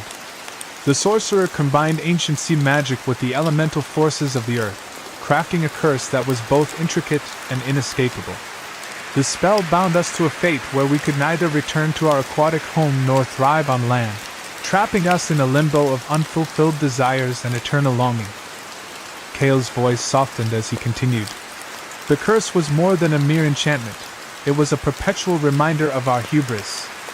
It was designed to bind us to a fate we could not escape, to ensure that we would forever bear the consequences of our actions. Even now, I feel its grip, a constant reminder of our failure and the price we paid for our arrogance. Adrian's thoughts lingered on the haunting images etched into the cave walls. The carvings we saw, he said, his voice heavy with the weight of the memory. They showed figures being torn from the sea, transformed against their will. Is that what happened to your people? His eyes searched Kale's face for confirmation, the shadows of the fire flickering across their features. Kale's expression grew somber as he nodded slowly. Yes, those carvings depict the very moment our fate was sealed. The images represent the transformation imposed upon us by the sorcerer's curse. We were once beings of the sea, capable of graceful movement through the water.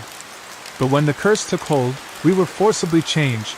Our tails became legs, and the vital connection to the ocean was severed. We were cast onto land, stripped of our identity and forced to exist in a world where we did not belong. He continued, his gaze fixed on the distant fire. The carvings captured the anguish of that transformation, the pain of being torn from our home and bound to a form that was alien to us. It was a punishment not only for our greed but for our failure to recognize the sanctity of the treasure we sought. The curse was a powerful symbol of our hubris, and the carvings serve as a lasting testament to the suffering that followed. Kale's expression grew somber, his eyes reflecting a deep, unspoken pain. Indeed, he began, his voice heavy with the weight of memory.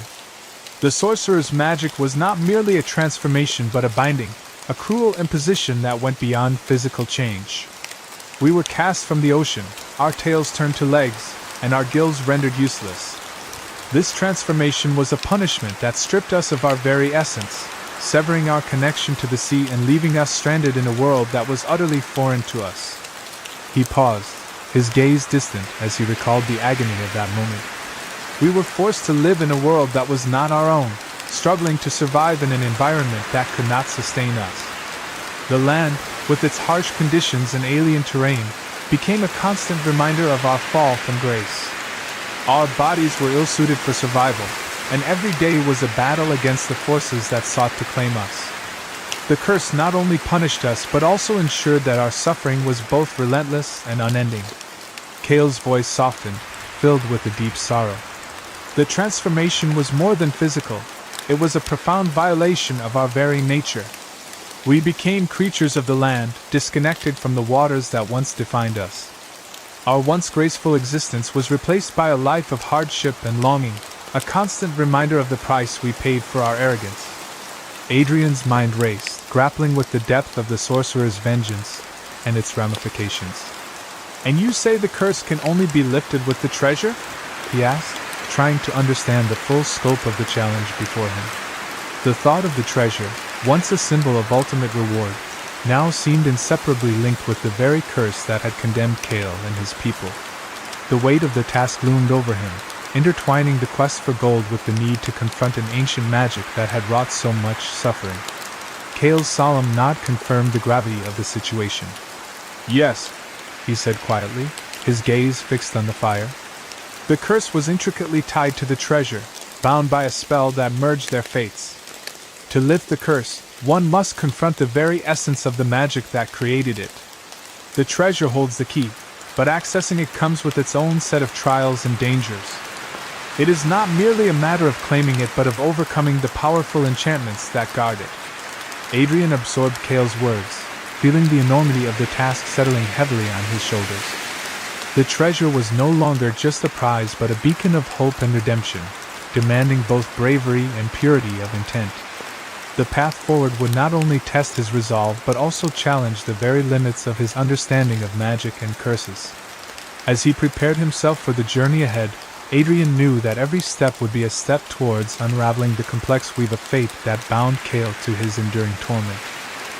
Cale's eyes locked with Adrian's, the depth of his gaze revealing a blend of profound sorrow and a flicker of hope. "Yes," he said, his voice steady despite the gravity of his words. "The curse is intricately tied to the treasure, bound to the very greed that drove us to seek it. If someone were to claim the treasure with a heart of purity, free from the taint of personal gain, there might be a chance to break the curse." His expression grew more somber as he continued, the burden of the truth weighing heavily on him. "The challenge lies not only in the nature of the curse but in the formidable magic protecting the treasure," Cale explained, his tone grave. "The enchantments guarding it are designed to test the seeker's intentions and resolve. The curse itself has become a living entity, feeding off the very greed that inspired its creation. It is not merely a barrier to be overcome but a force that actively resists any attempt to undo its power." Adrian listened intently, the enormity of the task before him becoming clearer. The treasure, once seen as a mere prize, was now revealed as a complex and dangerous artifact, its magic intertwined with the curse that had condemned Cale and his people. The quest would demand not only physical bravery but also a purity of heart and purpose, challenging Adrian to confront not just the magical defenses but the very nature of his own desires and intentions. Adrian pondered Cale's words, his mind grappling with the implications. "So, the key to breaking the curse isn't just finding the treasure but approaching it with the right intentions," he said slowly, attempting to grasp the full extent of what was required. The notion of merely locating the treasure seemed insufficient compared to the deeper challenge of proving one's purity of heart. It wasn't simply about overcoming obstacles but about embodying the very virtues that could unravel the curse's dark grip. Cale's solemn nod confirmed Adrian's understanding. "Precisely," he affirmed, his voice carrying the weight of his own long-suffered wisdom. "The curse was designed not just to protect the treasure but to discern the true nature of those who seek it. It tests their intentions, ensuring that only someone with genuine purity, untainted by greed or selfish ambition, can hope to lift its binding power. The treasure itself will only reveal its true nature to those who approach it with the right heart." Adrian's resolve hardened as he considered the challenge before him.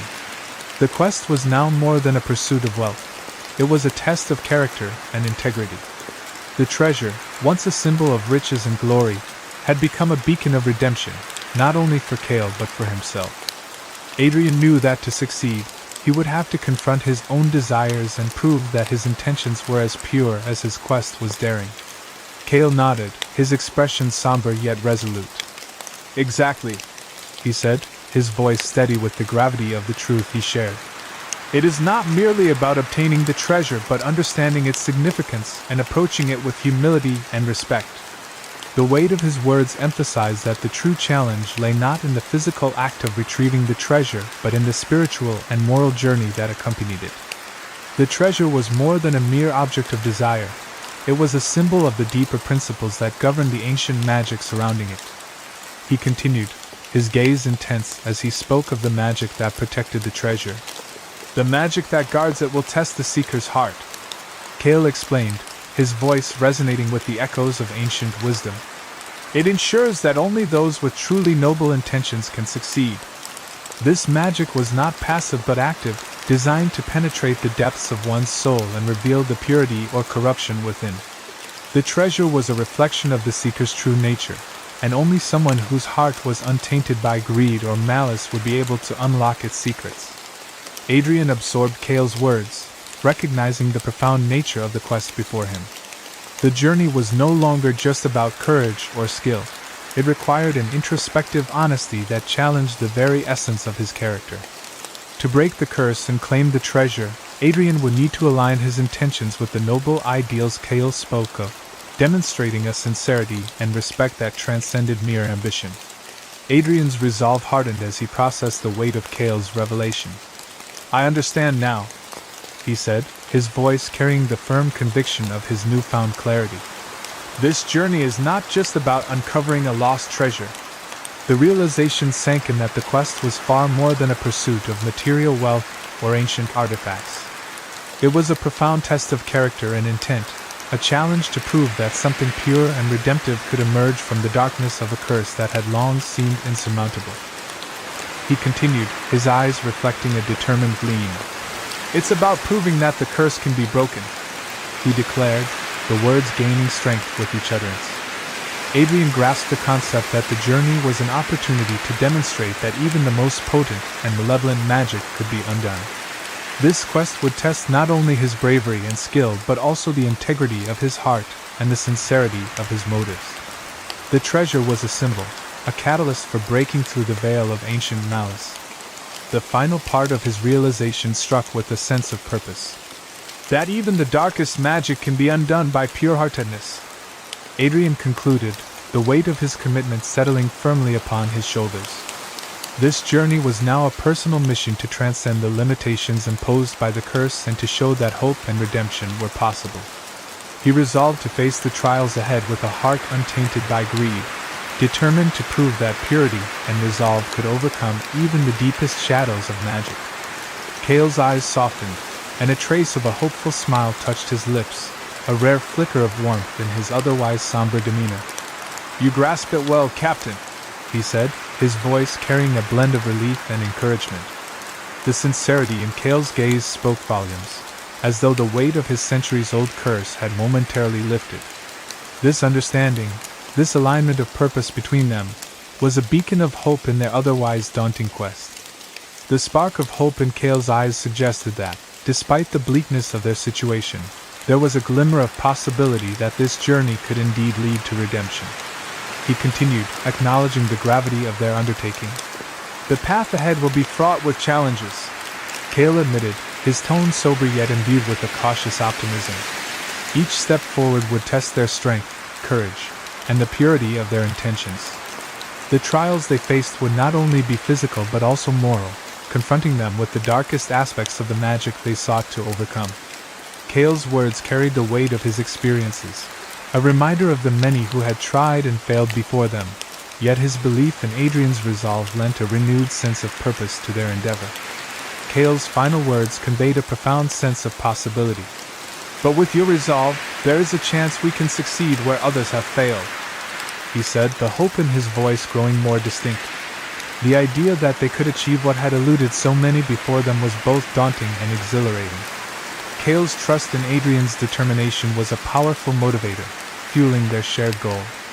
With this renewed sense of hope and a clear understanding of their mission, Adrian felt a stronger sense of commitment to the journey ahead, ready to face whatever challenges lay in their path with unwavering resolve. Adrian gazed out at the moonlit sea, the tranquil surface reflecting a shimmering silver that seemed almost otherworldly. The waves undulated gently, their dance under the moonlight a silent testament to the promise of what might lie ahead. The vast expanse of the ocean, illuminated by the soft glow of the moon, was both enchanting and daunting. It held within its depths the treasure they sought, a beacon of hope shimmering amidst the darkness, calling to them with the allure of possibility and the challenge of their quest. Turning his attention back to Cale, Adrian's resolve solidified. Then we have our work cut out for us, he said, his voice steady and filled with determination. The journey ahead was fraught with uncertainty, and the path to the treasure promised to be treacherous.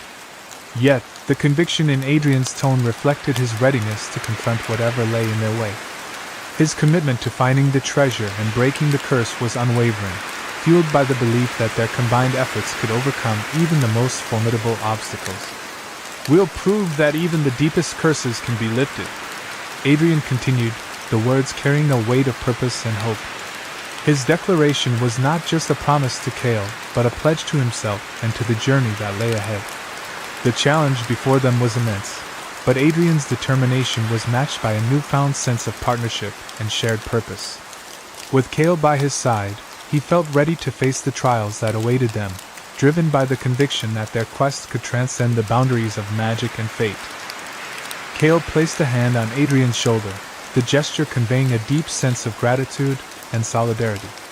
His touch was firm yet reassuring, a silent acknowledgement of the bond that had formed between them in the face of overwhelming odds. "Thank you, Captain," Cale said, his voice carrying a blend of relief and earnestness. "Your willingness to undertake this task is more than I could have hoped for." The weight of Cale's words reflected the gravity of their mission and the hope that Adrian's commitment brought to their quest. The burden of breaking a curse that had endured for centuries was now shared, and the support between them felt both tangible and necessary. As Cale spoke, his gaze shifted to the horizon, where the moonlight continued to bathe the sea in its ethereal glow. "Let us prepare ourselves for the journey ahead," he continued, his tone growing more resolute. "It will test us in ways we cannot yet imagine."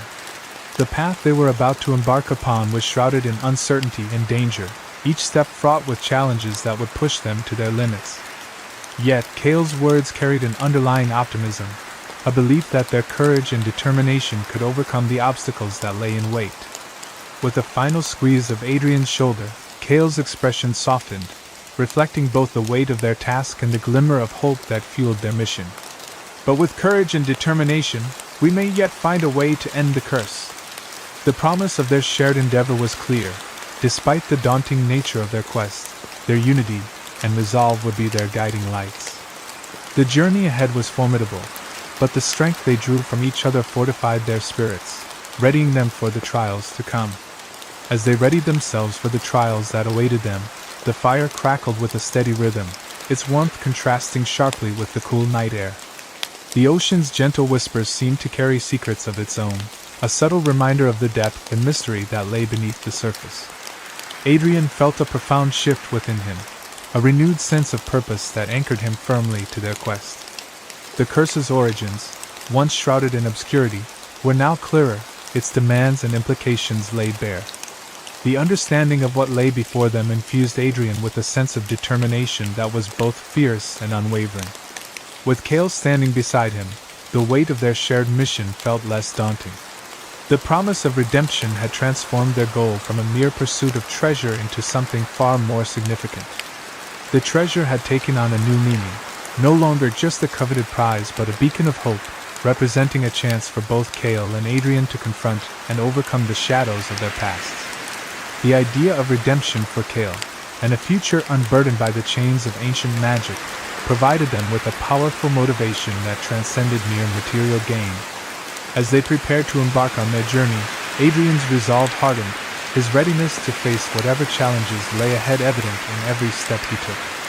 The path to breaking the curse would undoubtedly test their limits, pushing them through trials and tribulations they could scarcely imagine. Yet, with the promise of redemption guiding them and Cale's steadfast presence by his side, Adrian felt an unshakable confidence. Together, they were not just seeking a treasure but striving to reclaim a future that had long been denied by the cruel grip of ancient magic. Chapter 9: Reluctant Allies. The dawn light gently filtered through the trees as Adrian and Cale made their way back to their camp, casting a soft glow over the forest floor. The early morning air was crisp and invigorating, but it did little to ease the heaviness that had settled between them. The revelations of the previous night had profoundly shifted their perspective on the quest ahead, adding layers of complexity and gravity to their mission. They were no longer just two individuals pursuing a treasure. They were now entangled in a web of ancient magic and personal stakes that bound them together in ways neither had anticipated. As they walked, the silence between them was laden with the weight of their newfound knowledge. The shared burden of the curse and the promise of the treasure loomed large, creating a palpable tension that neither could easily ignore. The camaraderie they had begun to build was now overshadowed by the gravity of their task. The journey ahead was not just a physical trek but a profound test of their resolve, as they grappled with the implications of their mission and the personal sacrifices it might demand. Back at the camp, the quiet of the morning offered a stark contrast to the intensity of their previous conversations. The crackling of the fire and the distant calls of birds provided a backdrop to their contemplation, as they prepared for the challenges that lay ahead. Adrian and Cale, now more than just allies, were united by a shared purpose and a mutual understanding of the risks they faced. The dawn marked not only the start of a new day but the beginning of a journey that would test their courage, their bond, and their ability to confront the darkness of the past while striving for a brighter future.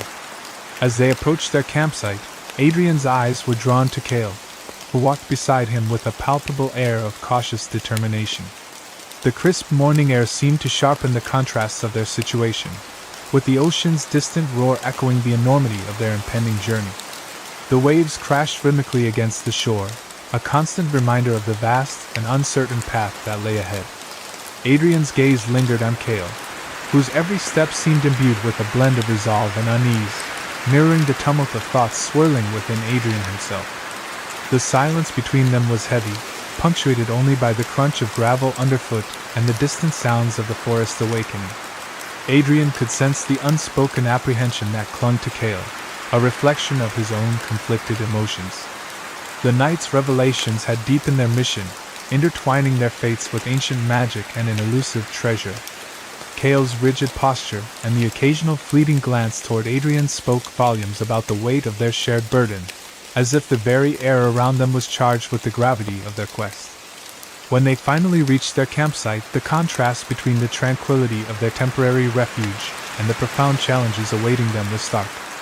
The campfire's flickering light and the stillness of the surrounding forest offered a brief respite from the intensity of their mission. Adrian and Cale settled into their makeshift seats, the crackling fire casting dancing shadows on their faces. As they prepared for the day, the unspoken tension between them lingered, a reminder of the complexities that lay ahead and the fragile hope that their combined efforts might lead to redemption and resolution.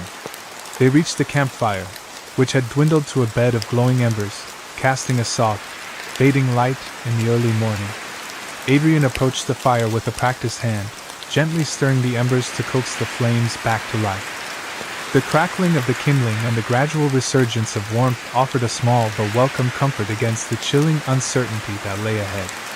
As the fire's light grew stronger, it dispelled the encroaching shadows of doubt and provided a momentary sense of stability amid their turbulent journey. Cale, meanwhile, settled onto a nearby rock, his posture weary yet resolute. He stared intently at the rejuvenating flames, the dancing light reflecting off his contemplative expression.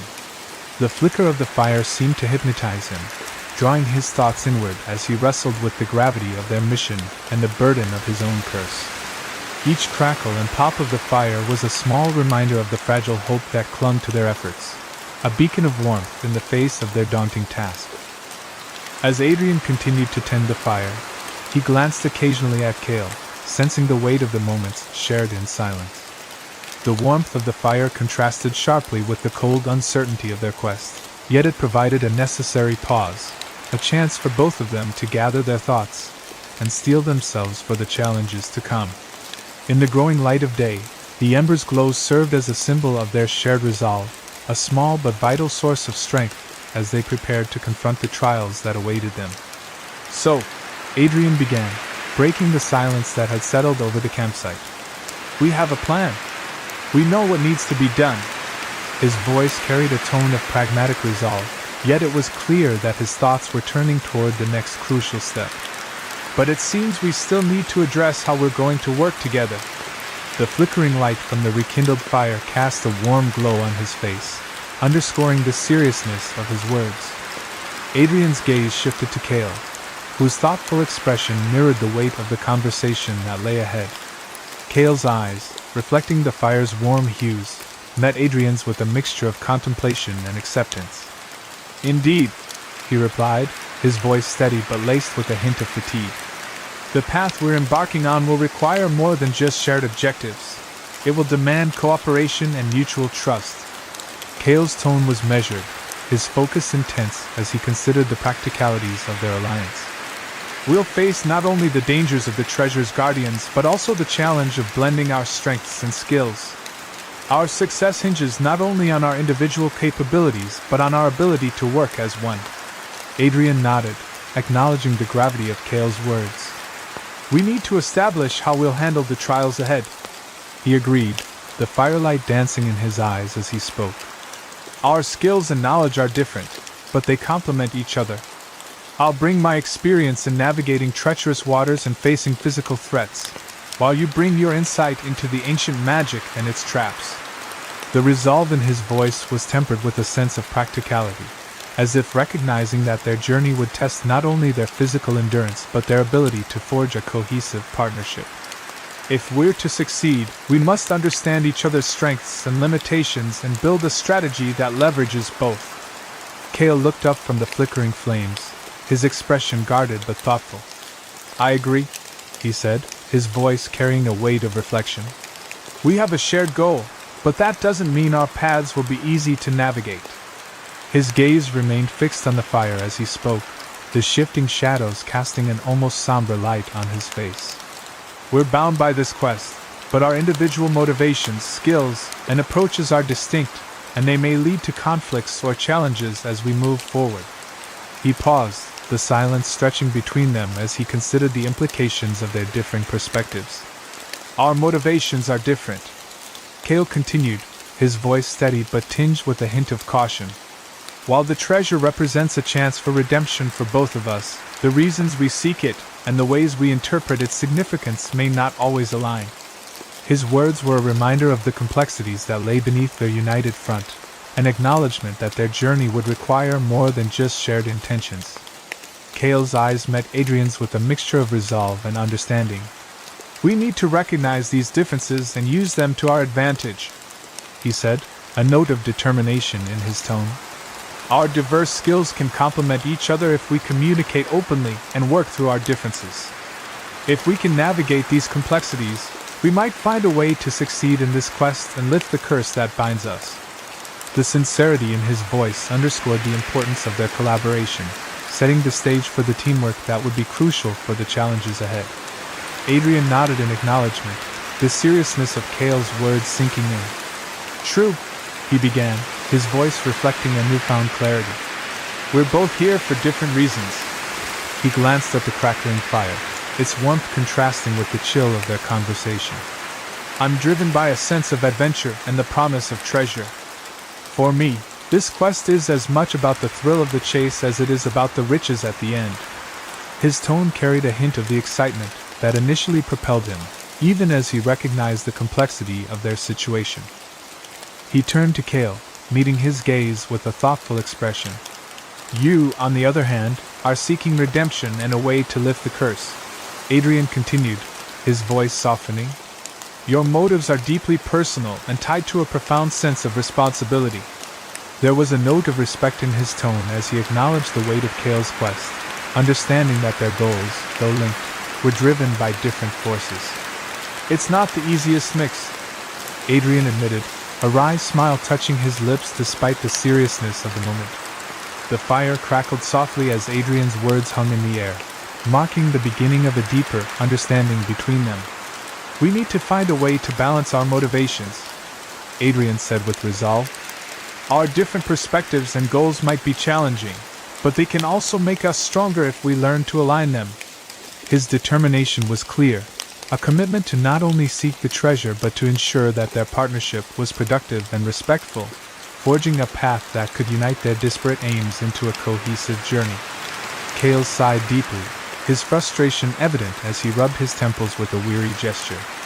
The strain of their situation was apparent in his posture, as if he were trying to dispel a headache born of both physical and emotional toll. I was not expecting to partner with someone like you, Captain, he admitted, his voice tinged with a mixture of exasperation and resignation. Your pursuit of treasure might seem trivial compared to the high stakes I'm facing. There was a note of discontent in his tone, reflecting the disconnect he felt between his grave quest and Adrian's seemingly more superficial goal. He paused, collecting his thoughts, before continuing with a more subdued tone. But as much as I resent having to rely on you, Cale said, his eyes meeting Adrian's with a frankness that underscored his vulnerability. I realize I need your expertise if we're to succeed. The weight of his admission was clear, acknowledging not only the necessity of Adrian's skills but also the internal conflict he felt in having to depend on someone whose motives were so different from his own. The fire crackled softly, casting flickering shadows that danced across their faces, a silent witness to their conversation. Cale's expression softened slightly, his vulnerability giving way to a grudging acceptance. We're in this together now, he concluded, his voice steadier and more resolute. If we can find a way to work past our differences and use our unique strengths, we might just have a chance to overcome the challenges ahead.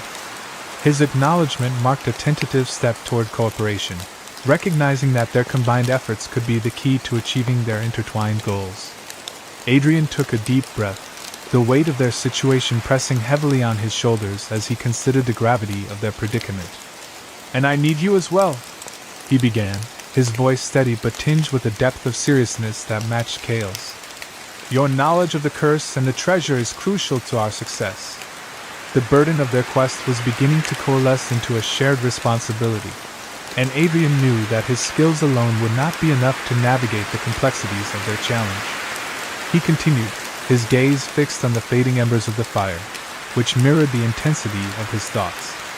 "I might be skilled in navigating treacherous waters and deciphering maps," Adrian admitted, "but I can't break an ancient curse without understanding its nature."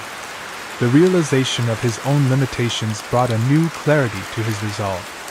He recognized that their combined expertise was not just beneficial but essential, with Cale's insights into the curse complementing his own navigational prowess. The night air was cool, carrying the whispers of the ocean and the crackling of the rekindled fire, creating a quiet backdrop to their conversation. Adrian's acknowledgement of Cale's importance marked a significant shift in their dynamic, shifting from reluctant allies to a more unified front. "So," Adrian concluded, "we both have our roles to play, and it's clear that without each other, neither of us would reach our goal. We need to focus on our strengths and find a way to make this partnership work." The determination in his voice underscored his commitment to their shared mission, setting the stage for a more collaborative effort moving forward. Cale's eyes met Adrian's, and for the first time, Adrian saw a glimmer of vulnerability in the merfolk's gaze. The depth of Cale's sorrow and the weight of his past struggles became apparent in that fleeting moment, revealing a side of him that was rarely shown. "I don't trust easily, Captain," Cale admitted, his voice carrying a weight that spoke of years of pain and regret. The hardness in his expression softened just enough to convey the depth of his mistrust, a stark contrast to the confident facade he usually wore. Cale's gaze remained steady as he continued, his tone reflecting the gravity of his words. "My people's fall came from misplaced trust and arrogance," he said, a hint of bitterness creeping into his voice. The sense of betrayal and the consequences of their past decisions were etched deeply into his features, a constant reminder of why he approached the world with such caution. His words revealed the profound impact of their downfall on his psyche, underscoring the importance of trust in their current endeavor. He paused, the silence between them filled with unspoken understanding. "I have to be cautious, not just with you, but with every step we take," Cale added, his voice resolute. The solemnity of his statement highlighted the burden of his past and the careful consideration he must apply to every action moving forward. It was a reminder that their journey would be fraught with uncertainties, and that navigating those uncertainties would require not just skill but also a profound trust in each other, however difficult it might be to forge. Adrian nodded, acknowledging the gravity of Cale's concerns. "I get that," he said, his voice steady and sincere. "Trust is something that has to be earned." His words were a clear acknowledgement of the weight of Cale's reservations, underscoring the importance of building a foundation of mutual respect and understanding. Adrian's expression reflected a genuine commitment to addressing Cale's apprehensions and to forging a partnership that could withstand the trials ahead. "I won't ask you to trust me blindly," Adrian continued, his tone firm yet reassuring. "But I promise I'll give my all to this quest." His declaration was more than a mere promise. It was an affirmation of his dedication to the journey and to Cale's cause. Adrian was determined to demonstrate his worth through actions rather than just words, knowing that true trust could only be built through consistent effort and shared experiences. "If we're going to do this," Adrian added, "we need to rely on each other's strengths and work through our differences." His statement was a call to action, emphasizing the necessity of collaboration despite their differing motivations. Adrian's resolve to address their divergent goals and perspectives was a crucial step in ensuring their success. It was clear that the path ahead required both unity and an acceptance of their unique roles, demanding a partnership built on mutual respect and a shared commitment to overcoming the challenges that lay before them. Cale's expression softened slightly, a flicker of reluctant acceptance easing the previously guarded look. The tension between them began to wane as he acknowledged the necessity of finding common ground. "Very well," he said, his voice carrying a tone of reluctant compromise. "If we are to be allies, we need to establish a foundation of mutual understanding." His words reflected a shift in perspective, recognizing the importance of collaboration despite the differences that had initially divided them. "I will share everything I know about the curse and the treasure," Cale continued, his gaze steady and earnest. "But in return, I need you to respect the gravity of this mission and the dangers we'll face." His request was not merely about the practicalities of their journey, but about acknowledging the deep, personal stakes involved. Cale's willingness to open up was a sign of his commitment to the partnership, underscoring the need for Adrian to fully grasp the seriousness of their undertaking. Adrian nodded, understanding the weight of Cale's request. "You have my word," he replied, his tone sincere. "I'll respect the gravity of this mission and take every danger seriously." His promise was more than a verbal agreement. It was a commitment to approach the quest with the respect and caution it deserved. The shared acknowledgement of their responsibilities marked a crucial step in solidifying their alliance, setting the stage for a partnership that could navigate the complexities of their quest with a unified resolve. Adrian extended a hand toward Cale, his gesture embodying a blend of agreement and commitment. The act was more than a simple handshake. It symbolized a mutual understanding and a pledge to move forward together despite their differences. "Deal," Adrian said firmly, his voice carrying a tone of resolute determination. "Let's put aside our differences and focus on what we can achieve together." Cale hesitated for a moment, then grasped Adrian's hand with a firm shake. The exchange was a tangible manifestation of their newfound alliance, a recognition of the shared goal that now bound them. "We have a curse to break and a treasure to find," Adrian continued, his eyes locked on Cale's with a determined glint. "Let's make this journey count." The words were more than a statement of purpose. They were a call to action, a reminder of the stakes involved and the commitment required. As they released each other's hands, both men felt the weight of their pact settle between them. The air around them seemed to shift, the tension giving way to a focused resolve. The challenges ahead were daunting, but with their differences set aside, they were now united in their quest. Their journey, marked by this moment of understanding, was poised to begin anew with a clear sense of purpose and a shared commitment to overcoming the trials that lay ahead. Cale hesitated for a moment, his gaze flickering between Adrian's earnest expression and the outstretched hand. The tension was palpable, a silent acknowledgement of the uncertainty that lay ahead. Finally, with a deep breath, Cale reached out and clasped Adrian's hand. The handshake was firm, though tinged with reluctance, reflecting the weight of their agreement and the gravity of their shared mission. "Agreed," Cale said, his voice steady despite the underlying strain. The simple word carried a depth of commitment and a reluctant acceptance of their new partnership. As their hands met, the exchange was more than a formality. It was a crucial step in their evolving alliance, a gesture of mutual respect amidst their differing motivations and the daunting quest that lay before them. "Let's get to work," Cale added, his tone shifting to one of resolute determination. The statement marked a transition from the uncertain discussions to the practicalities of their journey. With the handshake concluded, both men turned their attention to the tasks ahead, their united front ready to face the trials and challenges that awaited them. The air seemed to clear, their combined resolve setting the stage for the arduous path they were about to embark upon. As the sun ascended higher in the sky, bathing the camp in a warm, golden light, the day's work began in earnest. Adrian moved with purpose, gathering supplies and meticulously checking their maps, his hands deftly handling the equipment that would be crucial for their journey. The morning light caught the glint of metal and the rustle of parchment, emphasizing the seriousness with which he approached the task. His focus was unwavering, driven by a resolve to ensure they were fully prepared for the challenges ahead. Meanwhile, Cale immersed himself in ancient tomes and scrolls, his brows furrowed in concentration as he pored over the texts. The weight of the curse and the complexity of the treasure's protection were evident in the urgency with which he studied the old writings.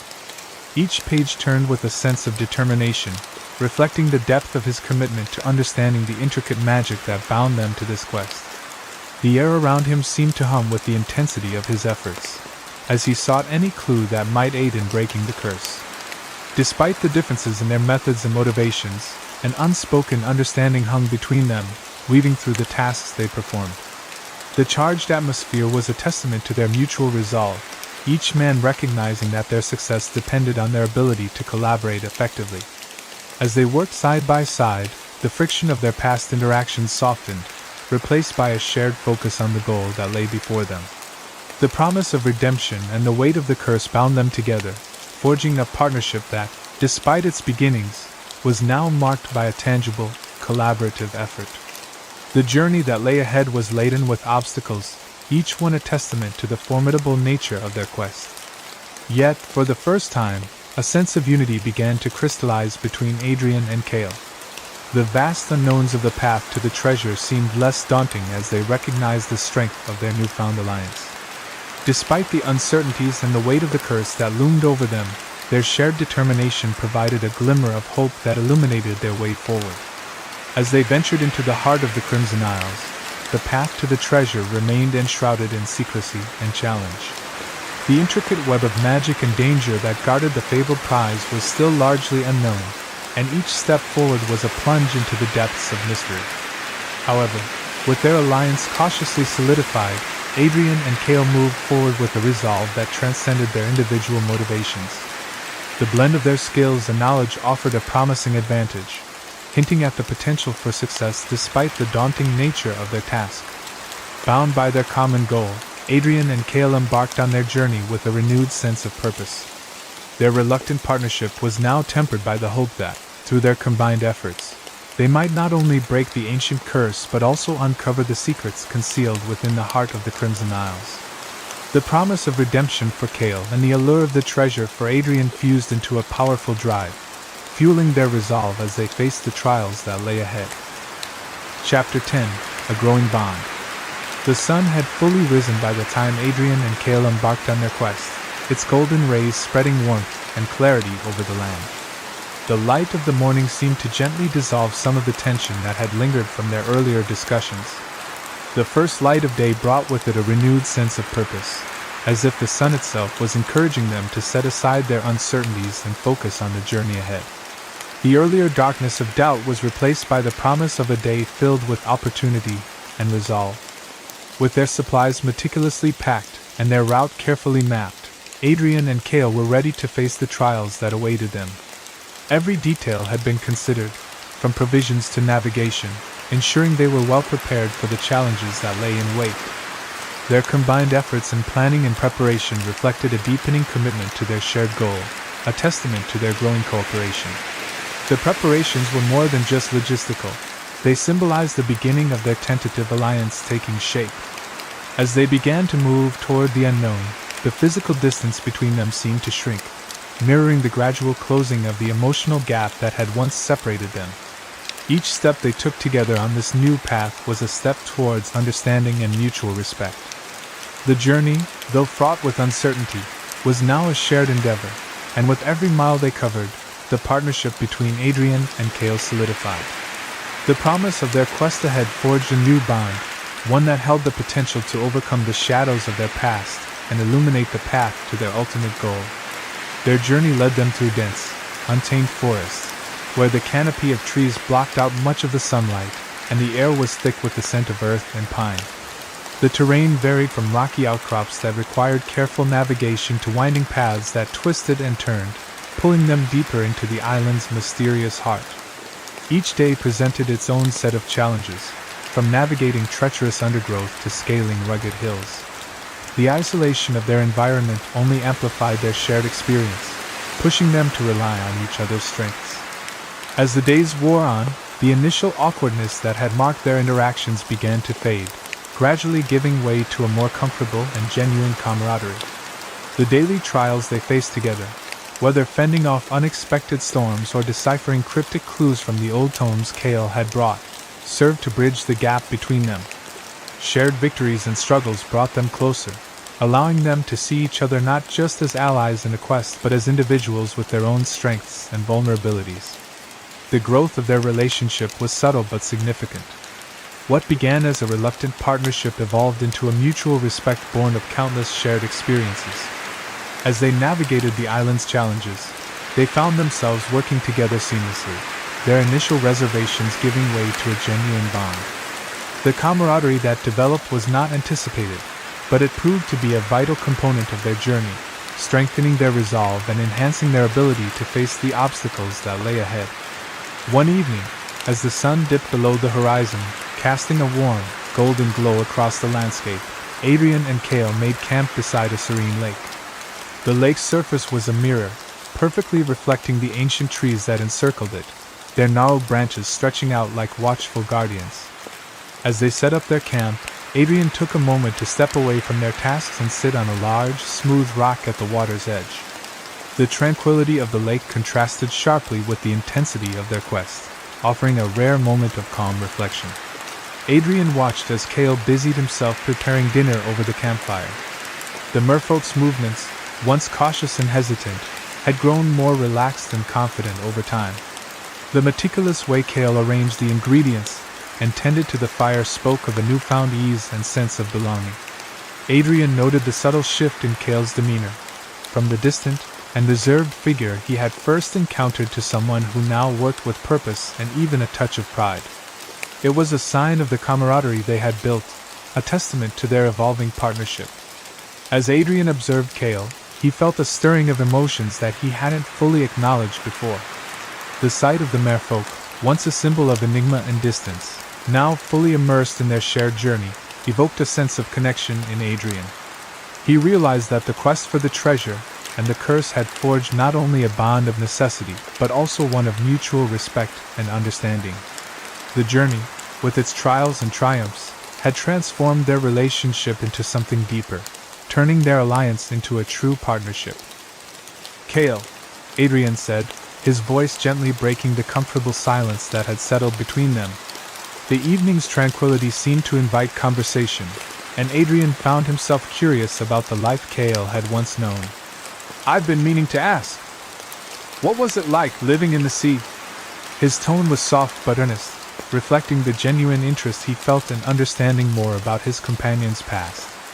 Kale paused in his task, a thoughtful expression crossing his face as he looked out across the calm waters of the lake. The flickering firelight cast dancing shadows on his features, revealing a hint of nostalgia in his eyes. "Living in the sea," he began, his voice carrying a wistful quality, "was like being part of a vast, ever-moving world. The ocean was our home, a realm of endless horizons and deep mysteries. It was a place where the currents whispered ancient secrets, and where every reef and kelp forest held its own stories. We were in harmony with the rhythms of the water, connected to its ebb and flow." As Kale spoke, his words painted vivid images of a world beneath the waves, filled with beauty and wonder. He described the freedom of gliding through the water, the vibrant colors of the coral reefs, and the sense of unity among his people. There was a profound sense of loss in his voice, mingled with the deep affection he still held for his lost home. Adrian listened intently, captivated by the glimpses of Kale's past and the stark contrast to the world they now inhabited. The conversation deepened their bond, as Adrian gained a richer understanding of the stakes and sacrifices that drove Kale in their quest. Kale glanced up from the fire, a look of nostalgia crossing his face as he searched for the right words to convey the depth of his memories. "It was beautiful," he began, his voice carrying a wistful tone. "The ocean is a world unto itself, full of wonders and mysteries that you can only begin to grasp when you're immersed in it.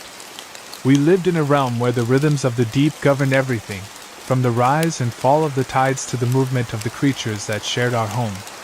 He continued, his gaze drifting toward the tranquil lake, the firelight casting a warm glow on his features. "There was a profound sense of harmony with the currents, a connection that allowed us to glide effortlessly through the water. Every day was an exploration of the vibrant ecosystems that thrived beneath the waves. The coral reefs were like bustling cities, and the vast open ocean was an endless expanse of possibilities. It was a freedom that is hard to describe, but it shaped who we were. As Kale spoke, his words painted a vivid picture of a life filled with beauty and wonder, highlighting the stark contrast between his past and their present circumstances. The sense of loss in his voice was palpable, revealing how deeply he felt the separation from his former life. Adrian listened intently, moved by the glimpse into Kale's world and the realization of the magnitude of what had been taken from him. Adrian nodded, his curiosity piqued by Kale's evocative description. "I can imagine," he said thoughtfully. "I've always been drawn to the sea, but from a distance.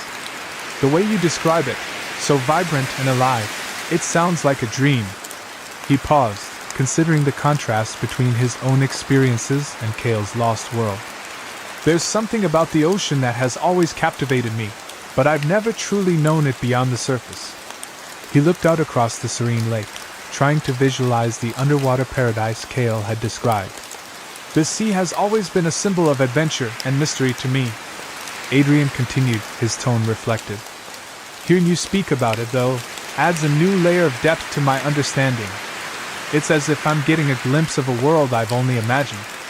As the fire crackled softly, Adrian's expression softened, touched by the profound sense of loss Kale carried with him. "It must be incredibly hard to be away from something so beautiful," he said, his voice carrying a note of empathy. "But I hope that by working together, we can help you find a way back to that world, or at least bring a part of it with us." Kale's eyes softened as he spoke, his voice carrying a blend of longing and sincerity. "It was," he said, his tone tinged with a poignant wistfulness. "The ocean was more than just a home. It was a living entity, a part of us. But now, it's a world that was taken from us. Each wave, each whisper of the sea, is a reminder of what we once had and what we've lost." He paused, gazing out across the tranquil lake with a look of deep contemplation. "It's both a source of sorrow and a beacon of hope. Every time I see the sea, it brings back memories of the freedom and beauty we enjoyed. But it also fuels the hope that one day, we might reclaim that world, or at least find a way to restore a part of it." Kale's expression grew resolute as he continued. "The journey we're on, this quest for the treasure, it's not just about lifting the curse. It's about reconnecting with something that was taken from us and finding a way to heal the wounds of the past. I hold on to that hope with everything I have." As they sat by the campfire, their conversation meandered through a tapestry of shared stories and experiences, gradually weaving a bond between them. Adrian spoke animatedly about his adventures on the high seas, recounting the perils he had faced and the exotic locales he had explored. His tales were filled with daring escapades and narrow escapes, each story reflecting his deep-seated passion for adventure and discovery. The firelight danced across his face as he recounted his encounters with stormy weather, treacherous waters, and the colorful characters he had met along the way. In response, Kale's voice took on a reverent tone as he delved into the mysteries of the ocean. He shared enchanting stories of underwater kingdoms, where majestic sea creatures roamed and ancient magics flowed like currents. His descriptions painted vivid pictures of coral cities bathed in bioluminescent light and the ethereal beauty of the deep. Through his words, Adrian could almost see the world Kale had once known, a realm of wonder and enchantment that contrasted sharply with the harsh reality of his current existence. Despite their vastly different backgrounds, the exchange revealed a surprising common ground between them. Each story, whether of a pirate's daring exploits or the merfolk's magical heritage, highlighted the universal themes of exploration, bravery, and the quest for meaning. As they listened to one another, a sense of mutual respect began to blossom, bridging the gap between their disparate worlds and drawing them closer together. One night, as the campfire crackled softly beside them and the vast expanse of stars stretched out above, Adrian turned to Kale with a contemplative look. The fire's warm glow cast flickering shadows on their faces, adding an intimate touch to the night's quiet. Adrian's voice held a hint of introspection as he began to speak.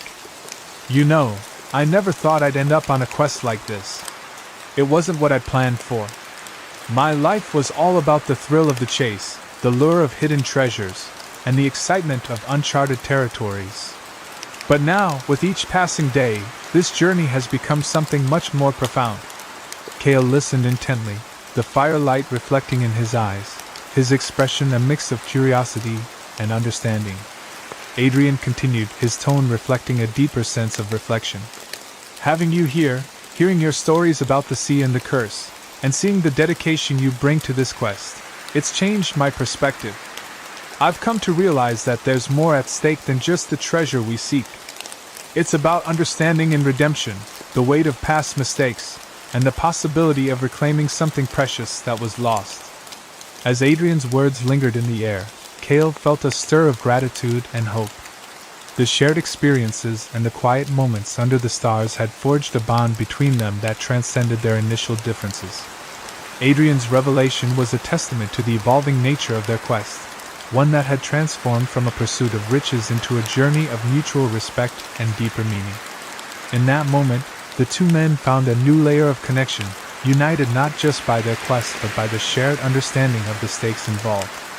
Kale gazed at Adrian, the vulnerability in his eyes unmistakable, a silent testament to the unspoken bond that had grown between them.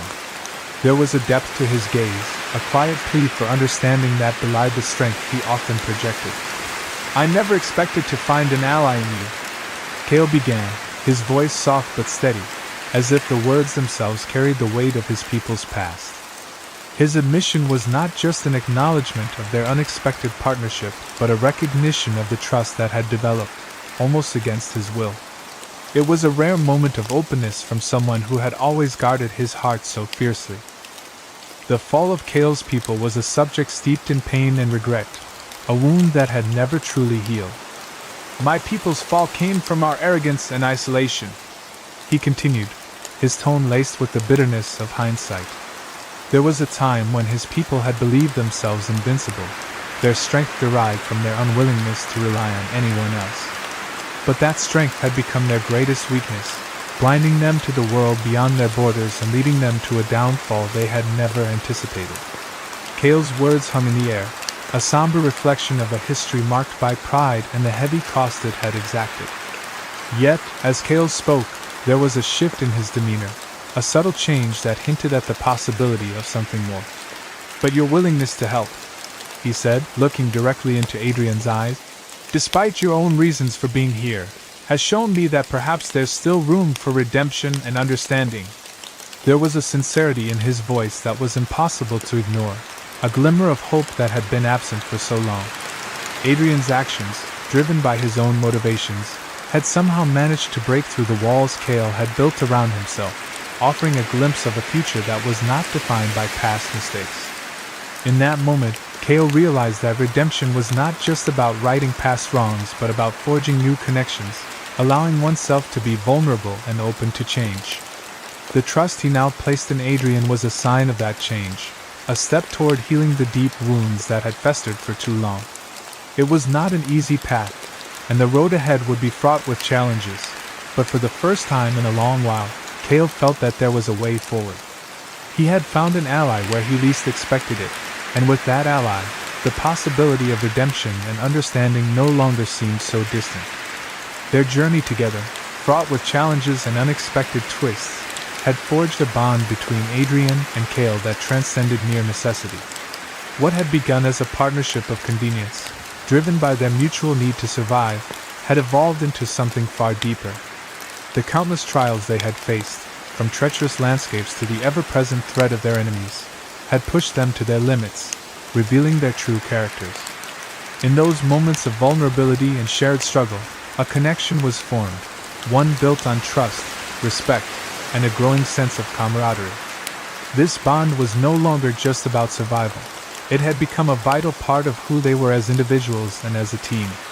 As their relationship deepened, the differences that had once seemed insurmountable began to fade into the background, replaced by a sense of fascination and mutual respect. Where there had once been suspicion and doubt, there was now a genuine curiosity about each other's lives and cultures. Kale, who had once viewed Adrian as an outsider, began to see the value in Adrian's unique perspective and skills. Adrian, in turn, came to appreciate the depth of Kale's knowledge and the wisdom that came from his connection to the ancient lore surrounding the curse and the treasure. These differences, rather than driving them apart, became the very things that drew them closer, enriching their partnership and strengthening their resolve. They quickly learned to rely on each other's strengths, their individual talents complementing one another in ways they could never have anticipated. Adrian's navigational skills, honed through years of experience, became indispensable as they charted their course through uncharted territories and dangerous waters. His resourcefulness in the face of adversity provided them with the tools and strategies needed to overcome seemingly impossible odds. Meanwhile, Cale's deep knowledge of the curse and the ancient lore that surrounded the treasure proved invaluable, guiding them through the many mysteries and dangers that lay in their path. Together, they became a formidable team, their bond not just a product of circumstance but a testament to the power of collaboration and mutual respect. One evening, as the sun dipped below the horizon, casting long shadows across the rugged landscape, Adrian and Cale found themselves deep within a hidden cave, its entrance obscured by thick vines and ancient rock formations. The air inside was cool and damp, a stark contrast to the warmth of the day outside. Their footsteps echoed softly against the stone as they ventured further into the darkness, guided only by the flickering light of their torches. This cave, rumored to hold clues about the elusive treasure they sought, was a labyrinth of twisting passages and narrow corridors. Every step they took felt like a journey back in time, each wall a silent witness to the secrets it held. As they pressed on, the tension of the unknown hung heavy in the air, but there was also an unspoken trust between them, a trust that had been earned through shared trials and triumphs. Adrian couldn't help but steal glances at Cale as they moved deeper into the cave.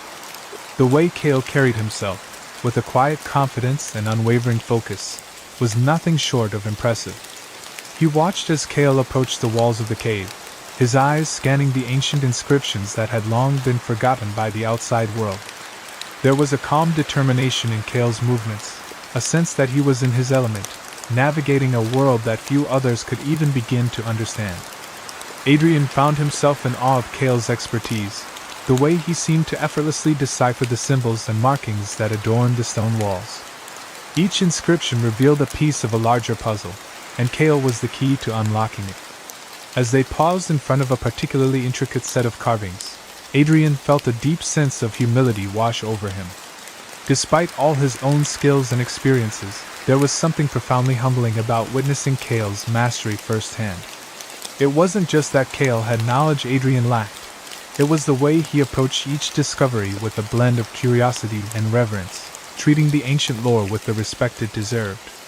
Adrian realized that while he had been focused on the practical aspects of their quest, navigation, survival, and strategy, Cale had been the one to keep them connected to the history and meaning behind their journey. It was a reminder that their strengths, though different, were equally important, and that together, they were greater than the sum of their parts. As the evening wore on and the cave's secrets slowly began to unfold, Adrian felt a newfound respect for Cale. The bond between them, already strong, was deepened by this shared experience, as they both recognized the value in what the other brought to their partnership. For Adrian, it was a moment of clarity, an acknowledgement that their journey was not just about finding the treasure, but about understanding the significance of what they were seeking. Cale's expertise was not just a tool for solving puzzles. It was a window into a world that had been lost to time, a world that they were now, together, on the brink of rediscovering. And in that moment, Adrian knew that whatever challenges lay ahead, they would face them side by side, as equals in this quest for something greater than themselves.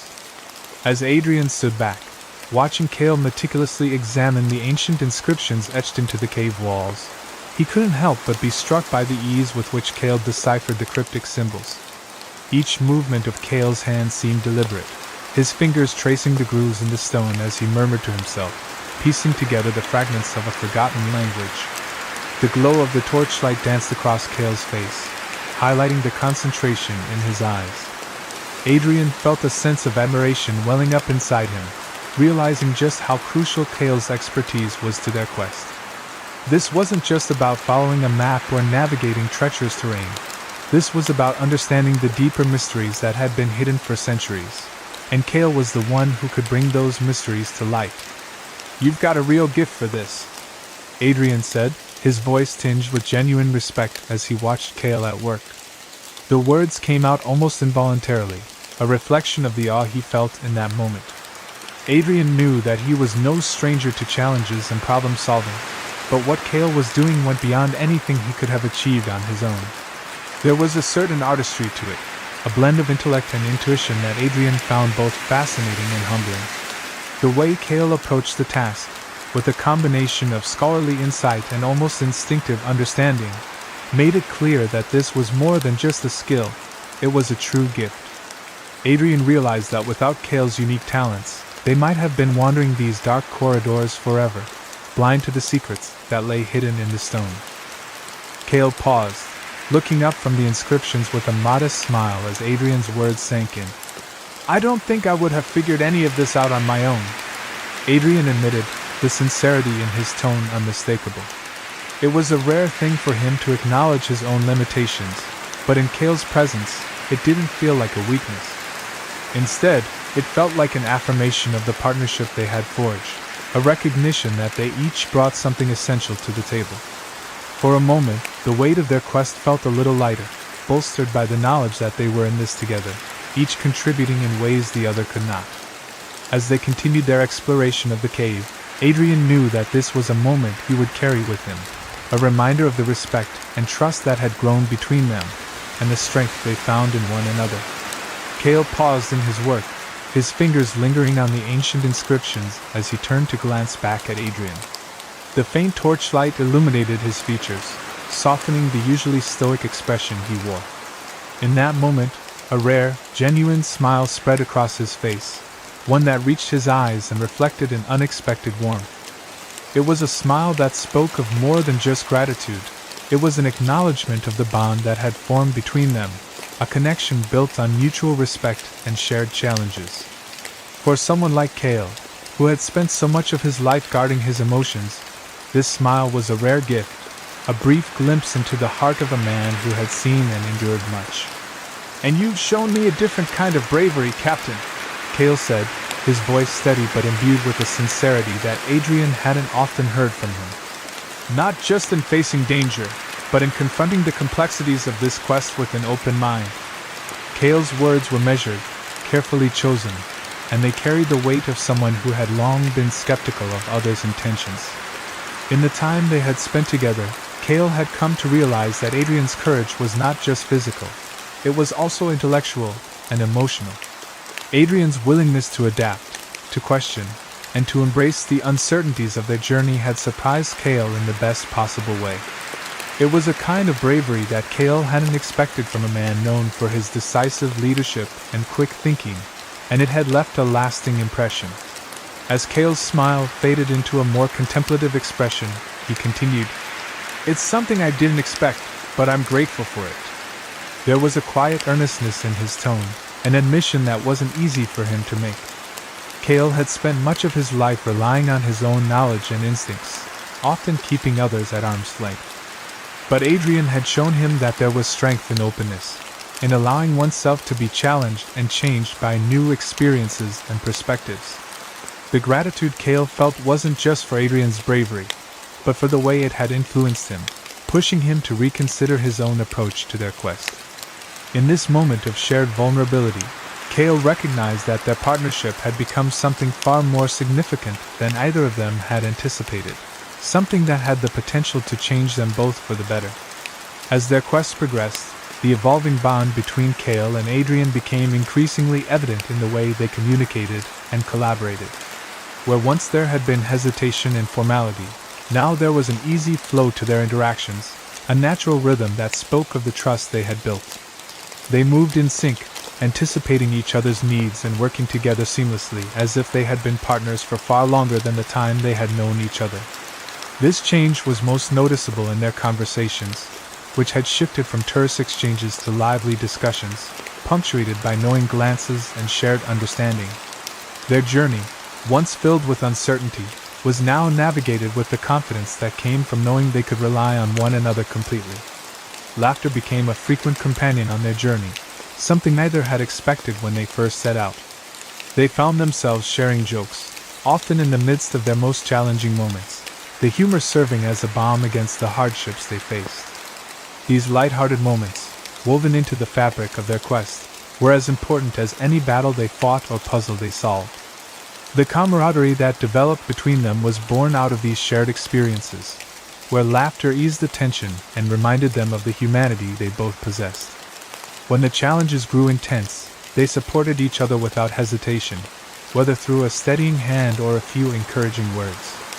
In these moments, they found comfort not just in the mission, but in each other's presence, the bond between them deepening with every obstacle they overcame together. The partnership that had begun with reluctance and uncertainty had transformed into something far more profound. What had once been a tentative alliance, born out of necessity, had evolved into a relationship marked by mutual respect and camaraderie. They were no longer simply two individuals with a shared goal. They had become true partners, each bringing out the best in the other. The trust that had taken root in the early days of their quest had blossomed into something enduring, a connection that neither had anticipated but both had come to cherish. As they journeyed onward, it was clear that their bond had become as vital to their success as any map or weapon, an unspoken understanding that whatever lay ahead, they would face it together, side by side. By the time they reached the edge of the Crimson Isles, the bond between Adrian and Cale had solidified into something unbreakable, a testament to the transformative power of shared experiences and the genuine connection they had forged along the way. The journey had tested them in ways neither had anticipated, pushing them to confront not only the external dangers but also their own inner doubts and fears. Yet, through every trial, they had found solace in each other's company, a sense of belonging that had grown stronger with each passing day. The Crimson Isles, with their foreboding cliffs and treacherous waters, stood as a final test, but Adrian and Cale were no longer the tentative allies they had been at the beginning. They were now partners in the truest sense, their bond forged in the fires of adversity. As they prepared for the final leg of their journey, the atmosphere between them was one of quiet determination and mutual respect. Gone were the days of guarded exchanges and unspoken suspicions. In their place was a seamless collaboration, born of trust and understanding. Adrian, once wary of Cale's mysterious knowledge, now relied on it as much as his own instincts, recognizing that Cale's expertise was indispensable to their success. Cale, in turn, had come to appreciate Adrian's leadership and unwavering resolve, qualities that had guided them through countless perils. Their initial differences, which had once seemed like insurmountable barriers, had become a source of strength. Each brought something unique to their partnership, and together, they were greater than the sum of their parts. As they stood at the precipice of the Crimson Isles, facing the challenges that lay ahead, Adrian and Cale did so with a united front. The treacherous terrain and the unknown dangers that awaited them no longer felt like insurmountable obstacles, but rather the final hurdles in a journey they had undertaken together. Their bond, once fragile and uncertain, had become a pillar of strength, a foundation upon which they could build their final push towards the treasure they sought. They knew that whatever trials awaited them, they would face them side by side, their partnership a testament to the power of trust, respect, and the deep connection that had grown between them. With a shared glance and a nod of understanding, they stepped forward into the unknown, ready to face whatever the Crimson Isles had in store. The path to the treasure remained fraught with danger, every step forward revealing new challenges and unknown threats lurking in the shadows. The Crimson Isles, with their jagged cliffs and treacherous waters, were as unforgiving as they were mysterious. Yet, with each perilous turn, Adrian and Cale found strength in one another, their bond a steadying force amid the chaos. What had begun as a partnership of necessity had transformed into a profound connection, one that neither had anticipated but both had come to rely on. Their deepened connection was no longer just a matter of convenience. It had become a lifeline, a source of unwavering support as they ventured deeper into the heart of the unknown. Every obstacle they encountered was met with a shared resolve, a testament to the trust they had built and the respect that had grown between them. The quest had long since evolved beyond its original purpose. What had started as a mission to break a curse and find a lost treasure had become something far more significant. The treasure, once the sole focus of their efforts, now seemed secondary to the journey itself, a journey that had tested them in ways they could never have imagined. It was no longer just about the physical challenges they faced, but about the emotional and psychological hurdles they had overcome together. The curse, once a symbol of their individual burdens, had become a shared challenge that had drawn them closer, uniting them in their determination to see the quest through to the end. Each step forward was no longer just a march toward riches but a continuation of the bond they had forged. As they moved deeper into the Isles, the trials they faced took on a new meaning. Every danger they overcame was a testament to their growth, both as individuals and as partners. Adrian, who had once been driven by a singular focus on the treasure, found himself more invested in the journey itself, in the lessons he was learning and the connection he was building with Cale. Cale, too, had changed. His guarded nature had softened, allowing him to open up in ways he hadn't thought possible. The respect he had for Adrian had grown into something more profound, something that fueled his determination to see their quest through not just for the treasure, but for what it meant for both of them. The journey had become a crucible, forging their bond in the fires of shared struggle and triumph. As they approached the final leg of their journey, the treasure was no longer just a goal to be achieved. It had become a symbol of everything they had endured together. The dangers that lay ahead were still daunting, but they faced them with a newfound confidence, knowing that they had each other to rely on. Their journey had been about more than just breaking a curse or uncovering a long-lost hoard of riches. It had been about discovering what they were truly capable of when they worked together, about the strength that came from their connection. The treasure, whatever it turned out to be, would be a reward not just for their perseverance, but for the bond they had forged along the way. As they stepped forward into the unknown, they did so with a sense of purpose that went beyond gold and jewels. It was a purpose rooted in the journey they had shared and the partnership that had grown from it.